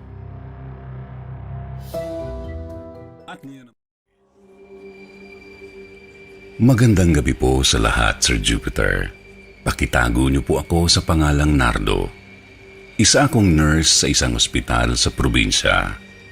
Sa panahon pong ito ng pandemic, naging pangkaraniwan na sa akin ang makakita ng sunod-sunod na pagdating ng mga pasyente dahil sa COVID. Nais kong ibahagi sa inyo ang naiiba kong karanasan nang makilala ko ang isang COVID patient na itago na lang natin sa pangalang Mary. Sige na naman. Parang awa niyo na. Ayoko rito. Ayoko mamatay sa silid na to. Pakiusap, ilabas niyo ako rito. Huwag ka po mag-alala, ma'am. Magiging okay din po kayo. Sa katunayan, dahan-dahan na pong pumubuti ang lagay niyo. Hindi! Hindi ako gagaling dito. Mamamatay ako rito. Maniwala ka sa akin. Kaunting taste na lang po, ma'am. Kapag sinabi na ng doktor na ligtas kayo, makakalabas na po kayo dito sa ospital. Hayop ka! Hindi ka marunong makinig. Mamamatay ako dito. Labas mo ako, sabi. Nardo, bro, na paano yung pasyente? Parang ilang araw ka na niyang minumura. Nababaliw na ba? Ewan ko, lagi mainit ulo eh. Hindi naman siguro nababaliw. Nervyosa lang siguro talaga si ma'am. Baka nasobrahan sa kape kaya paiba-iba ang mood. Sa bagay, sino nga bang gustong magtagal sa ospital? Lalo na ngayon sa panahon ng pandemya. Pero alam mo, kahit ako magagalit din. Aba, lalo na kung makita akong bill na babayaran. Ganoon na lang ang naging biruan namin ni Drake. Sir Jupiter, isa ako sa mga nurse na tumitingin kay Ma'am Mary. At sa totoo lang po, minsan ay parang gusto ko nang paniwalaan ang sinabi ni Drake na nababaliw na ito. Paano'y kahit mag-isa na lang ay patuloy pa rin nitong sinasambit sa sarili ang mga katagang iyon. Mamamatay ako rito. Mamamatay ako rito. Pakiusap ayoko rito. Napapailing na lang ako. Nagulat pa ako nang bigla niya akong tawagin. Nakita pala kasi niya ako na nakatingin sa kanya. Nurse, itakas mo ko. Ilayo mo ako sa lugar na to. Maawa ka sa akin. Para matahimik na lang siya ay sinakyan ko ang trip niya at kinausap ko siya. Pero ma'am, safe ka po rito. Gagabutin ka po namin. Hindi mo naiintindihan eh. Maniwala ka, mamamatay ako rito. Ang sabi niya sa akin, dito sa lugar na to ako mamamatay. Sino pong may sabi? Yung matanda. Lahat ng sinabi niya sa akin nagkatotoo. Sino pong matanda yun? Nakilala ko lang siya sa isang handaan. Tapos, bigla na lang niyang sinabi sa akin na mag-iingat ako dahil mananakawan ako. At nagkatotoo nga yun. Sinabi niya rin sa akin na magkakasakit ako. Heto nga ako, may sakit ako. Huli niyang sinabi na mamamatay ako sa ospital. Pero maiiwasan daw yun kung pakakawalan mo ko rito. Kaya maawa ka sa akin, pakawalan mo ako! Pinagtiyagaan kong makinig sa mahabang kwento ni Ma'am Mary. Sinadya kong bagalan ang pagche-check sa kanya. Gusto ko kasing maramdaman niya na may taong handang makinig sa kanya sa nakaka-depress na lugar na iyon ng ospital. Hindi ka naniniwala sa akin, no? Wala ka talagang silbi! Nagulat ako dahil biglang nagalit na naman si Ma'am Mary. Dumungaw ka sa bintana. Nandun siya. Binabantayan ako nung matanda. Pagdungaw ko ay napalunok pa ako sa pagkabigla. Mayroon nga kasing matandang nakatayo sa kabilang kalye. Para itong nakatingin lang din sa bintana ng silid. Pero ipinagsawalang bahala ko ito. Pwede naman kasing nagkataon lang na may matanda roon. Ma'am Mary, mabuti pa akong magpahinga na kayo at huwag mag-isip ng kung ano-ano. Hindi po makakabuti sa inyo ang ganyan. Inutil! Animal ka! Kargo mo ang buhay ko pag namatay ako. Wala kang awa. Tandaan mo ang araw na to! Ilang araw lang ang nakalipas ay nagulat ako. Buong akala ko ay isa si Mary sa mga pasyenteng malalampasan ng sakit na COVID dahil nakita ko namang bumubuti ang kalagayan niya. Subalit hindi pala. Binawian nga siya ng buhay. Kinabahan ako sa isiping nagkatotoo nga ang sinabi niya na doon siya mamamatay. Naisip ko tuloy na kung tinulungan ko kaya siyang makaalis doon ay mabubuhay pa kaya siya. Lalo pang nangalisag ang balahibo ko, Sir Jupiter, nang ilabas na ang bangkay ni Ma'am Mary. Nang gabing pauwi na kasi ako ay nakita ko ulit yung matanda. Nakatanaw sa akin. Walang ekspresyon ang mukha. Sinesenyasan akong lumapit sa kanya. Natakot ako dahil nakatayo pa rin siya kung saan ko siya huling nakita. Gusto ko sana siyang iwasan, kaso kailangan kong dumaan kung saan siya nakatayo. Mabuti na nga lang ay kasabay ko si Drake. Nardo bro, kilala mo ba yung matanda? At parang tinatawag tayo. Hindi ko kilala yan. Pero siya yung sinasabi sa akin ni Ma'am Mary na matandang nagsabi sa kanya na mamamatay siya sa ospital. Baka naman kamag-anak ni Ma'am Mary yan. Ewan ko, pero parang hindi eh. Takot na takot nga si Ma'am Mary sa kanya eh. Pagdaan namin sa matanda ay nagsalita ito. Iyo, bakit hindi ka kasi nakinig sa kanya? Nangilabot ako sa sinabi niya. Batid kong pahiwatig niya iyon sa akin at si Ma'am Mary ang tinutukoy niyang hindi ko pinakinggan. Hindi namin siya pinansin. Isa sa inyo ang mamamatay sa disgrasya. May paraan para umiwas. Alam ko paano. Patuloy lang kaming naglakad hanggang sa makalayo kami, ngunit patuloy pa rin nagsasalita ang matanda. Mamamatay kang hindi mo nalalaman, kaya magiging ligaw na kaluluwa ka sa mundong ito. Ilang buwan na mula nang mangyari yun, Sir Jupiter, pero hindi pa rin maalis sa isip ko. May takot kasi ako na mangyari din sa akin ang nangyari kay Ma'am Mary. Noong mag-research kasi ako sa internet, may mga nabasa akong tungkol sa mga abilidad ng ilang mga tao, tulad ng premonisyon o kakayahang makita ang kamatayan ng ibang tao. Ang iba naman ay taglay ang bilang anghel o anumang sabihin nila ay maaaring magkatotoo. Kaya sa tuwing pauwi na ako galing trabaho ay madalas kong tingnan kung makakasalubong ko pa ang matanda. Para kasing gusto ko itanong sa kanya kung ako ba ang tinutukoy niyang mamamatay sa disgrasya at kung alam nga niya talaga ang paraan sa pag-iwas ng kamatayan, ay gusto ko na ring malaman.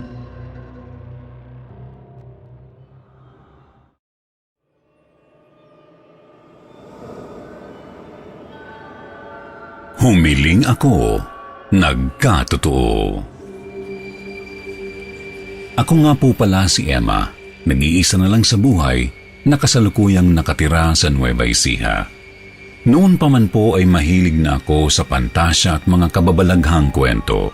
Isa na rin po ito sa dahilan kung bakit ako napadpad sa inyong channel para magbahagi ng aking totoong kwento. Matagal na akong byuda, halos 5 taon na rin.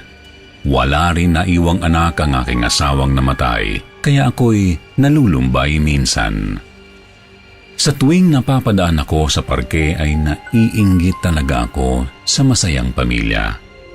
Minsan din akong nangarap ng masayang pamilya, pero hindi lang pinalad ng pagkakataon.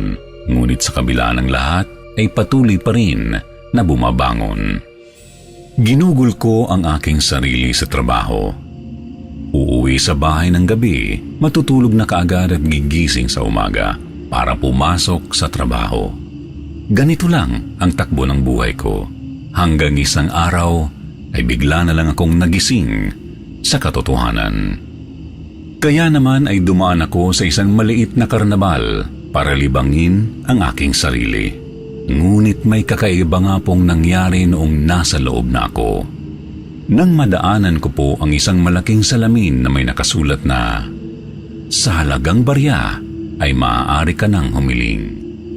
Hindi naman ako nagtaka na may mga ganoon sa loob ng karnabal. Sa isip ko ay ayaw kong patulan ang pakulo na iyon, pero iba ang nararamdaman ko. Para talagang may nag-uudyok sa akin na humiling na, hanggang sa hindi ko na nga napigilan pa. Mula noong mamatay ang asawa ko ay wala na akong ibang hinihiling pa kundi makasama ulit siya. Kahit na imposible ay yun ang palaging hinihiling ko sa Diyos, pero hindi ako napagbigyan. Kaya ang naisip ko ay baka sa pagkakataong iyon ay mapagbigyan ako. Inayos ko muna ang sarili ko at humarap sa salamin. Matapos kong maghulog ng 10 pisong papel, ay pumikit ako at sa huling pagkakataon ay nagbaka sakali akong hilingin na bumalik ang asawa kong namatay na. Alam ko namang napaka-imposible niyon, pero wala namang mawawala sa akin kung susubukan. Noong mga sandaling iyon ay hinihintay kong biglang humangin o di kaya'y makaramdam ng kakaiba. Yun kasi ang napapanood ko tuwing may ganoong senaryong may humihiling, senyales na matutupad ang kahilingan. Nagkamali ako dahil matapos kong humiling ay wala man lang akong naramdamang kakaiba sa paligid. Ewan ko ba, malaki talaga ang impluwensya sa akin ng pantasya. Hanggang sa nakita ko ang isang nakangiting matandang lalaki na nakatingin sa akin. Natakot ako bigla dahil ang mga tingin nito ay para ba akong hinuhubaran.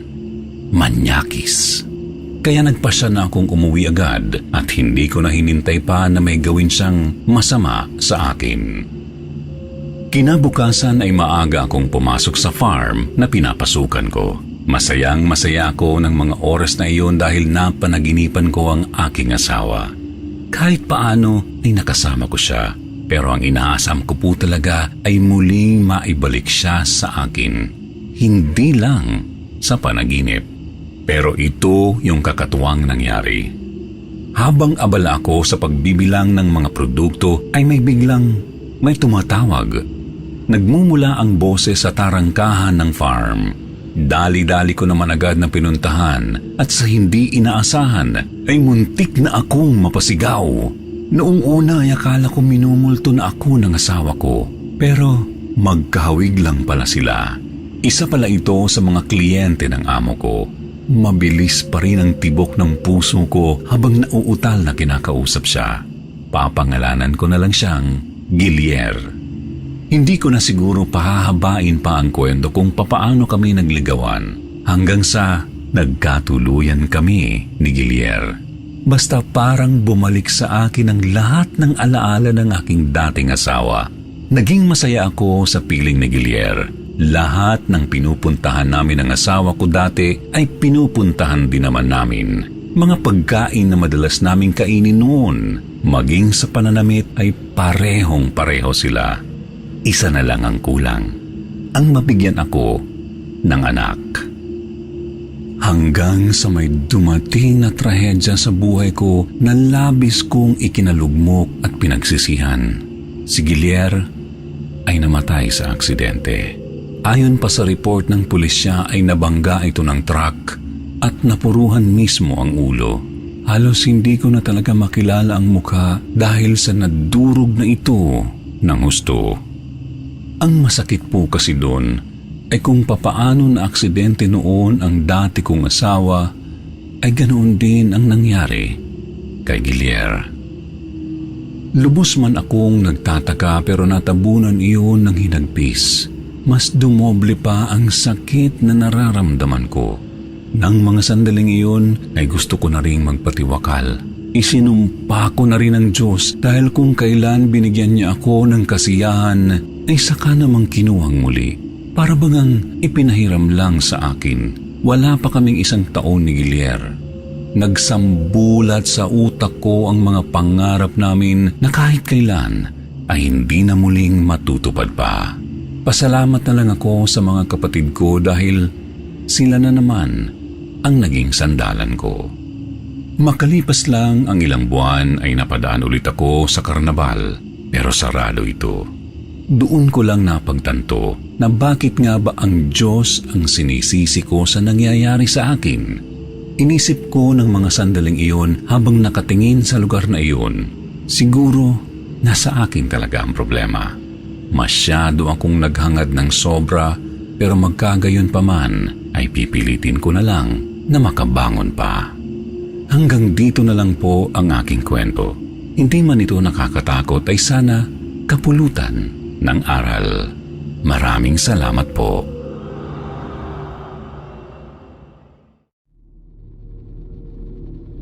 Lamang Lupa. Kuya Jupiter, ako po si Noime. personal po akong nakaranas ng hindi maipaliwanag na pangyayari sa buhay ko. Batang 90s, dito daw nagsimula ang milenya ng kilos at pag-uugali, mangmang sa mga elementong kaalaman at pamahiin. Yan ang madalas kong naririnig sa usapan ng mga matatanda. At heto na naman ako, pagkalipas ng 20 taon, muli kong nasilayan ang probinsyang aking sinilangan. Pagbaba ko pa lang ng bus, nakita ko agad si Inang na mabilis ang paglalakad patungo sa aking kinaroroonan. Doybe, ay salamat sa Diyos at ligtas kang nakarating. Nakakapagod nang. Ang layo ho talaga dito sa atin. Pero na-miss ko ho kayo kaya dito na muna ako. Ay, suspe, ang daming tao. Magmano ka sa akin, huwag kang humalik. Hindi na ho uso ang mano-mano nang. Dapat beso-beso. Ay, walang uso-uso dito. Kaharutan yung ginagawa mo.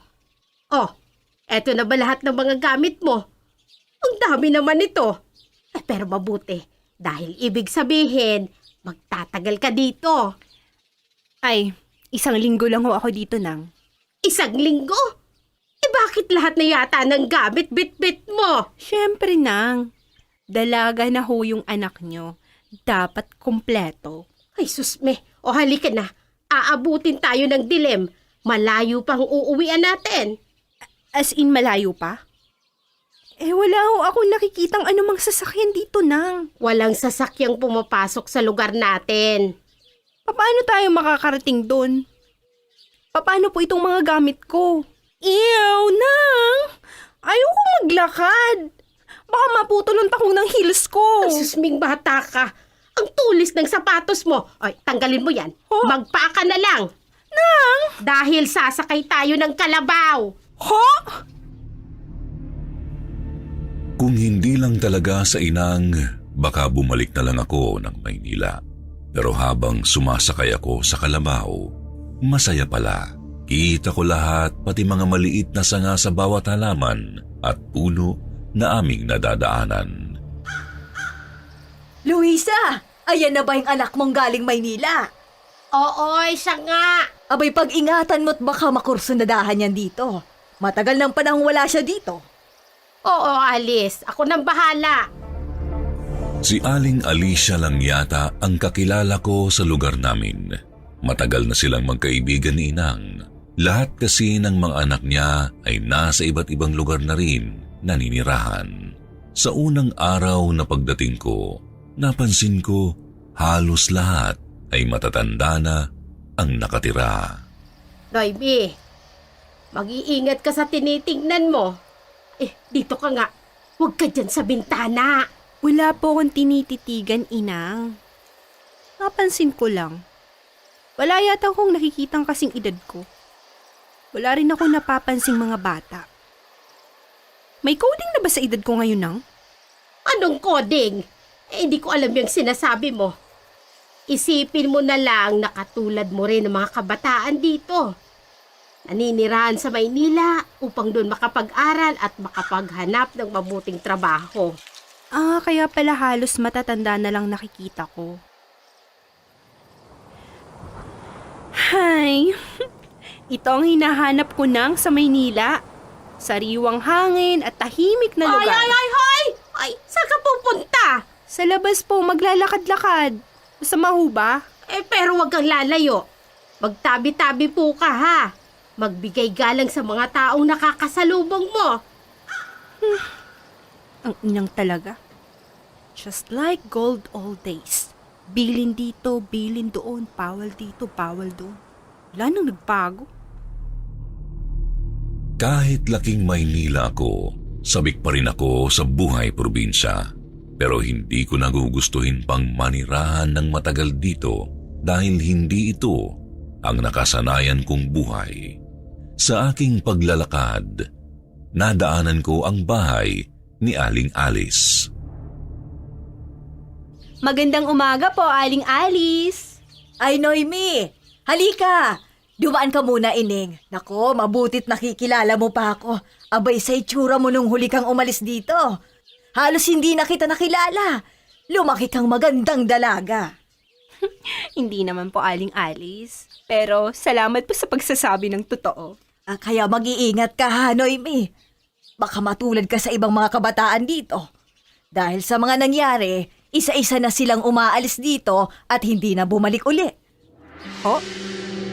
Ano pong ibig sabihin, Aling Alice? Ano ang nangyari sa kanila? Hindi sinagot ni Aling Alice ang aking tanong. Binago na niya ang aming usapan. Pag-uwi ko ng bahay, ay nakaluto na ang inang at naisip kong sa kanya na lang ako magtanong. Kumain ka na lang at pagkatapos maligo ka na sa banyo. Nakapag-ipon na ako ng tubig pampaligo. Katulad din kayo ni Aling Alice. Hindi niyo sinasagot ang mga tanong ko. Masamang nagsasalita sa harap ng hapagkainan. Kumain ka na lang ng mabuti. Buong araw kong nilibang ang aking sarili sa magandang tanawin sa aking paligid. Pero 2 araw pa lang ay nakaramdam na ako ng pagkabagot. At upang hindi ako mainip, ay naisipan kong tumulong lang kay inang. Ang kapal ng mga tuyong dahon.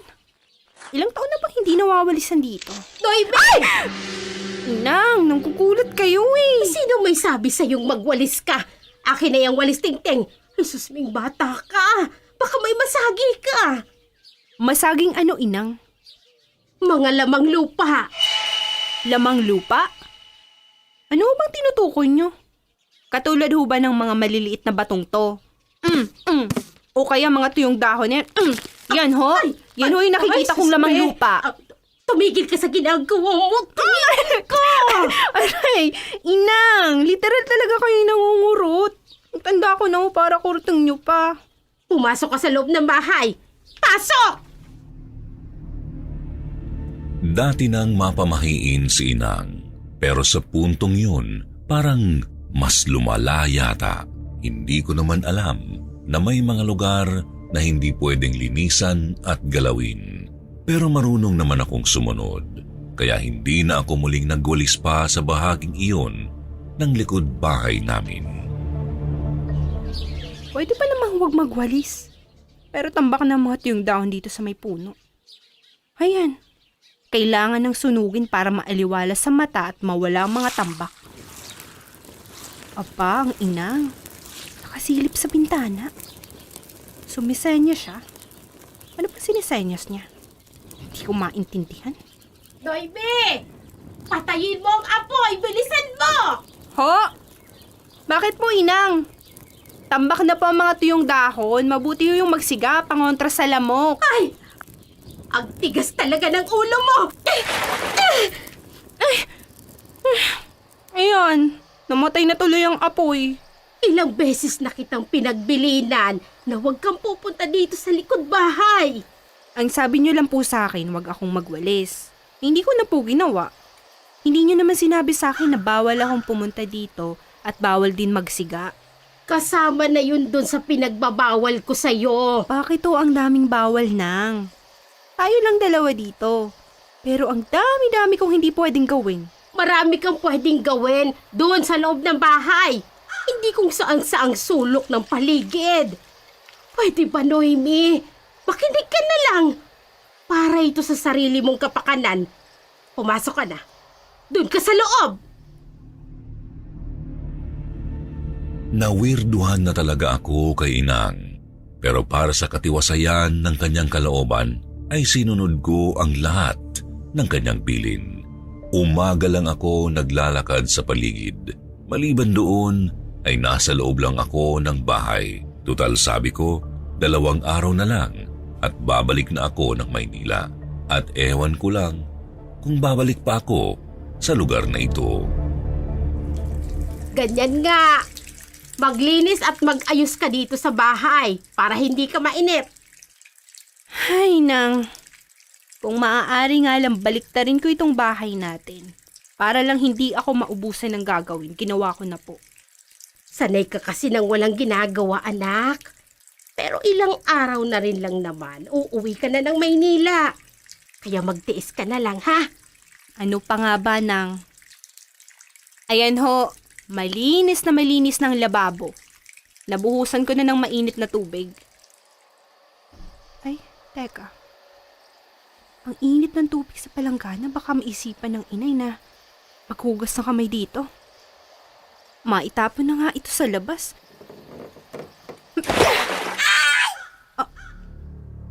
Anong ingay yun? Parang may dagang naipit. Wala naman ako nakikitang daga dito. Ano yung narinig kong may nagbuhos ng tubig? Nang, isinabi ko lang po ang sobrang mainit na tubig dito sa maliit na palanggana. Ay, susmi ka, Noemi! Halos 10 beses na kitang pinagsasabihan na huwag kang magtatapon o magsasaboy ng tubig kung saan-saan. Pati iyon bawal. Huwag mo nang uulitin ito. Pwede ka namang magbuhos ng tubig dun sa lababo, huwag kung saan-saan. Dahil sa wala akong makita kung saan nagmula ang maliit na boses na narinig ko, naisipan kong huwag nang sabihin pa kay Inang dahil alam kong ikagagalit niya ito. Kinaumagahan pagkagising ko, may napansin ako sa aking sarili. Agad kong tinawag si Inang. Inang! Inang! Ang lapit ko sa'yo. Di mo kailangang sumigaw. Sa tingin niyo po ba't tumataba ako? Mukhang hindi naman. Ganun pa rin naman ang pisngi mo. Kapag tumataba ka, ang unang-unang bumibilog sa'yo ay yung mukha mo. Ang braso ko. Tingnan niyo po, Nang. Wala naman pong nagbago. Wala nga. Bakit ba nag-aalala ka? Anong sabi mong tumataba ka? Tingnan niyo po kasi ang tiyan ko, Nang. May umbok sa tiyan mo, Noemi. At kahit po tumaba ako, hindi naman po lumalaki ang tiyan ko ng ganito. Bakit po biglang umumbok ang tiyan ko? Umbok lang sa una, pero kinaumagahan paggising ko, nasisiguro ko na pabilis itong lumalaki. Hindi ako makapaniwalang nangyari sa akin yun. Ngunit iba ang kutob ni Inang. Magtapat ka nga sa akin, Noemi. Buntis ka ba? Nang, paano po ako mabubuntis? Wala nga po akong kasintahan. Ay, susme. Kung ganon, magpatingin tayo kay Tata Lucas. Sino ho yan, Nang? Isa siyang magaling na albularyo. Magbihis ka na para malaman natin kung ano yan.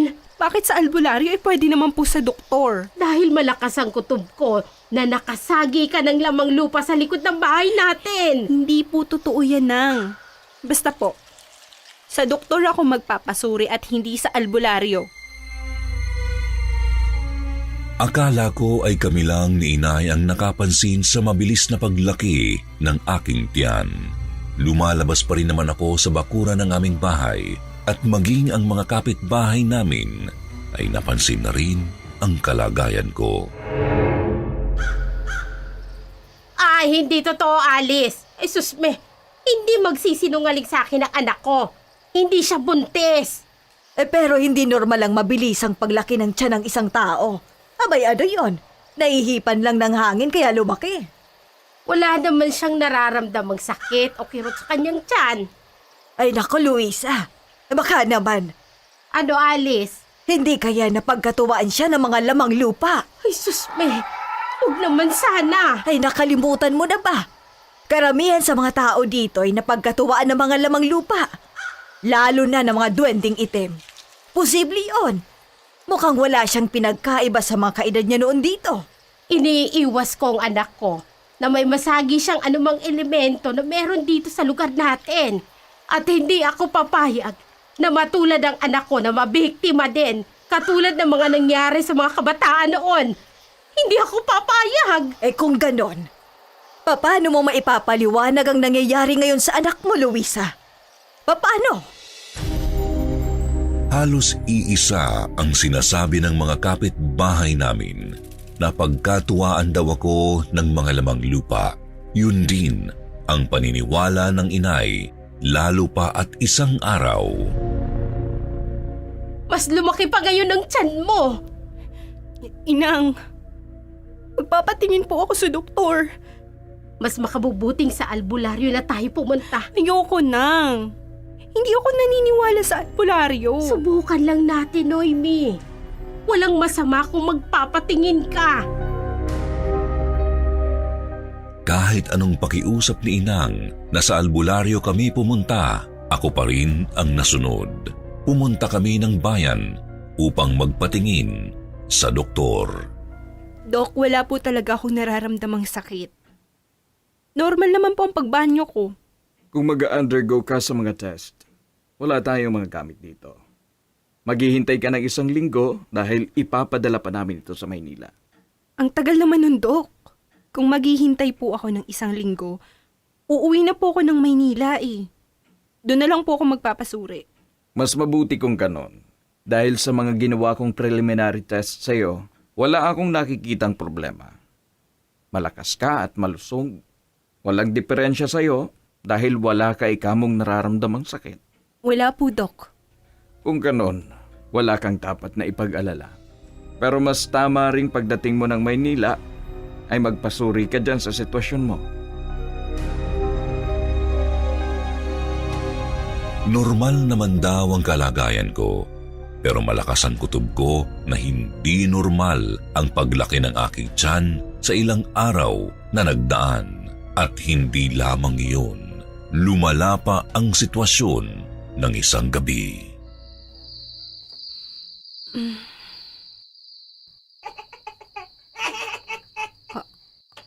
Ano yan?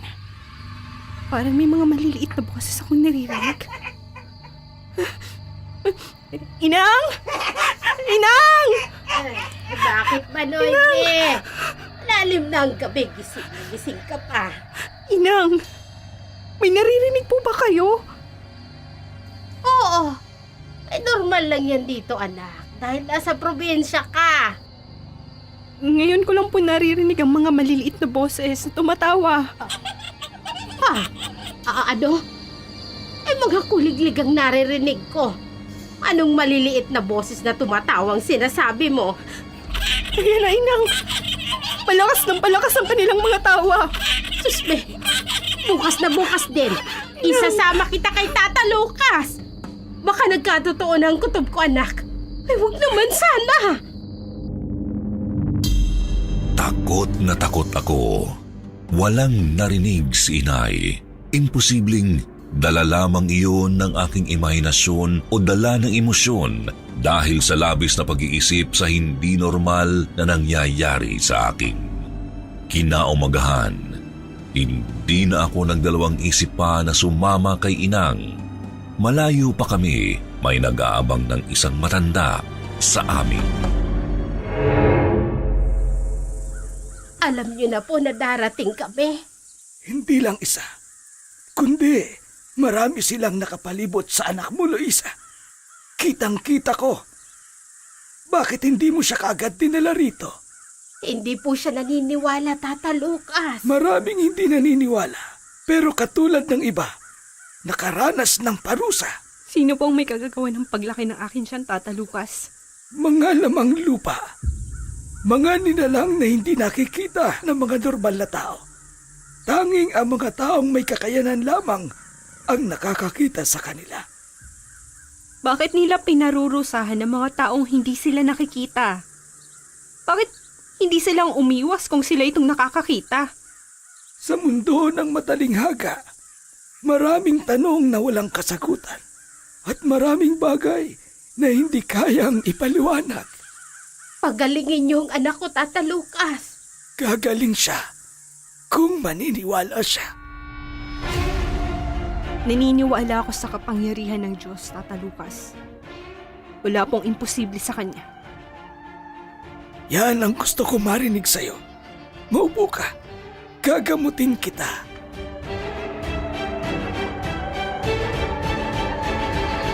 Sa buong buhay ko, nakaranas ako ng mga bagay na dati ay iniisip kong sa pelikula lamang nangyayari.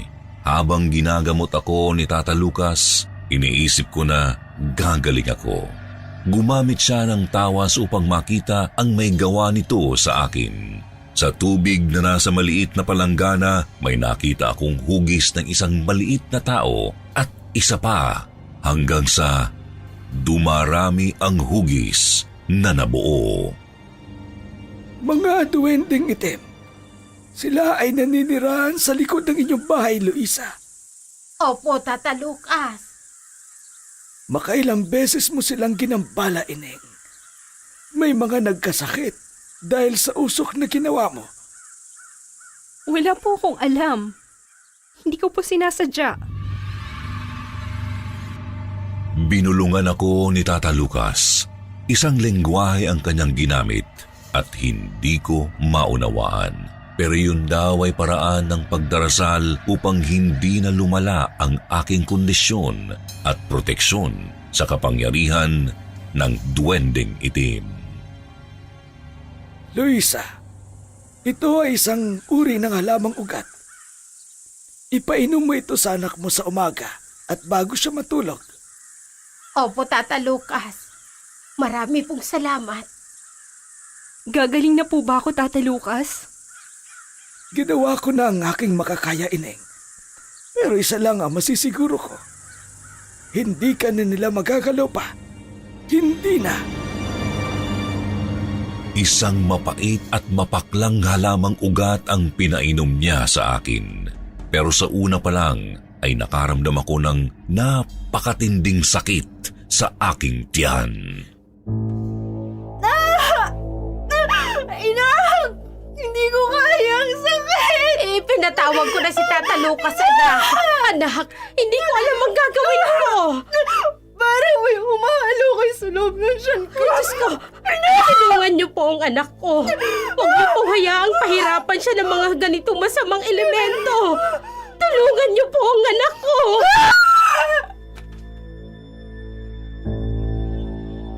Naalala ko po, Sir Jupiter, na halos maglupasay ako sa lupa sa matinding sakit na naramdaman ko ng araw na iyon. Dumating si Tata Lucas. Agad siyang lumapit sa akin at may binulong siya sa malaki kong tiyan. At himalang nawala agad ang sakit. Matinding parusa ang kumapit sa iyo. Wala kang magagawa kundi indahin ng sakit, Ineng. Habang tuloy-tuloy tayong nakikiusap sa kanila. Hanggang kailan nila pahihirapan ang anak ko? Kapag nakita nilang tao sa puso ang pagsisisi nito. Nagsisisi na po ko, Tata Lucas. Ano pa bang gusto nilang gawin ko?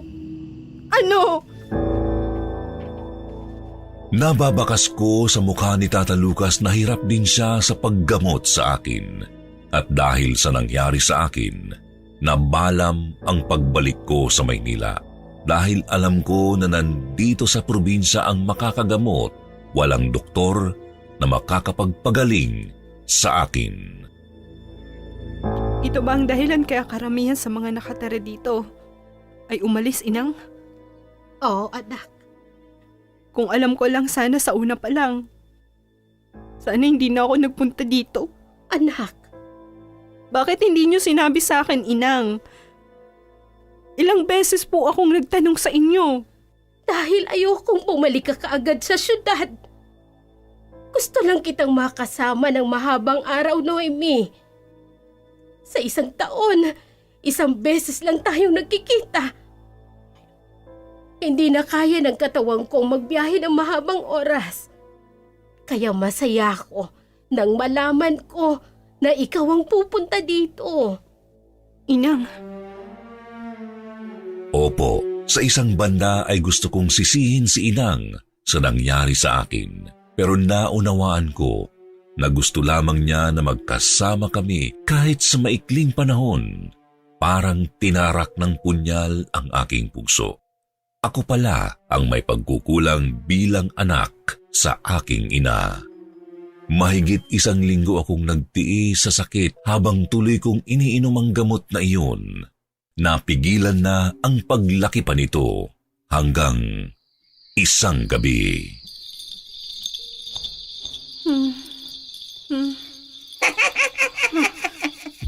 Hindi ko aalisin sa'yo ang sumpa!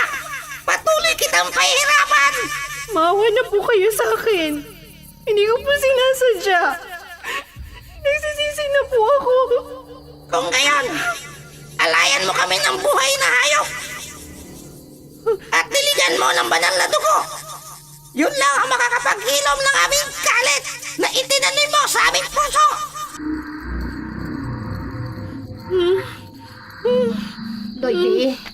Noemi anak, gumising ka. Noemi! Inang, umuungol ka. Nananaginip ka siguro. Opo, Inang. Pero parang totoo. Totoong totoo. Ikinuwento ko kay Inang na may isang itim na nilalang akong nakita at nakausap at itinuro nila kung paano mawala sa akin ang sumpa. Muli kaming lumapit kay Tata Lucas upang ipaalam ang mensahe. Buhay na manok, ang dugo ay ibubuhos mo kung saan sila naninirahan. Magtiri ka ng kandila habang ito'y tinadasalan hanggang sa ito ay maupos. Agad namin itong ginawa sa likod ng bahay kung saan pinaniniwalaang pinanirahan ng mga lamang lupa. Kasama si Inang at si Tata Lucas, ginawa namin ang pag-aalay at seremonyas. Pagdating ng hating gabi,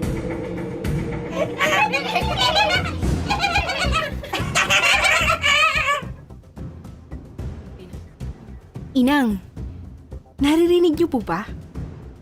Wala. Ano bang naririnig mo? May nagtatambol, sunod-sunod, at may mga maliliit na boses na parang nagkakasiyahan. Ikaw lang ang nakakarinig. Inang, huwag kang matakot, Noemi. Nagawa na natin ang gusto nila. Sana naman bumalik na sa normal yung tiyan mo. Sana nga po, Inang. Sana. buong magdamag akong nakiramdam. Hinintay kong may himalang mangyari sa akin hanggang sa makatulugan ko na. Pagkagising ko ay agad akong tumayo at tiningnan ko ang aking tiyan. Inang! Inang, tingnan niyo po! Noemi! Ay, pumalik na sa dating tiyan mo! Opo, Inang! Tinanggap nila ang alay natin. Napatawad nila ako, Nang! Oo, Noemi! Salamat sa Diyos! Pagkatapos ng pangyayaring iyon, naging sensitibo ako sa mga bagay-bagay na may kinalaman sa lamang lupa. At mula din noon ay nagtanong-tanong din ako patungkol sa kanila. Tanging mga matatanda lamang ang nakakaalam. At dumating na nga ang araw na aking pinakahihintay, ang bumalik ng Maynila. Maiiwan na naman kayo mag-isa dito, Inang. Sumama na kasi kayo. Mas maganda po ang buhay sa syudad. Kapag wala akong trabaho, ipapasyal ko kayo sa buong sulok ng Maynila. Darating tayo dyan, Noemi. Pero hindi na muna ngayon. Kailan ho? Para masundo ko kayo dito. Kapag ang mga gusali ay napalitan na ng malalaking puno at ang hangin ay sariwa na. Inang, hindi na ho mangyayari yan. Anak, maayos na ang buhay ko dito. Ano ho ba kasi ang pumipigil at ayaw niyong iwan ang lugar na ito? Ang alaala ng iyong yumaong ama. Ang bahay na ito ay itinayo pa niya para sa atin. Wala na ho akong sinabi, Inay. O sige na ho, kung hindi kayo makakapunta ng Maynila. Ako na lang po ang pupunta dito. Babalik ka pa dito? Opo. Dahil nandito kayo. Siyempre, nandito rin ang mga kaibigan kong lamang lupa. Ay, susuming bata ka. Ay, bago pala ako umalis nang, pupunta po muna ako sa likod bahay. Anong gagawin mo? Magpapaalam lang po ako. At pakikiusapan ko sila na bantayan ka. Maraming hindi naniniwala sa tuwing nagkukwento ako tungkol sa nangyari sa akin sa probinsya. Nag-iimbento lang daw ako upang sila ay takutin. biro lang daw ang lahat. Siguro kung ako sila, yun din ang magiging reaksyon ko. Nagkataon na sa akin mismo nangyari ang kababalaghang yaon, kaya walang ibang maniniwala kundi ako mismo. Kaya kahit nasa syudad ako, patuloy akong nag-iingat. Kung noon ay hindi ako naniniwala, mas nadagdagan ang aking paniniwala na hindi lang sa probinsya may gumagalang elemento. Marahil ang iba ay nakakasalamuha at nakikita natin. Hanggang dito na lamang, Sir Jupiter. Maraming salamat po.